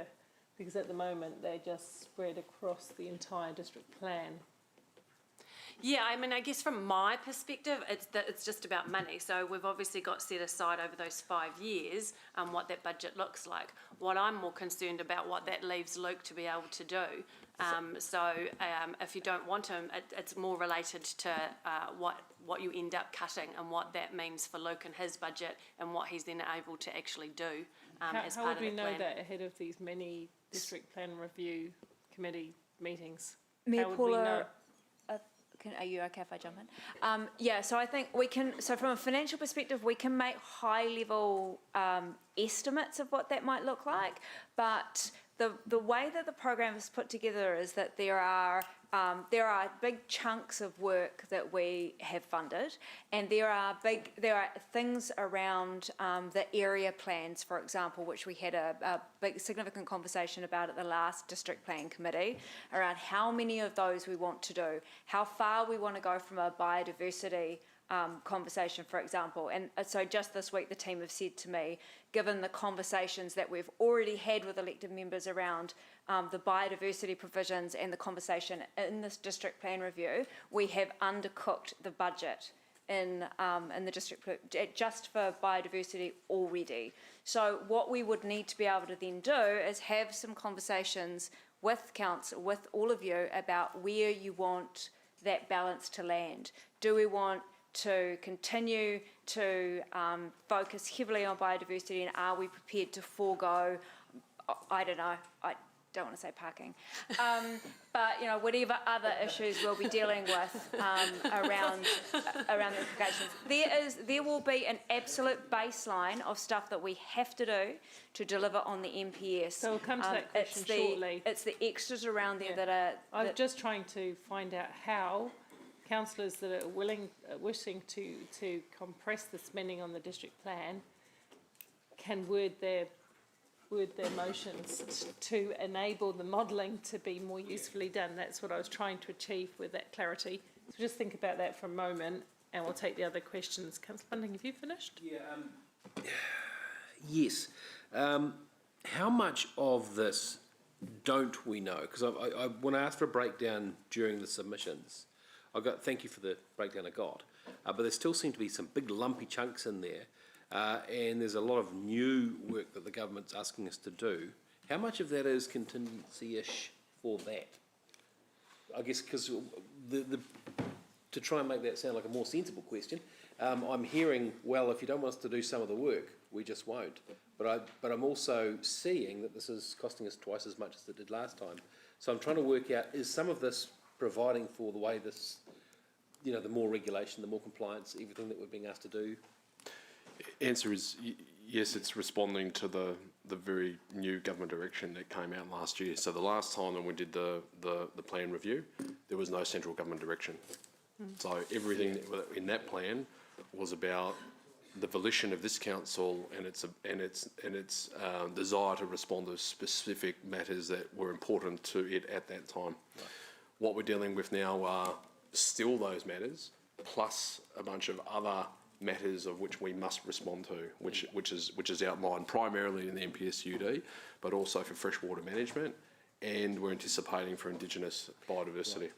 And how much of this work is being demanded of other councils all around us? Exactly the same, is it? The majority of it for our partners in the Waikato, they're being asked the same questions, with the exception that parts of Waikato District and parts of Waipa do not have to implement all of the MPSUD because it's not a Tier 1 growth area. So in places like Cambridge and Te Awamutu, yes, but out in Arapuni and you know, Paronga, it's less important. So for us, we must respond to these matters. The question for me is if, and for elected members, if you're asking us to reduce the budget, we will still have to comply with that, with those obligations. It's just the quality of the response. The budget that I've prepared and the team's prepared and we've briefed you on has been a direct response to all of the aspirations that we've heard from elected members. So to bring that to life in that context, you have budgeted on backfill resource and so forth for members of the team as well, haven't you, within that budget? Is that correct? So there's new roles in there. Yep. So that's cool. So the impact of that will be things will be thin in terms of other people having to help out, and so timeliness and quality will be a major constraint. Yeah, and you made the point very strongly at the very beginning about, you know, burnout. The last one was about kill people. I hear that, but I'm just wondering about the potential for sharing work with other councils around the place rather than duplicating it. We're already doing that in areas, say, for housing, in terms of the council recently signed off on a housing strategy. One of the things that we said that is in this program is to deliver on the housing strategy and to look at inclusionary zoning. We're partnering with Waipa and Waikato District on that. In terms of the MPSUD, in terms of thinking about walkability and accessibility, we're partnering with Waikato Regional Council on that. Where there are opportunities for us to partner with our stakeholders, we're already doing that. So we will always continue to explore opportunities for further partnering, and where there's efficiencies, we'll always look for them. Right. But you know, we are doing that already. We're not partnering, I suppose, is the message I want to get across. Thank you. Not partnering. Yeah. Not. Yeah, that's like a double negative, but anyway, yeah, I think you get it. Councillors, this isn't going to be a short debate with short questions. I'm just going to take a 10-minute adjournment. Pardon? No, because I think that will take a goodly amount of time. I'm going to take a short break for comfort stop and gather up your key questions. We'll be back. Mine was only a process question about the voting on this. Go with the process question. Yeah. Yep. Can I just check through you with Becca that if the amendment from Rob loses and then the motion loses, we are therefore agreed with the current draft proposal? That's correct. If you don't want any cuts, that's what you would go That's with. correct. Okay. Thank you. Okay, let's take 10 minutes and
Everyone, please, so we have a quorum, please.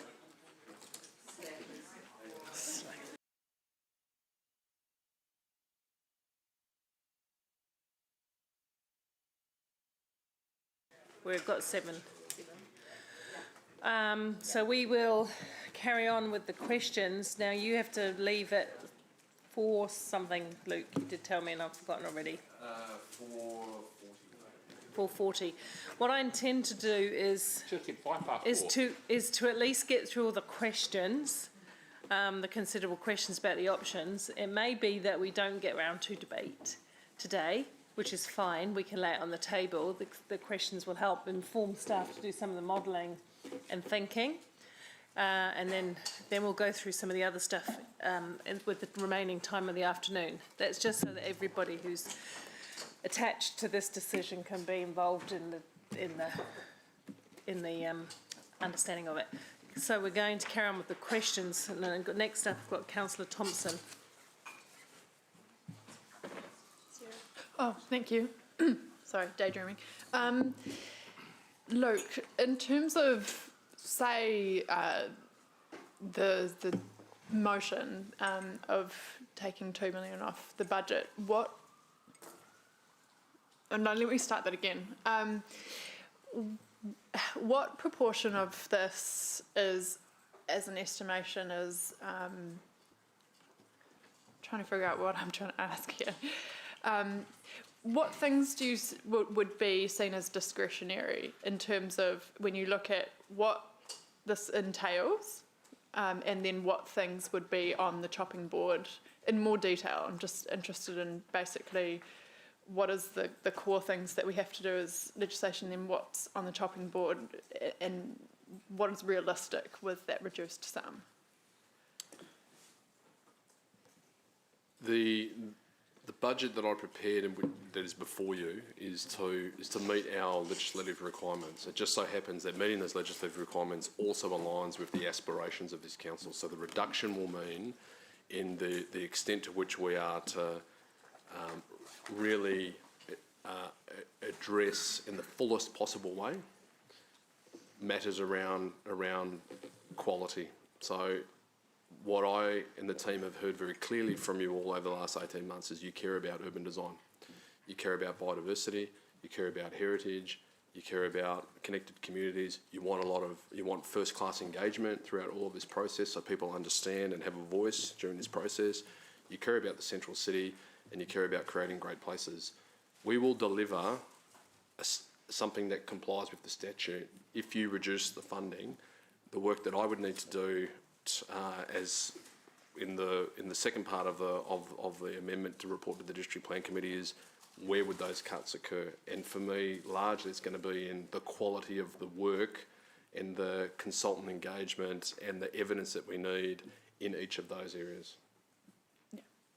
And so that basically, what's the risk, for example, with reducing the quality of consultation and engagement? My own view on that is we have sought a budget that has a lot of effort at the front end. The reason why we want that at the front end is to deeply engage with the community and to do the best possible job that we can in the time that we've got to deliver on the outcomes that you as elected members want.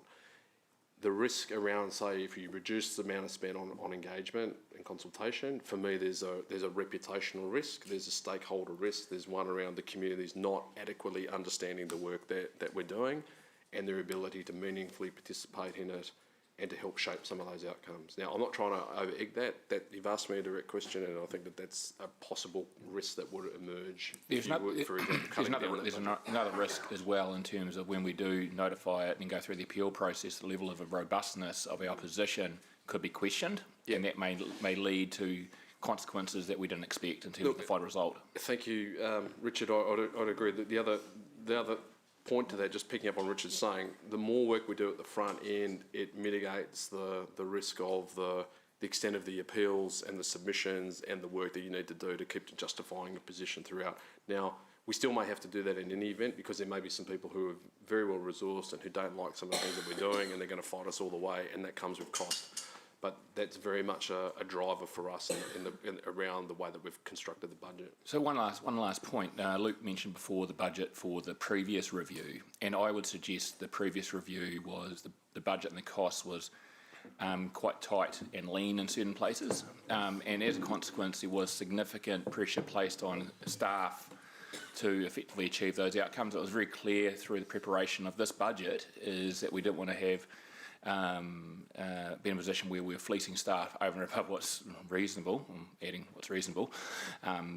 So the budgets do reflect adequate resource to ensure that everyone has the opportunity to perform to their best and not actually flogged in doing so. And I think the leanness in the last process really came at the front end, which meant that the money that you talked about, a lot of that spend came from post-notification through the resolution of appeals. So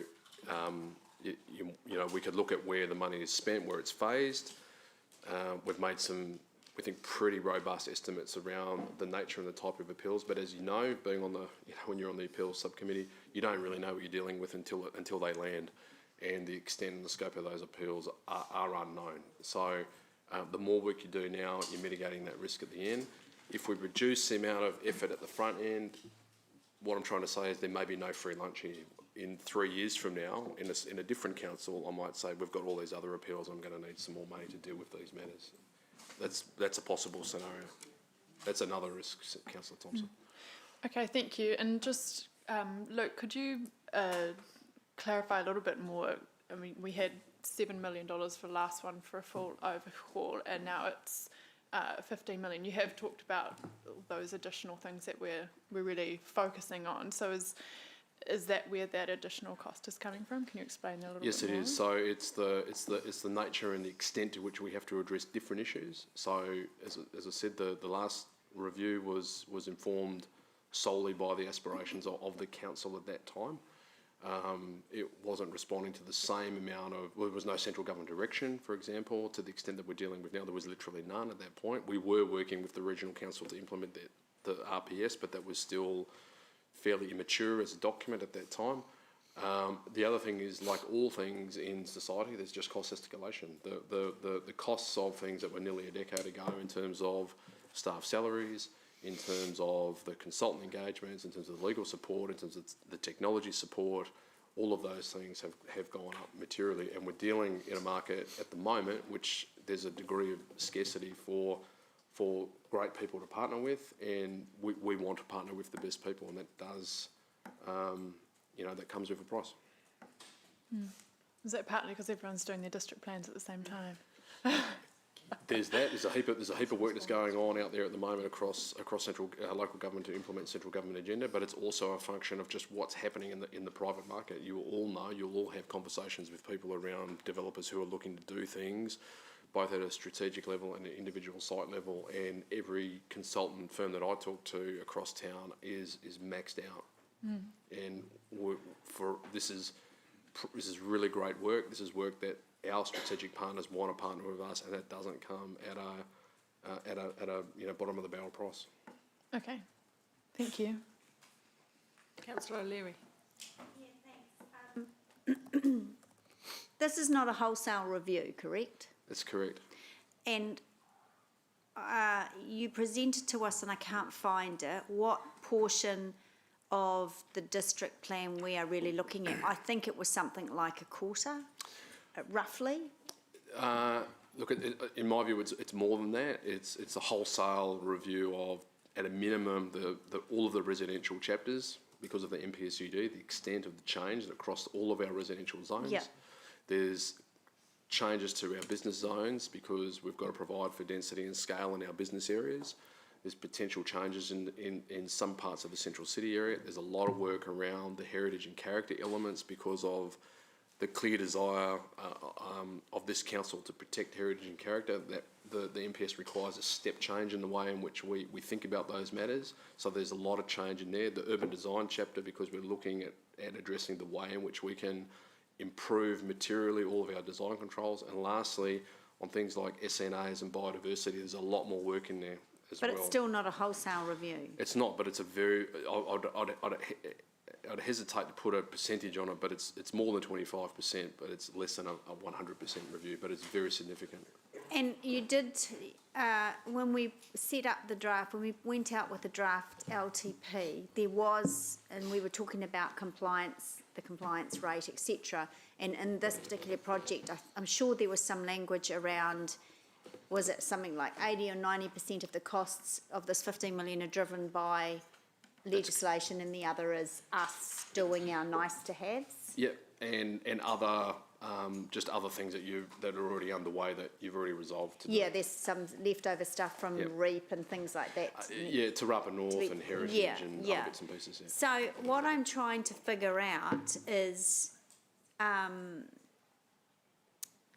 I think, with respect, I think it's naughty to say that, well, we would look at heritage and we're pulling back on heritage, and we would look at pulling back on livability, because those are the things that we want. I think that was a naughty comment.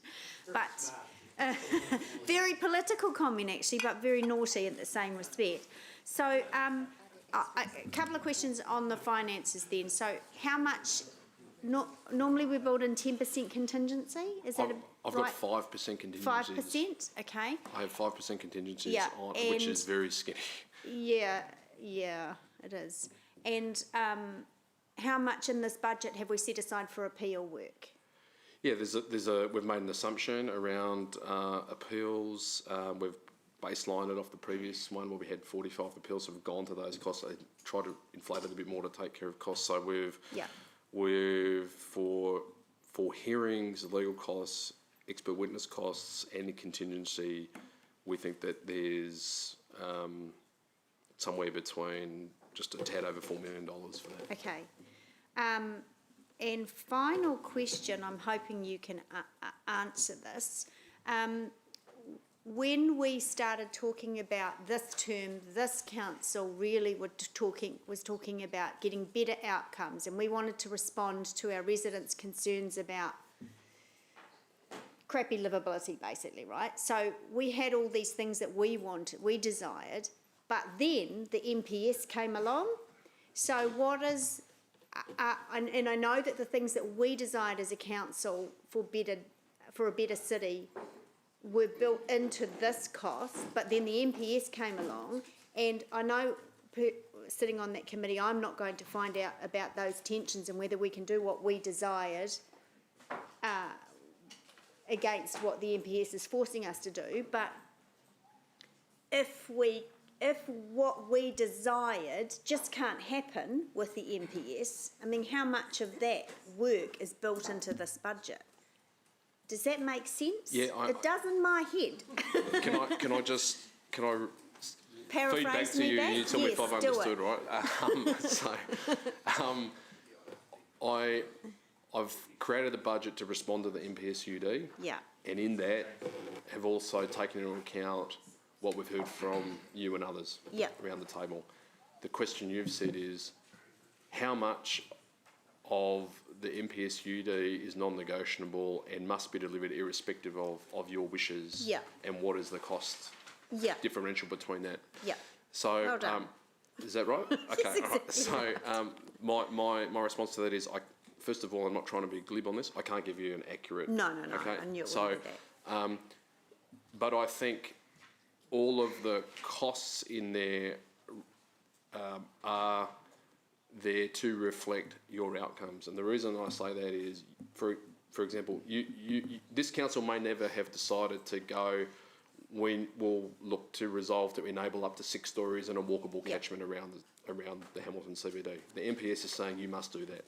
This council may not have. They may have said that, or they may not have. Right, but within that, the aspirations to create a great community and to protect residents and to enable places to flourish and grow and to have urbanism differently is very much a driver in us delivering that work. So for me, all of the thinking and the budget we've created is to marry up this aspiration with our legal compliance, to try and harmonise the two of those to the extent that we can, as much as we can throughout the entirety of the process.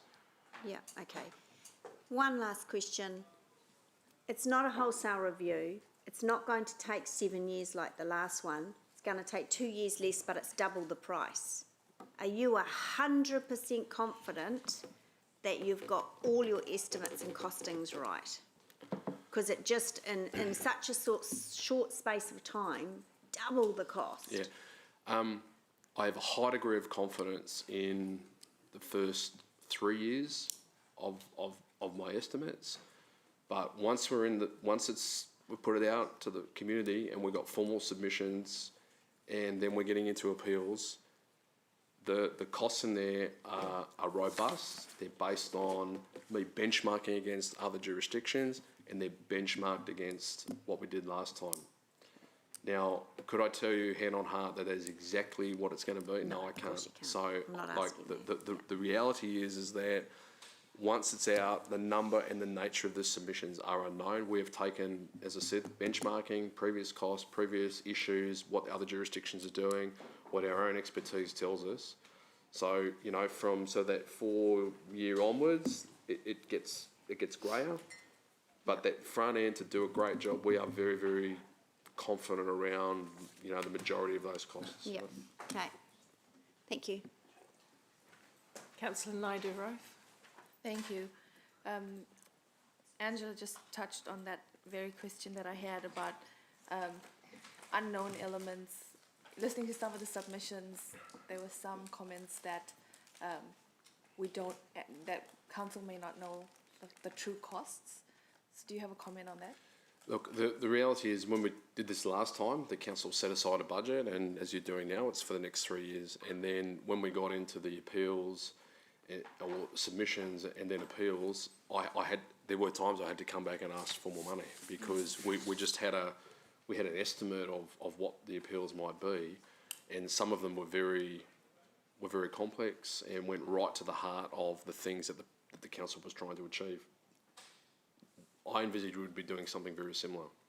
So if we get a number of submissions, we work through those. If there are ones that cut right to the heart of the intentions of this council, what it wants to achieve through the changes that we're proposing, and whatever this council signs off on next year, that's the policy direction of this organisation, and we will defend it where we can, and where the evidence points us to. If there are appeals, there may be periods where I'll come back and say, look, there's not enough money for this one appeal. One appeal, if it goes all the way, it can cost you $500,000. If it goes all the way to court, you know, we had some appeals that were, you know, $600,000, and that's us, you know, not wasting our money. That's just the costs of litigation. Okay, and the other question is probably to Tracy. I think that that we're quite, invested in this decision because it directly affects the rate, because there's no doubt that this is important work. Is there capacity to fund this district plan work through debt instead of the targeted rate? That very much is going to depend on all the other decisions you've made today and still have to make, because as you know, there's still some resolutions and whatnot coming after this. So I can't right now answer that for you. So at which point do we re-ask this question? Once we've finished everything that we want to put up today, and that's exactly what we'll be doing with the team tonight. Awesome. And if it can, to save time, if it can be modelled into a different option, I think that would be quite good for us. Sure. Thanks, Tracy. Thank you. Councillor Wilson. Yeah, thanks, Mayor Paula. Thanks for all the work you do in this area. My questions are in relation to the MPSUD. Can you describe to me whether or not the MPSUD is prescriptive?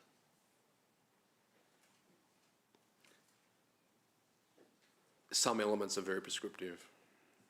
So in light of the fact that some of them are very prescriptive, as they relate to T1 growth councils, is there an opportunity for some conformity across all T1 growth councils? Sorry, Can you just explain what you mean by conformity? Yeah, even I was a little confused by my own question. I'm not trying to be clever, I'm just trying to understand what you're asking. I can self-entertain. No. There is a validness to my question. What I'm trying to articulate is the fact that if you take every T1 council that will have to, in the district plan, live within the prescriptive nature of the MPS-UD. I'm trying to understand why we would have every one of the T1 councils have their own consultants, their own expert witnesses, litigate, formulate, create, versus one national across all T1 strategy. And that's the reason I asked you whether or not it was prescriptive at the beginning. Yep. So when I answered your question around saying that parts of it are prescriptive, it's prescriptive at a kind of macro or meso level. It's saying to you, for example, in a tier 1 authority, which we are, if you have a central city area, which we do, let it rip. Unlimited, maximum heights and densities as much as you can. In the walkable catchment, which we're saying for us is about 800 metres, you've got to enable up to 6 stories. Now where it becomes a point of difference for us,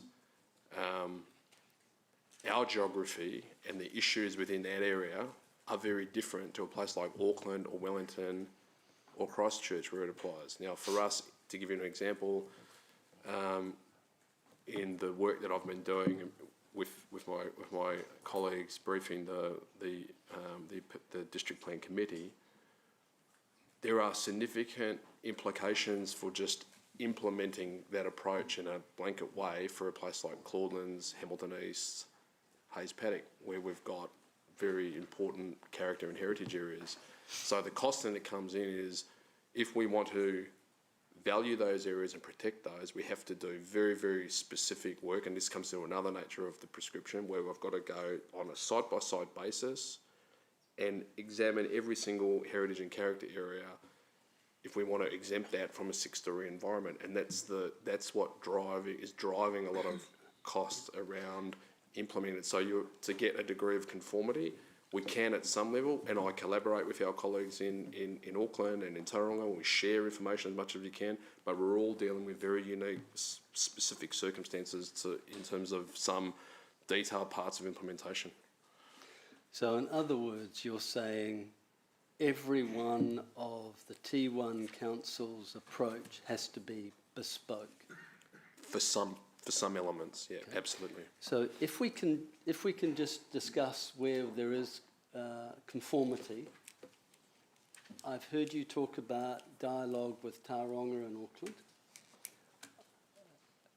Keeping in mind the reason we're having this debate is that there is serious concern about the quantum and our ability to pay for all the things that this council wants to do. Yep. Right? Where is local government New Zealand, or at least some unified entity that is going to help you create the conformity in the areas that you've articulated that don't need the bespoke elements? And when it comes to your budgeting allocation, what portion of your budget is allocated to the areas where you know there is conformity versus this need to bring a bespoke solution to each of the other components? So your first part of your question, yep. Where is that body? The agency responsible for driving consistency and outcomes across the Tier 1 authorities, in my mind, is Kaingora. Local Government New Zealand is also very interested in knowledge sharing to stop reinventing the wheel every single time, and we participate in those forums. We are at staff level, we are working with Kaingora very closely to ensure that we're understanding the way that they see the MPS-UD should be applied consistently around the country.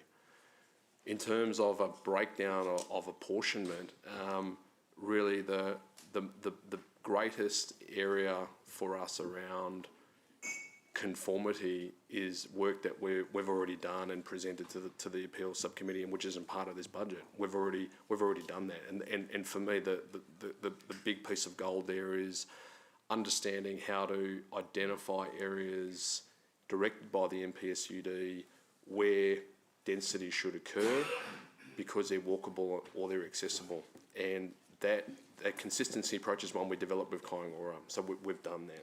So the money that's in here that I'm asking here is about bespoke things. So where we've got areas where density might have to occur and they're near gullies, or where there's very complex heritage matters and character areas. So to the extent that we can always find savings around consistency of plan provisions, we'll always look for those savings. We just haven't got to that part of the process yet. And I don't think that the budget that I've put up here around that consistency part would represent a significant portion of that, because we're trying to deal with very specific things that we've heard from this table. Okay, I've only got two more questions. We're all aware that in requiring or issuing the NPSUD, the government was striving to form a level of conformity and consistency, and some have indicated or interpreted that leading to a sort of standard planning document pretty much over all territories. What you've just said to me seems to fly totally in the face of what the government have sort of signalled, because it's still requiring us, and I guess every other T1 authority, to create all these bespoke solutions to this problem. So I just want to test that. And the second limb, and that's the last question, is in light of the new 3 pieces of legislation, how confident are you that this work we're doing would be fit for purpose in light of the legislation that's coming down the pipeline and the $15 million we're being asked for? So I've answered the first part of your question. So yes, at one end the government is saying deliver the NPSUD, and that may result in bespoke solutions or bespoke approaches to deal with the unique geographies of each of the Tier 1 areas. The consistency part that the government is seeking to achieve is to say, notwithstanding all of that, you have to try and wedge it into this national planning template so that plans all look the same. And that's that part of it. Now, on that one, I actually think that we've got till 2024 to implement the national planning standards. And so going to the second part of your question, how confident am I this work will be fit for purpose? So I think on the national planning standard stuff, we could implement just parts of the national planning standards, because there will be a whole new act going ahead. So we've already identified that. So when just recently saying there's possible, but those savings are pretty minor. So we think that there's a little bit in there. But the rest of the work, the outcomes that the government is seeking around this current government, can't talk about future governments, but current government is seeking denser cities, more compact, that achieve greenhouse gas reductions and support public transport. Those things that they want to achieve in the new system won't be going away. Everything that we've heard from our colleagues in the ministries is to say the NPSUD, NPS for freshwater management, Indigenous biodiversity, that's all going to carry over into the new system. Now, until I see that on, in a draft exposure bill, I can't hand on heart say that, but that's what we're hearing. I think the work that we'll be doing in this will be completely fit for purpose going forward in that new system.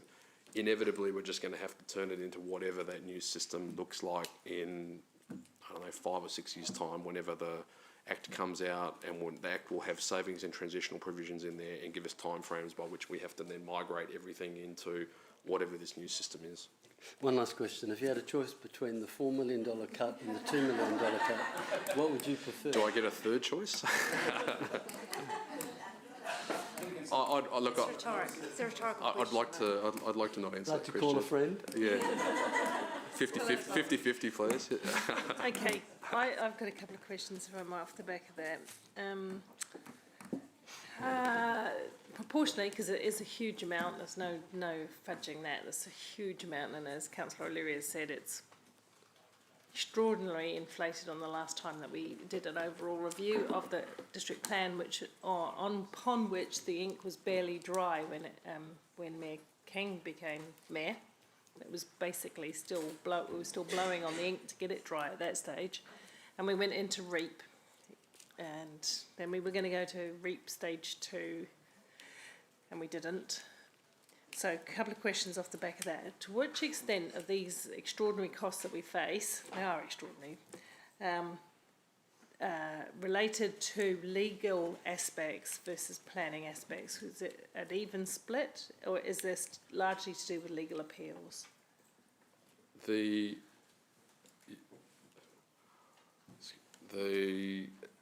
was a similar question I had from Councillor O'Leary, I think it was. It's about $4 million.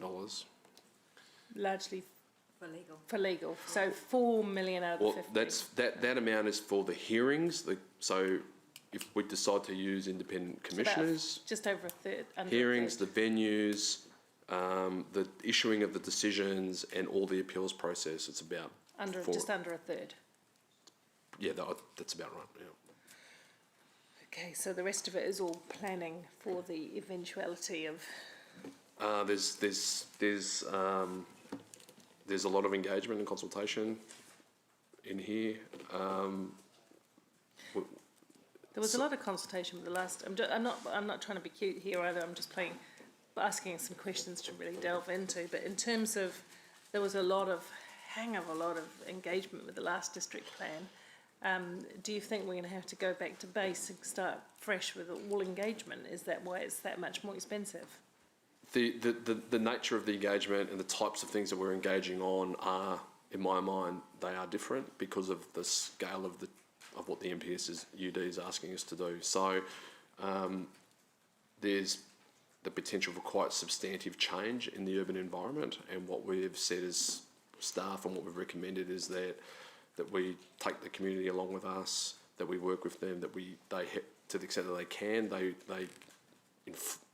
help shape some of the responses to deliver the NPS. Okay, so and the other question is, given that the NPS urban development and other changes that might come create a different legal framework, do you think the appeals will be more time and harder than the previous regional policy statement, or will there be more clarity provided? I think it's off the back of Councillor Wilson's. Does the NPS in itself provide more clarity and therefore more certainty about where you'd land in an appeal situation? Yes, in some respects it would. To the extent to which that clarity lands is unknown until I know what I'm dealing with in terms of submissions. But yes, it does. So it's very clear, there's a statutory obligation, as I think, I can't remember which elected member asked me, but that's within the parameters of any decision maker, whether it be through a commissioner or a court. So it does provide a greater degree of clarity, but so did the regional policy statement. That was way complex. It was very clear on that as well, and we still had parties that wanted to challenge the way in which we... It was a lot more complex than one MPS though, wasn't it, to be fair, regional policy statement? I'm talking about one part of the regional policy statement that applied to Hamilton with regard to centres, say, for example. Okay, well, cool. I only say that because I heard the regional policy statement, as you know. Yeah. Just in terms of the changes that are coming down the pipeline for local government, just to prevent the idea of change and then change again and then change again, we've got the RMA review coming at us. We've potentially got various aspects of reform, Three Waters, maybe whatever comes next down the pipeline. Does this give us the flexibility, or is there any flexibility around where the costs lie to respond to further change to local government? Because I believe there will be. I think the face of local government will look quite different in the 5 years that you're talking about than it does now, I think. I think the government's going to deliver some key changes, and I could be wrong, but is there built into this, is there any ability to pull back or pull back or go further if that happens? Yeah, look. Are we thinking about that? Yes, we are. So during the course of preparing this, we were faced with a clear dilemma as staff. We have a legal obligation. The NPS is law and it had effect at the time it was made, and it was very clear that for us we must deliver a series of plan changes by September 2022. But that's a portion, like Councillor O'Leary was saying, that's a portion of the overall work, isn't it? It's a big chunk of it. It's the big driver, right? And then equally there's these other matters that we've talked about. Now, when the draft exposure bill comes out for the Natural and Built Environments Act, and when the draft exposure bill comes out for the Strategic Planning Act, when we see all that detail, which we haven't seen at the moment, and ultimately we understand that the intention is for Parliament to make those acts in 2022. The thing that I keep saying to all of my colleagues in central government that I'm working with on this is, please give us clarity as soon as you can around what this thing looks like and what savings and transitional provisions are, because I'm about to embark on a heap of work here. And well, that's my concern. That talks to my concern here. My question, you're about to embark on a heap of work, and then in comes government with another either set of work or some clarity, either or. So what they've told us is, no, keep going. That work is required, and all of the intentions in the NPS will be carried over into the new system. So the NPS for freshwater management, Indigenous biodiversity, and for urban development, all of those things that are driving a lot of this program, all of those are key outcomes and reforms that the government doesn't want to lose sight of and will be carried over into the new system.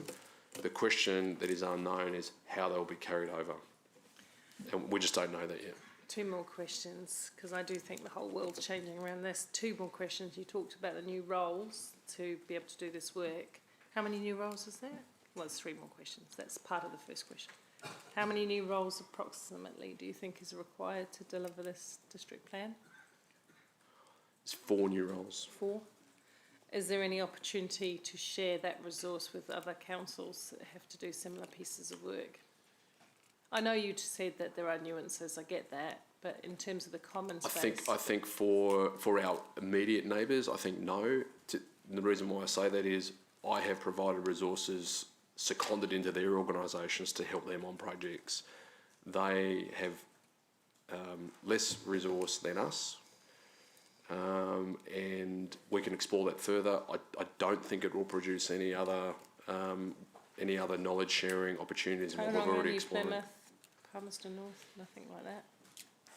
I haven't looked at New Plymouth or Palmerston North, but I can make some phone calls around that. I'm just speaking to the way to save costs by collaborating. I mean, presumably the government came in with these changes because it wanted to create certainty and uniformity across the country. That was the reason that they did the input, wasn't it? I think, and to turn up the dial. I think some aspects, going back to an answer I gave to Councillor Wilson, yes. Sorry, I said Houston. So for some aspects, yeah, it's about, dealing with issues at a national scale. It didn't necessarily mean nationally consistent approaches because of the different natures of the geographies.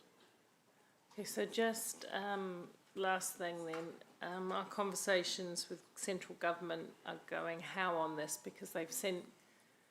Are they aware of the humongous costs that they've pushed down the pipeline to local government again?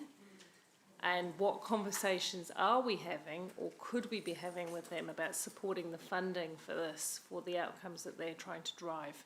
Look, absolutely they're clear on it, and with the levels that I'm engaging with in the likes of NZTA, or Rakakutahi, Kāinga Ora, absolutely. So what could we be doing at a governance level? That's the question as well, but we can answer that perhaps later. But I am keen to know what we can do at a governance level with ministers in central government to make this obvious. We've given the rate a name. We've called it a compliance rate for the 3 waters and a little bit of the district plan, etc., to try and give this some clarity. But I think the point is not being clearly made in Wellington about the humongous turn up of the dial this does to us at a time when they're asking us to constrain costs and rates. So please let me know what it is, what I should be doing in this leadership role to clarify that further. Yes, we will. Okay, councillors, did you, because I know Luke's got to go in about 10 minutes, if that, and I think the debate might be going a bit longer than that, and I think out of fairness, what I might do is we've had the questions, doesn't give you the modelling opportunity you get, but you can model off the back of 2 scenarios, right? You've heard the questions of councillors. We might set the decision making, the noting for decision part aside and go to some of the slightly less complicated factors so that we can have the right staff in the room tomorrow. Any objection to that? Yep. With respect to Luke, it's for the debate. Why does he need to be here? Well, I'm just thinking that there's Just some while we've got information we've asked for that won't necessarily be provided. Or do you Well- want to go ahead and make the decision now? I think we've got good to get it resolved. All right, we'll stay put. We'll try and get it done so that you can hear it.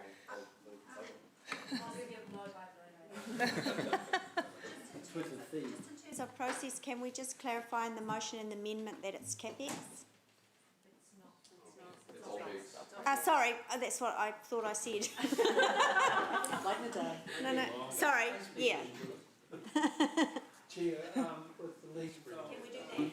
My I was going to say conspirator, no, my seconder and I have both agreed that we will withdraw the amendment. And no, we haven't, no. We've created the necessary tension, I think, to... Okay, let's go to the debate. So with Councillor Bunting leading this one out, please. Yes, I'll be brief because I want this to be as open-ended as it possibly can. And firstly, I want to say that this is not a disrespect move on the staff and etc.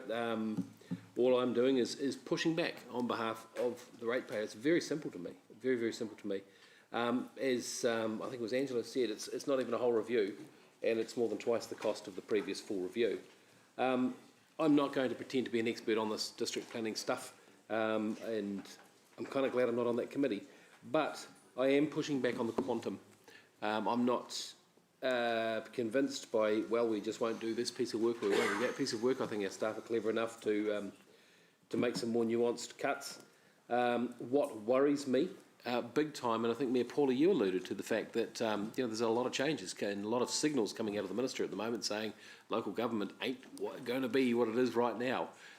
This heralding the biggest changes in local government you've ever seen. So we send our staff off on this chase based on what we have right now with the biggest spend in our LTP, and they change it anyway. So I suggest that we send a signal back to the government and to our ratepayers at the same time by trimming back and saying, not that much. Full stop. Ian. Oh, wow. Ding. I was expecting more there. No, I'll bust out the rap later. It's all good. Councillor Hamilton. Thanks, Mayor Paulo. Look, I appreciate the intent of the mover in the motion. We've signalled to staff in our community that we want best outcomes. We've signalled that this is a government-driven compliance cost, and we've brought the community along with that draft process, and now we're trying to cherry-pick off options to reduce cost. Yes, this is not a full review, but there are 3 grunty national policy statements that we haven't had to contend with. I don't think even one in the last 20 years, and we've got 3 back-to-back. We've got some of the best staff doing the best job they can, and I'm going to back them on this. I can't in good faith undermine the process and the budget that they've put forward. In December last year, Councillor Ewan helpfully identified this as something we could use as a targeted rate, which gives it transparency and complete dedication to the fund. We've consulted on that, and we haven't largely had strong pushback on that. This reminds me of our last annual plan last year when we'd gone out to the community on 3.8%, and at the last moment, some colleagues thought it was a good idea to drop it to 2.8 and potentially cost council $1.8 million of revenue, which we're now also having to claw back. Why fold at the last minute? It is so much harder if we've got to go back into the community and say, oops, you know what? We did draft that targeted rate that we approved, and then we thought, no, we'll bail on it, but no, we need to come back because we didn't realise it was going to cost as much. Why not hold the line, and protect that which we've put forward. Thank you. Councillor Pascoe. Yeah, look, I sense that we're, with a district plan, we actually fire a gun and the whole process starts and there's no stopping it until we get to the stage where we have a fully operative plan. And I think that I appreciate the work that Luke and his team do and also the explanation that we're given today. In fact, I can remember of the 2 cases that went to court in the last for the last district plan, one of those cases cost us nearly $600,000 in legal fees, and that was one case that we actually won, and it ended up being a council cost. I'll leave out the name of the person who was the applicant in that case, but look, I think that central government are confusing the issues around this. They're lacking transparency and direction. They're telling us that we have a set time frame to do this work in, and they haven't really given us all of the points that we have to cover. And so I think we should be a little more. And Mayor Paula, you've asked for some direction. Some of the direction that we should be giving you is to tell those people in Wellington that they need to fund this cost and not our ratepayers. I think it's absolutely unfair that we should be asking our ratepayers for $15.2 million to do a revision of a plan because central government have told us that we have to do it, and that they're not sure what we're going to have to put in there, but they're working on it at the moment. But get started, do it, and if you've got anything wrong, you're going to have to go back and do it again. And I suspect that there will be a little bit of that happening. In respect to Councillor Ryan's comments about last year's rate reduction, I don't see that as being relevant at all. That rate reduction was purely a COVID concession. We gave out lots of money to those who were affected by COVID, and this was a way to go back and not increase the rates by as much as we had previously said, by giving a reduction in the rate increase rather than a rates reduction. Thank you. Thank you. Councillor O'Leary. Yeah, thanks. I'll be extremely brief. Councillor Hamilton said we haven't had much pushback on this. I think he was referring to this particular project. But 50% of the submissions pushed back on the rates increase and asked us to reduce spending. 50% of the submissions asked us to reduce rates. And all we have done today is add. So I am more than comfortable that $2 million over 5 years can be achieved. If not, happy to be proven wrong.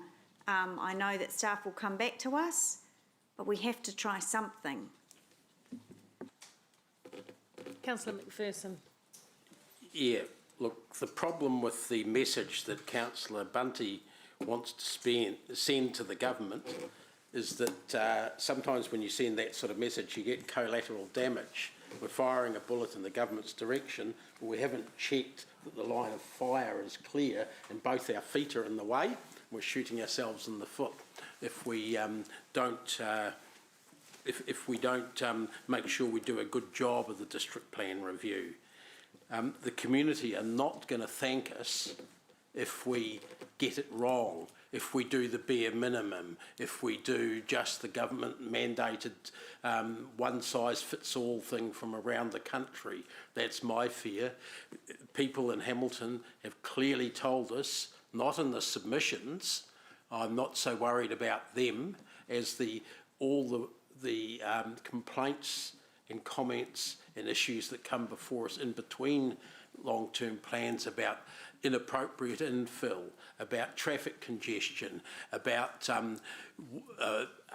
3 water systems that are creaking because the infrastructure is not being kept up and we've put things in the wrong places. We don't have adequate drainage. The water supply is doubtful. The sewage plant can't handle any more. It can't give us any more capacity.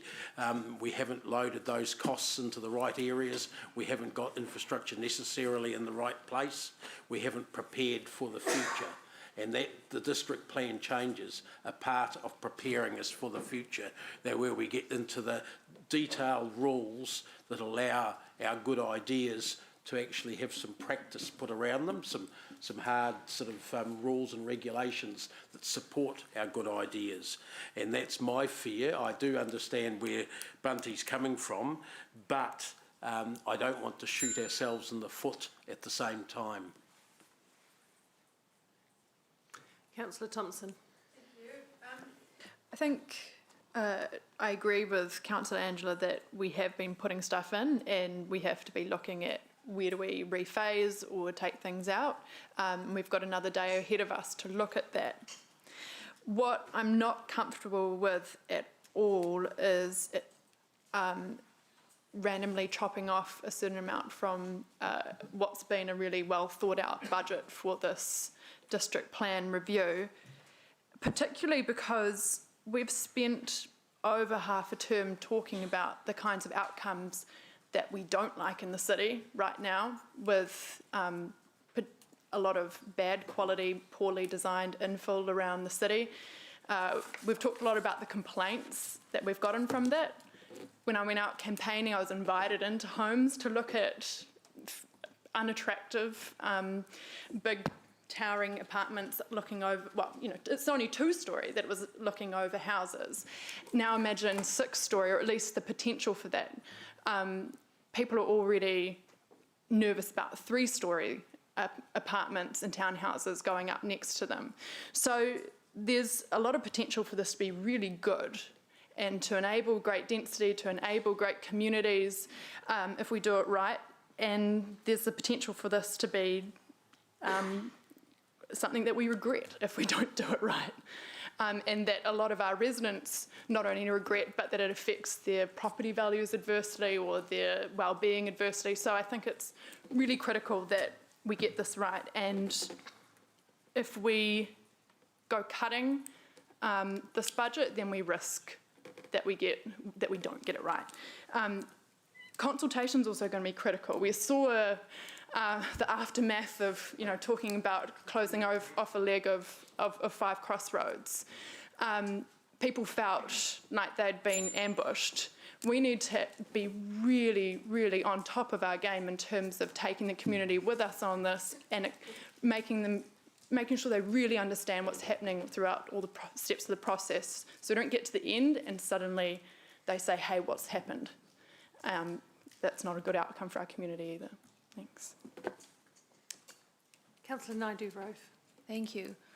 I agree with most of what's been said, and I don't doubt the importance of this project. I am going to support this motion for the modelling purposes for the LTP. Like we've heard from staff, it's highly likely that they will come back to us and request more funds during this process. And, you know, we have allocated this in a targeted rate. So one question is, are we going to increase the targeted rate to cover the increased funds that may be requested in the future? How are we going to cover that? This was put into a separated targeted rate for transparency because we wanted the country to know that, you know, this was we were told what to do and that this was central government driven. And I do think that we've made the point. Everyone knows it. So I'm looking forward to receiving the modelling of what this would look like if it was not funded through the targeted rate. Thank you. Councillor Gallagher. I've listened very closely and intently to the debate. I want to acknowledge Councillor Hamilton, Councillor McPherson and Councillor Thompson's contribution in particular. Councillor Thompson, in a sense, swung it for me on a very real-world example where she visited people in houses where their life savings were in that house or townhouse or whatever, and then out of the blue, they were slap bang right next to I have called some of them, not all of them, scungy developments, a 2-story, 3-story development next door. I'm not saying all of that is the case. In terms of people's real quality of life, That involves good urban planning. It does not come cheap. That's our system. It does not come cheap. And in order to get good urban planning and not to sort of scrimp and compromise, and believe you me, if you look historically at the city, going right back to the early 1970s, there have been some atrocious examples of very poorly thought out district in terms of what was the impact. You know, we talked about banana box flats with the car parks and this, that and the other.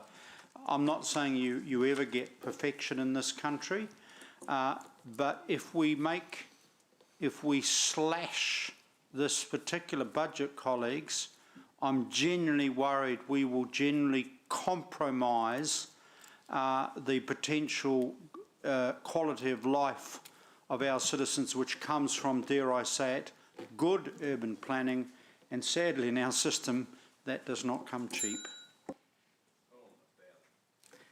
Thank you, thank you. Just these, let's make no bones about this, these costs are mammoth, absolutely mammoth. It's one of the biggest ticket items in this whole budget. And today, unfortunately, and this is no criticism of colleagues because a lot of the projects that we've supported have been very, very worthy, but we've just added and added and added cost in this budget. So we're probably reasonably well over our draft predictions at the moment, as Rob said earlier. I do support a thorough look at the district plan.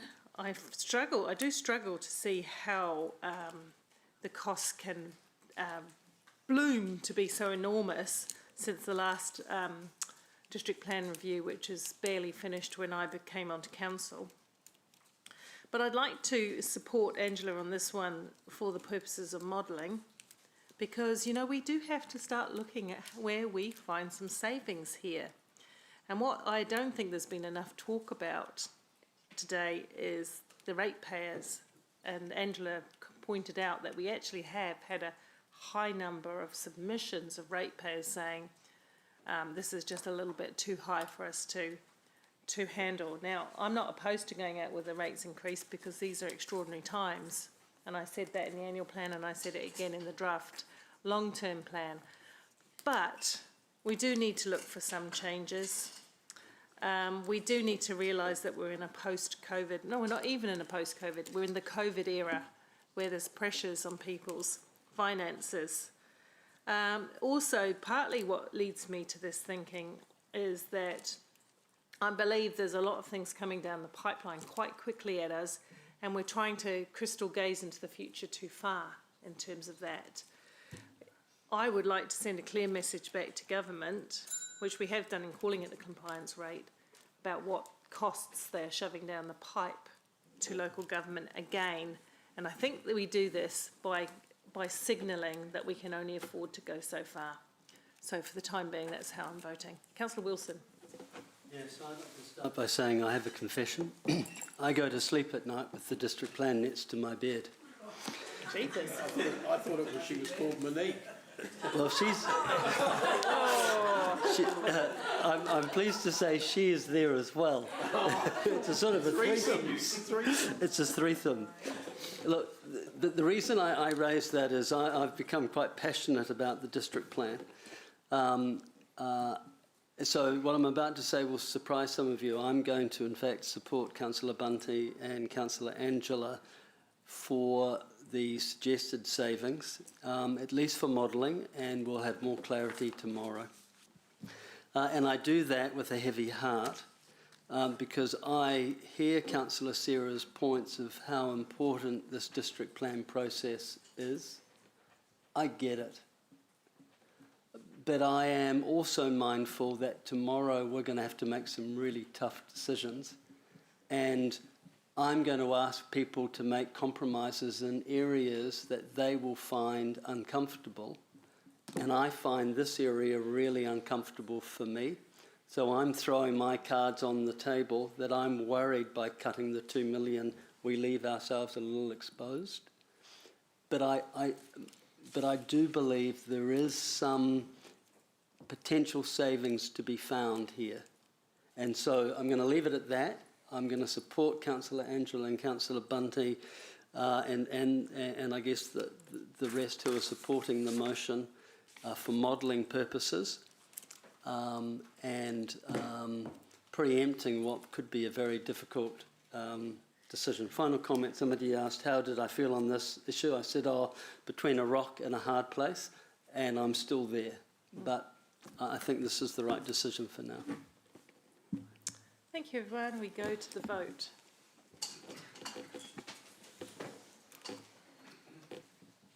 Oh no, Bunting and Angela's, yeah. It's getting a long day. I made a mistake, apologies. Recast. I'm so, we'll restart. So positive, but I've suddenly gone a little less positive. Apologies.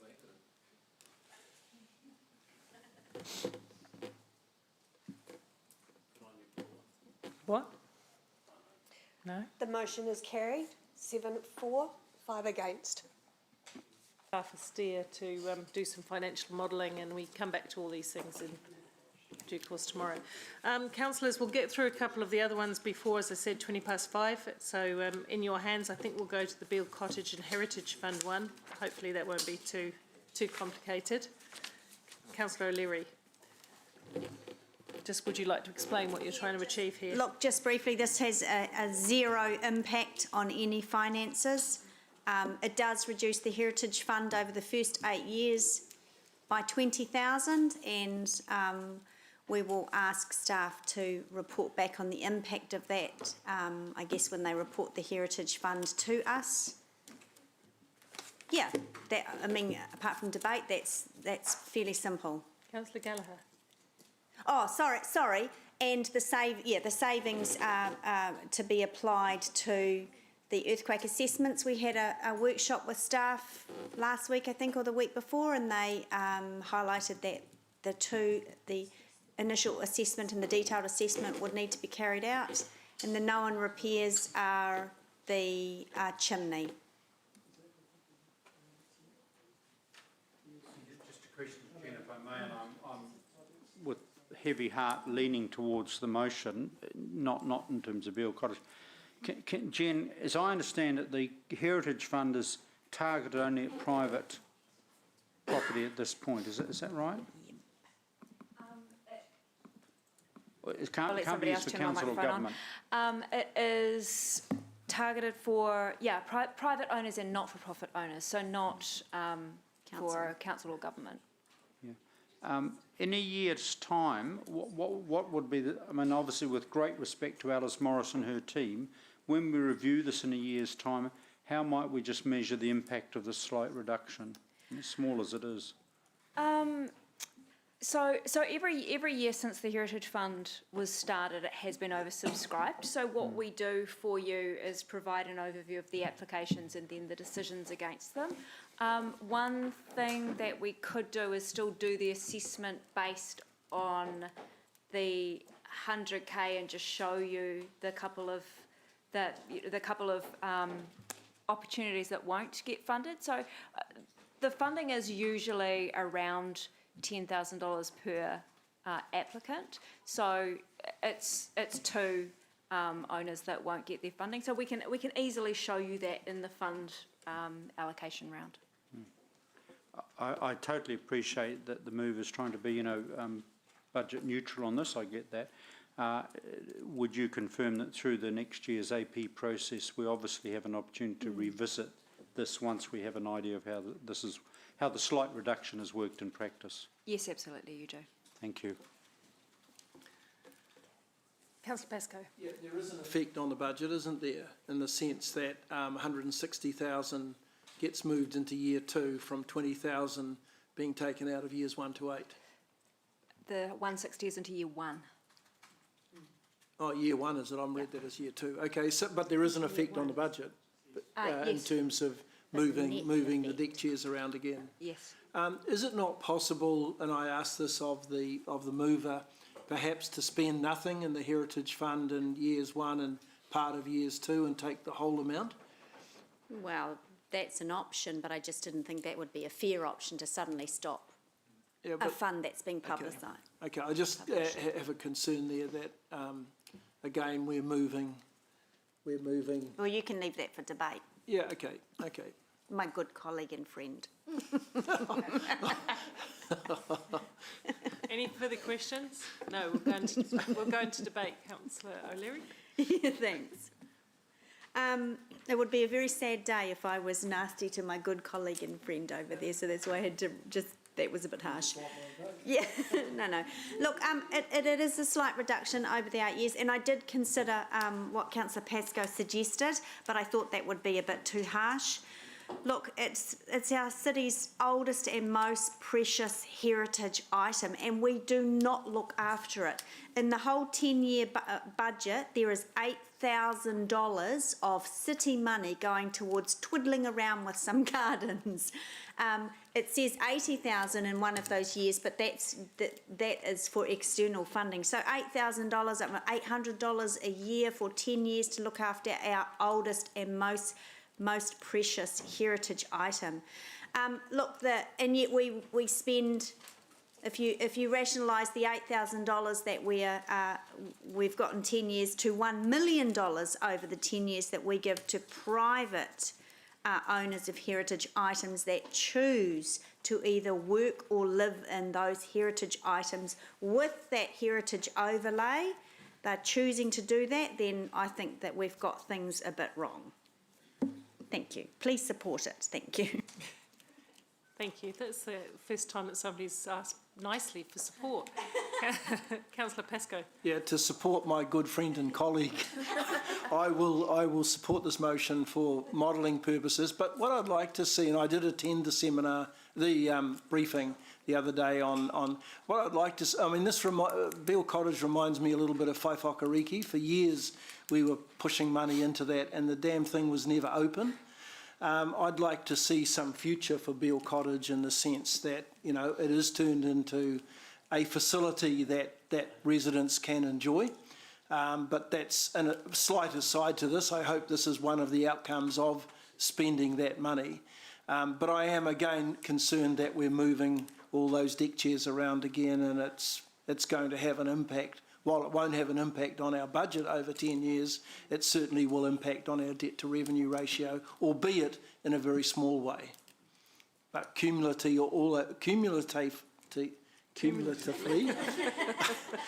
I'm getting tired. All of these small items add up to a big item. Thank you. Thank you. And I'm just going to say, Councillor Gallagher.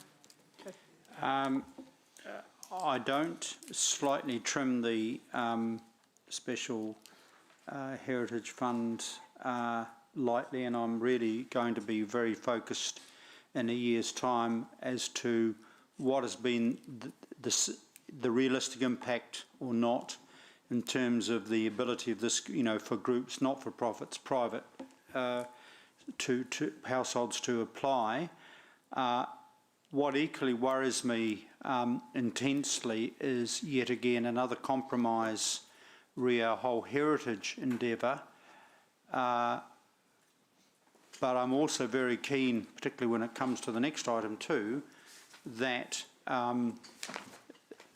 Beale Cottage has a huge significance historically.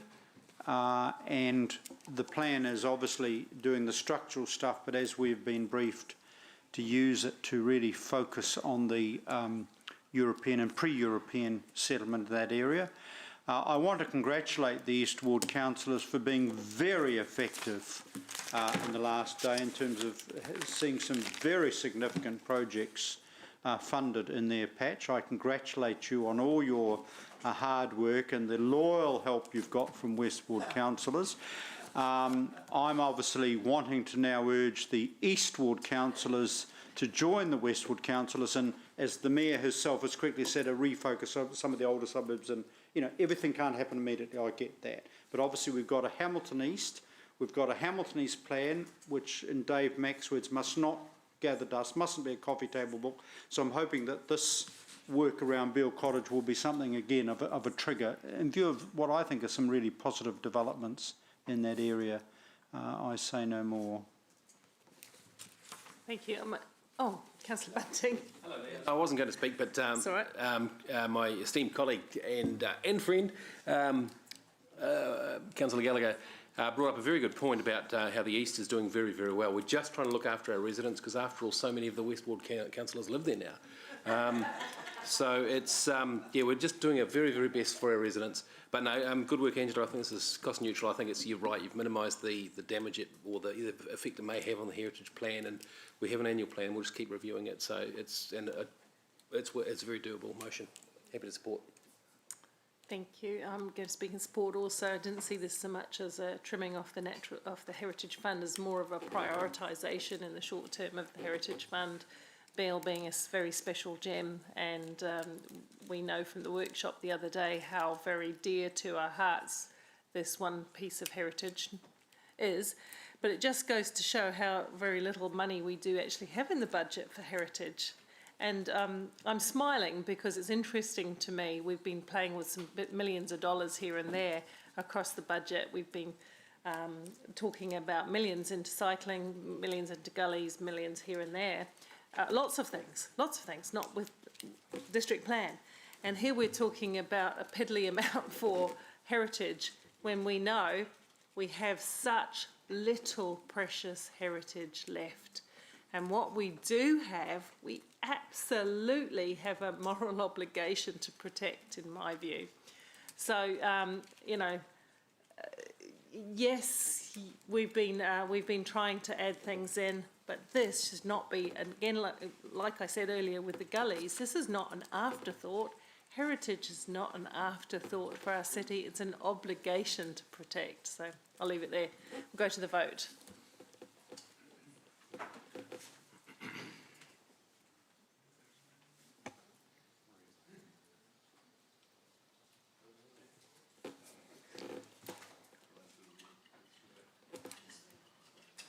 Cool. I think we can because of the well, I know people have to go at 5:20. Do you reckon we can get that through in 20 minutes? I believe we can. All right. Well, we'll give it a go, and if it sits on the table, it sits on the table. Yeah, I'm inclined to. Let's go to the Rotatuna Rocket Direct, Councillor McPherson. Well, it should be. This is going to take longer. It better not be. You'll find this quite humorous. I think this is going to take a lot longer, Your Worship, seriously. Really? This is a very serious proposal. They're all serious proposals. Well, no, I want to... Pardon? No, I want Councillor McPherson to have full opportunity to explain it because I'm very interested in this proposal. Well, he will. We're still going to give it a go. Go, Dave. Go. Thank you. Thank you. It is an extremely serious proposal and we need that money, but in actual fact it was put up to take the mickey out of a certain councillor that thought we could add 100,000 a year for the first 3 years from something we'd never heard about before. It's identical wording. Speak for yourself. Okay, so it's pretty straightforward as a... No, I'm withdrawing it. Are you? Yeah. Yeah. Excellent. But it was amazing how many staff and elected members were sucked in. I did too. Okay, let's move on. Let's move on because we haven't we're going for the Beale Street. Beale. Oh, is the Beale one? Is the Beale Street alignment of the university also a have? Excellent. Let's strike those off. It's not April. Have we found it then? Have you guys seriously not had enough yet? Let's go to the Te Awa Group Perry Development. Councillor Hamilton, please go. Look, this will be really quick. I don't really think there needs to be questions or really much debate. This was in response to the Perry Group proposing their lagoon, and they were looking for a $10 million offset from council. We can't entertain that at the moment. That's not on the table. All we're putting is a chalk under the wheel saying, can we action that based on the submission for staff to explore and bring it back to the relevant committee? Questions, councillors? I know it's late in the day, but the temptation, of course, is not to ask questions and to rush things through. Let's not do that because we can stop if we have to. So there's no metric around this in terms of us going to the table with their expectation that we're going to bring 10 million or 5 million or whatever to the table. It's basically a staff action. I just wanted to lock in. And to give us some information so when we finally do discuss it, we know if there are any metrics being actually asked for, which we're not sure. Well, I thought they did in their. Yeah, but there's more ways than one to let's not get skin into that debate. Okay. Question of either staff or the mover is where we're at the moment. Okay, so you're concerned that if we don't have this in there, that won't happen? Yeah, just that it might get lost, and this just gives us a hook to bring it back. That's all. And it also provides confidence to them that we haven't left it. Yeah, that's a good point. Yeah. Yep, So thank it you. goes through the suitable committee. Okay, question from Councillor O'Leary. Question though, don't we have a resolution somewhere on the table from years ago that council would not be a part of this development? This is not suggesting that we are part of this development or not. It's suggesting that we bring something back and have a conversation, is my understanding. But it's setting up an expectation, or could set up expectation. Can we just check though that there wasn't, because when they came to us, it was private plan change years ago. I'm sure there was a council resolution to say that council wouldn't. Yeah, partner Angela, or that was in a invest. different triennium. A new triennium can, if they choose to, bring up a new policy or new action on the item. So I think we need to steer the question through. Yeah, I don't think this actually precludes that. I don't think they clash at all. This is really quite, to be fair, quite benign. And So you'll be able to bring that information back to Angela anyway as part of this? Absolutely, and I can bring this back without the resolution, but it's with just that, a case of making sure there's a chop, like Councillor Ryan said. Partnership and return for community use of A adventure hook. park facilities, okay. Okay, let's go to debate. Move, that's good debate. I just want to, in my debate, just say that I'm not actually sure this is necessary because I think it could happen anyway. It doesn't have to be encapsulated in the LTP, but I understand your intent is to throw some light on it, and it's certainly not worth standing against just for that reason alone. So I'll probably go for it and leave that conversation to the right time and right place. Councillor Taylor. Thank you. I totally support this. They made a submission to the LTP, and I think they deserve a response, and this is our response. And I agree. I don't want to see it lost. I do want to see us doing some work on this. Obviously, this is just stage one. I think the project's got massive potential, so I'm keen to see us do more work on it. And so totally in favour of it. Councillor Bunting. Thank you, Mayor Paula. Yeah, I don't think it's. I think it is necessary to spend some staff time. That does come with a certain value. So it is a commitment we are making to them, albeit a small and gentle one. I'm really pleased it's not coming at the expense of, at this point of other community facilities. So it sends, I think, the right pitch of signal. So I'm supportive of it too. Okay, thank you, Councillor Thompson. Thank you. I'll listen if there is any further debate. While it is fairly benign, I have to say I'm not so enthused about the potential for partnership with this, because looking at how squeezed we are right now with what we've already got on our plate, this doesn't really seem to float to the top of the list of priorities. It's not going to be as accessible as the Te Rapa pools or elsewhere in the city for people to use as community swimming space. We don't, or as affordable either. And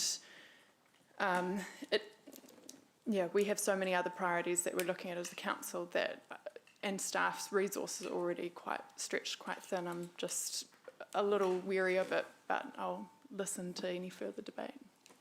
Okay, thank you, Councillor Hamilton. Quickly, it probably flows through to economic development or potentially. I'm only allowing this because you didn't speak in the first place. That's right. Strategic growth. The intent that came through from the submitters to Councillor Sarah was that if council was to do something, that the community would get free benefit, basically, like we've talked about with the gardens or something like that. So that's why we're keen to explore it. So it would be completely accessible, and it's within a high public transport area, etc. So that's why it's, and it's a total game-changing opportunity, so that's why. We're almost getting into right or reply, which is... Well, I don't have any debate. Yes, but you forewent your right for debate, so just wrap up your point and then we'll move on. I was trying to, but I'll let you do that again. It's important to follow procedure. We have a right or debate for right or reply for everyone or not, and that's the way it goes. Councillor O'Leary. Yeah, look, my concerns are the same as Councillor Thompson's here, and I appreciate what Councillor Hamilton and McPherson are trying to do with this, but I just, you know, if the outcome of this, and let's face it, those options to partnership will have a dollar amount.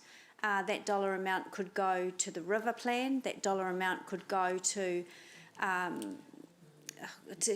gullies. That dollar amount could go to safety improvements on intersections. So, for me, this I've been very supportive of this development, but they're big enough and growing up enough to do this on their own. So for me, it's not a priority, and I don't want to set an expectation that there would be a dollar amount attached to a partnership. I think we know enough about the development over the years to understand what the Adventure Park is going to achieve and what the facilities are going to be, and I think if through that journey, if there was a desire from council that there would be a really accessible community use of it, we would have supported it and we would have partnered with them a lot earlier than this. So respect the motion, but I just don't want to set the wrong expectations. So I'm sorry, but I won't be able to support this one. Councillor McPherson. Yeah, look, I think there's a bit of double thinking going on here. And a couple of hours ago, we supported a resolution which asked for a little bit of support for an excellent idea on the riverfront. And we thought, yeah, we don't know enough about it, but it's a good idea. Let's help it along to the next stage where we can get that information and actually make some genuine decisions on whether we're going to partner it or even allow it to go ahead.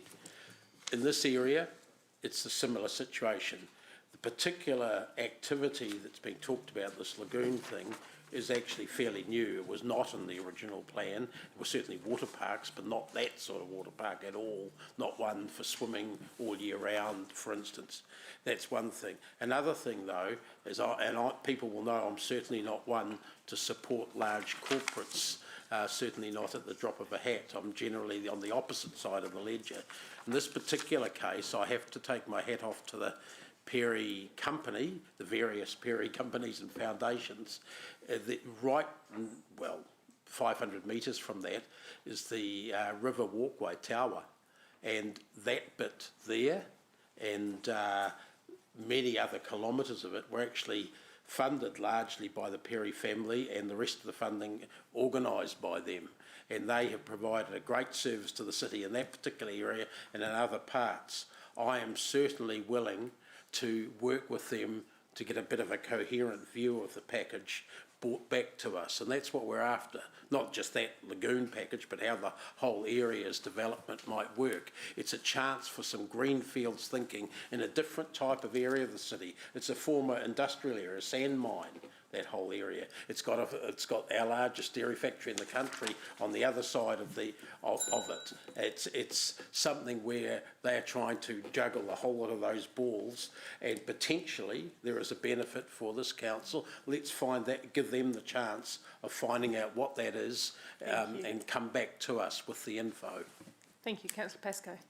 Yes, look, I'm with following Dave here. I'm absolutely confident that we're not making any dollar commitments and no expectation on the part of the Perry Company that we will be at the table with a chequebook. So I think it's important now that we don't lock the door, that we actually stay at the table if we are invited to do that, and to see what opportunities there might be in what we have in a fast-changing city environment, fast-changing needs. Look, the Perry family have, at least over 2 generations, been very, very generous to the city. There's a Perry Stadium on the east side. There's a there's a Perry Sports Pavilion on the east side. There's a Perry Stadium at FMG Stadium. There's in addition to Dave's comments about the Te Awa Cycleway, there's lots of other Perry influences around the city, and so therefore and in addition to that, they are a very credible developer. All of the things that they've done in the city, whether it's been business or philanthropic, have been successful. So look, I'm worried that if we don't support this, we might be closing the door on something that might well and truly be advantageous to the city in future. So please don't. Thank you. We'll go to the vote.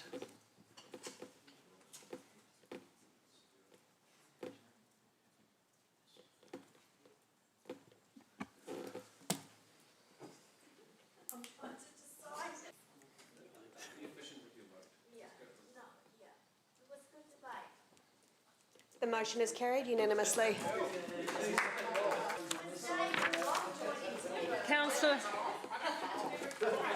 Councillors, coming up tomorrow, because we are going to leave it there, because founders will take a bit more time, I think, potentially. We've got the recommendation E, which speaks to the transport thing that Dave was after information. That comes tomorrow. Fees and charges. What? And fees and, yeah, so tomorrow, yeah. So just on this list, I was thinking of first. So we've got this, and we've got a potential recommendation from Councillor Pascoe in relation to the rates increase versus financial split of debt, balancing the books and so on, which I guess you're not giving us the wording to until you've got a little more clarity with the modelling. I'd like to see the modelling first, yeah. Okay. We may jointly put together. And we've got fees and services. We've got the financial stuff tomorrow. Anything else, Julie? Founders. Yeah, no, I already said that. That's why I'm not going to do it now. I don't know if anyone's going to be here. Pardon? Yeah, actually, I was going to ask you that, councillors. Why? Oh, we can't. You can't start earlier than you've advertised. Actually, we can. So you just need to say reading the meeting at whatever time. Oh, we can. We can. Hang on, councillors. Let's get a steer of the majority here. I'm more than happy to start earlier because I think we, don't want to run into the risk of just a half an hour. Angela, get out of bed. Come on. Madam Mayor, I don't want to run any risk democratically. I'm sure you're going to limit our debate to 2 minutes each. I've lost a right of reply. Don't put that one on me. With respect, no, we won't be quite as lucky as the previous item around unanimous, but I think, in essence, I strongly suspect people have more or less come to a conclusion. Well, we can stick to the same time for tomorrow, but I'll be very disciplined. Need to realise that if we run out of time in the day, it'll be coming back on another day to complete the business.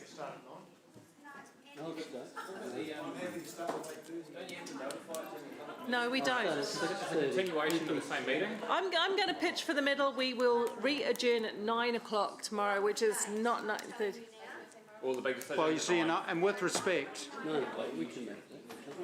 what time can you make it? I've been here at 7 o'clock every day this week. What, Dana? Sorry, You guys can Your come at Worship, 9? with respect, we're accommodating correctly a member. I don't like... Angela, what time can you be here? I will be here at 9:25. Well, in that case... So you can hold founders till I'm here.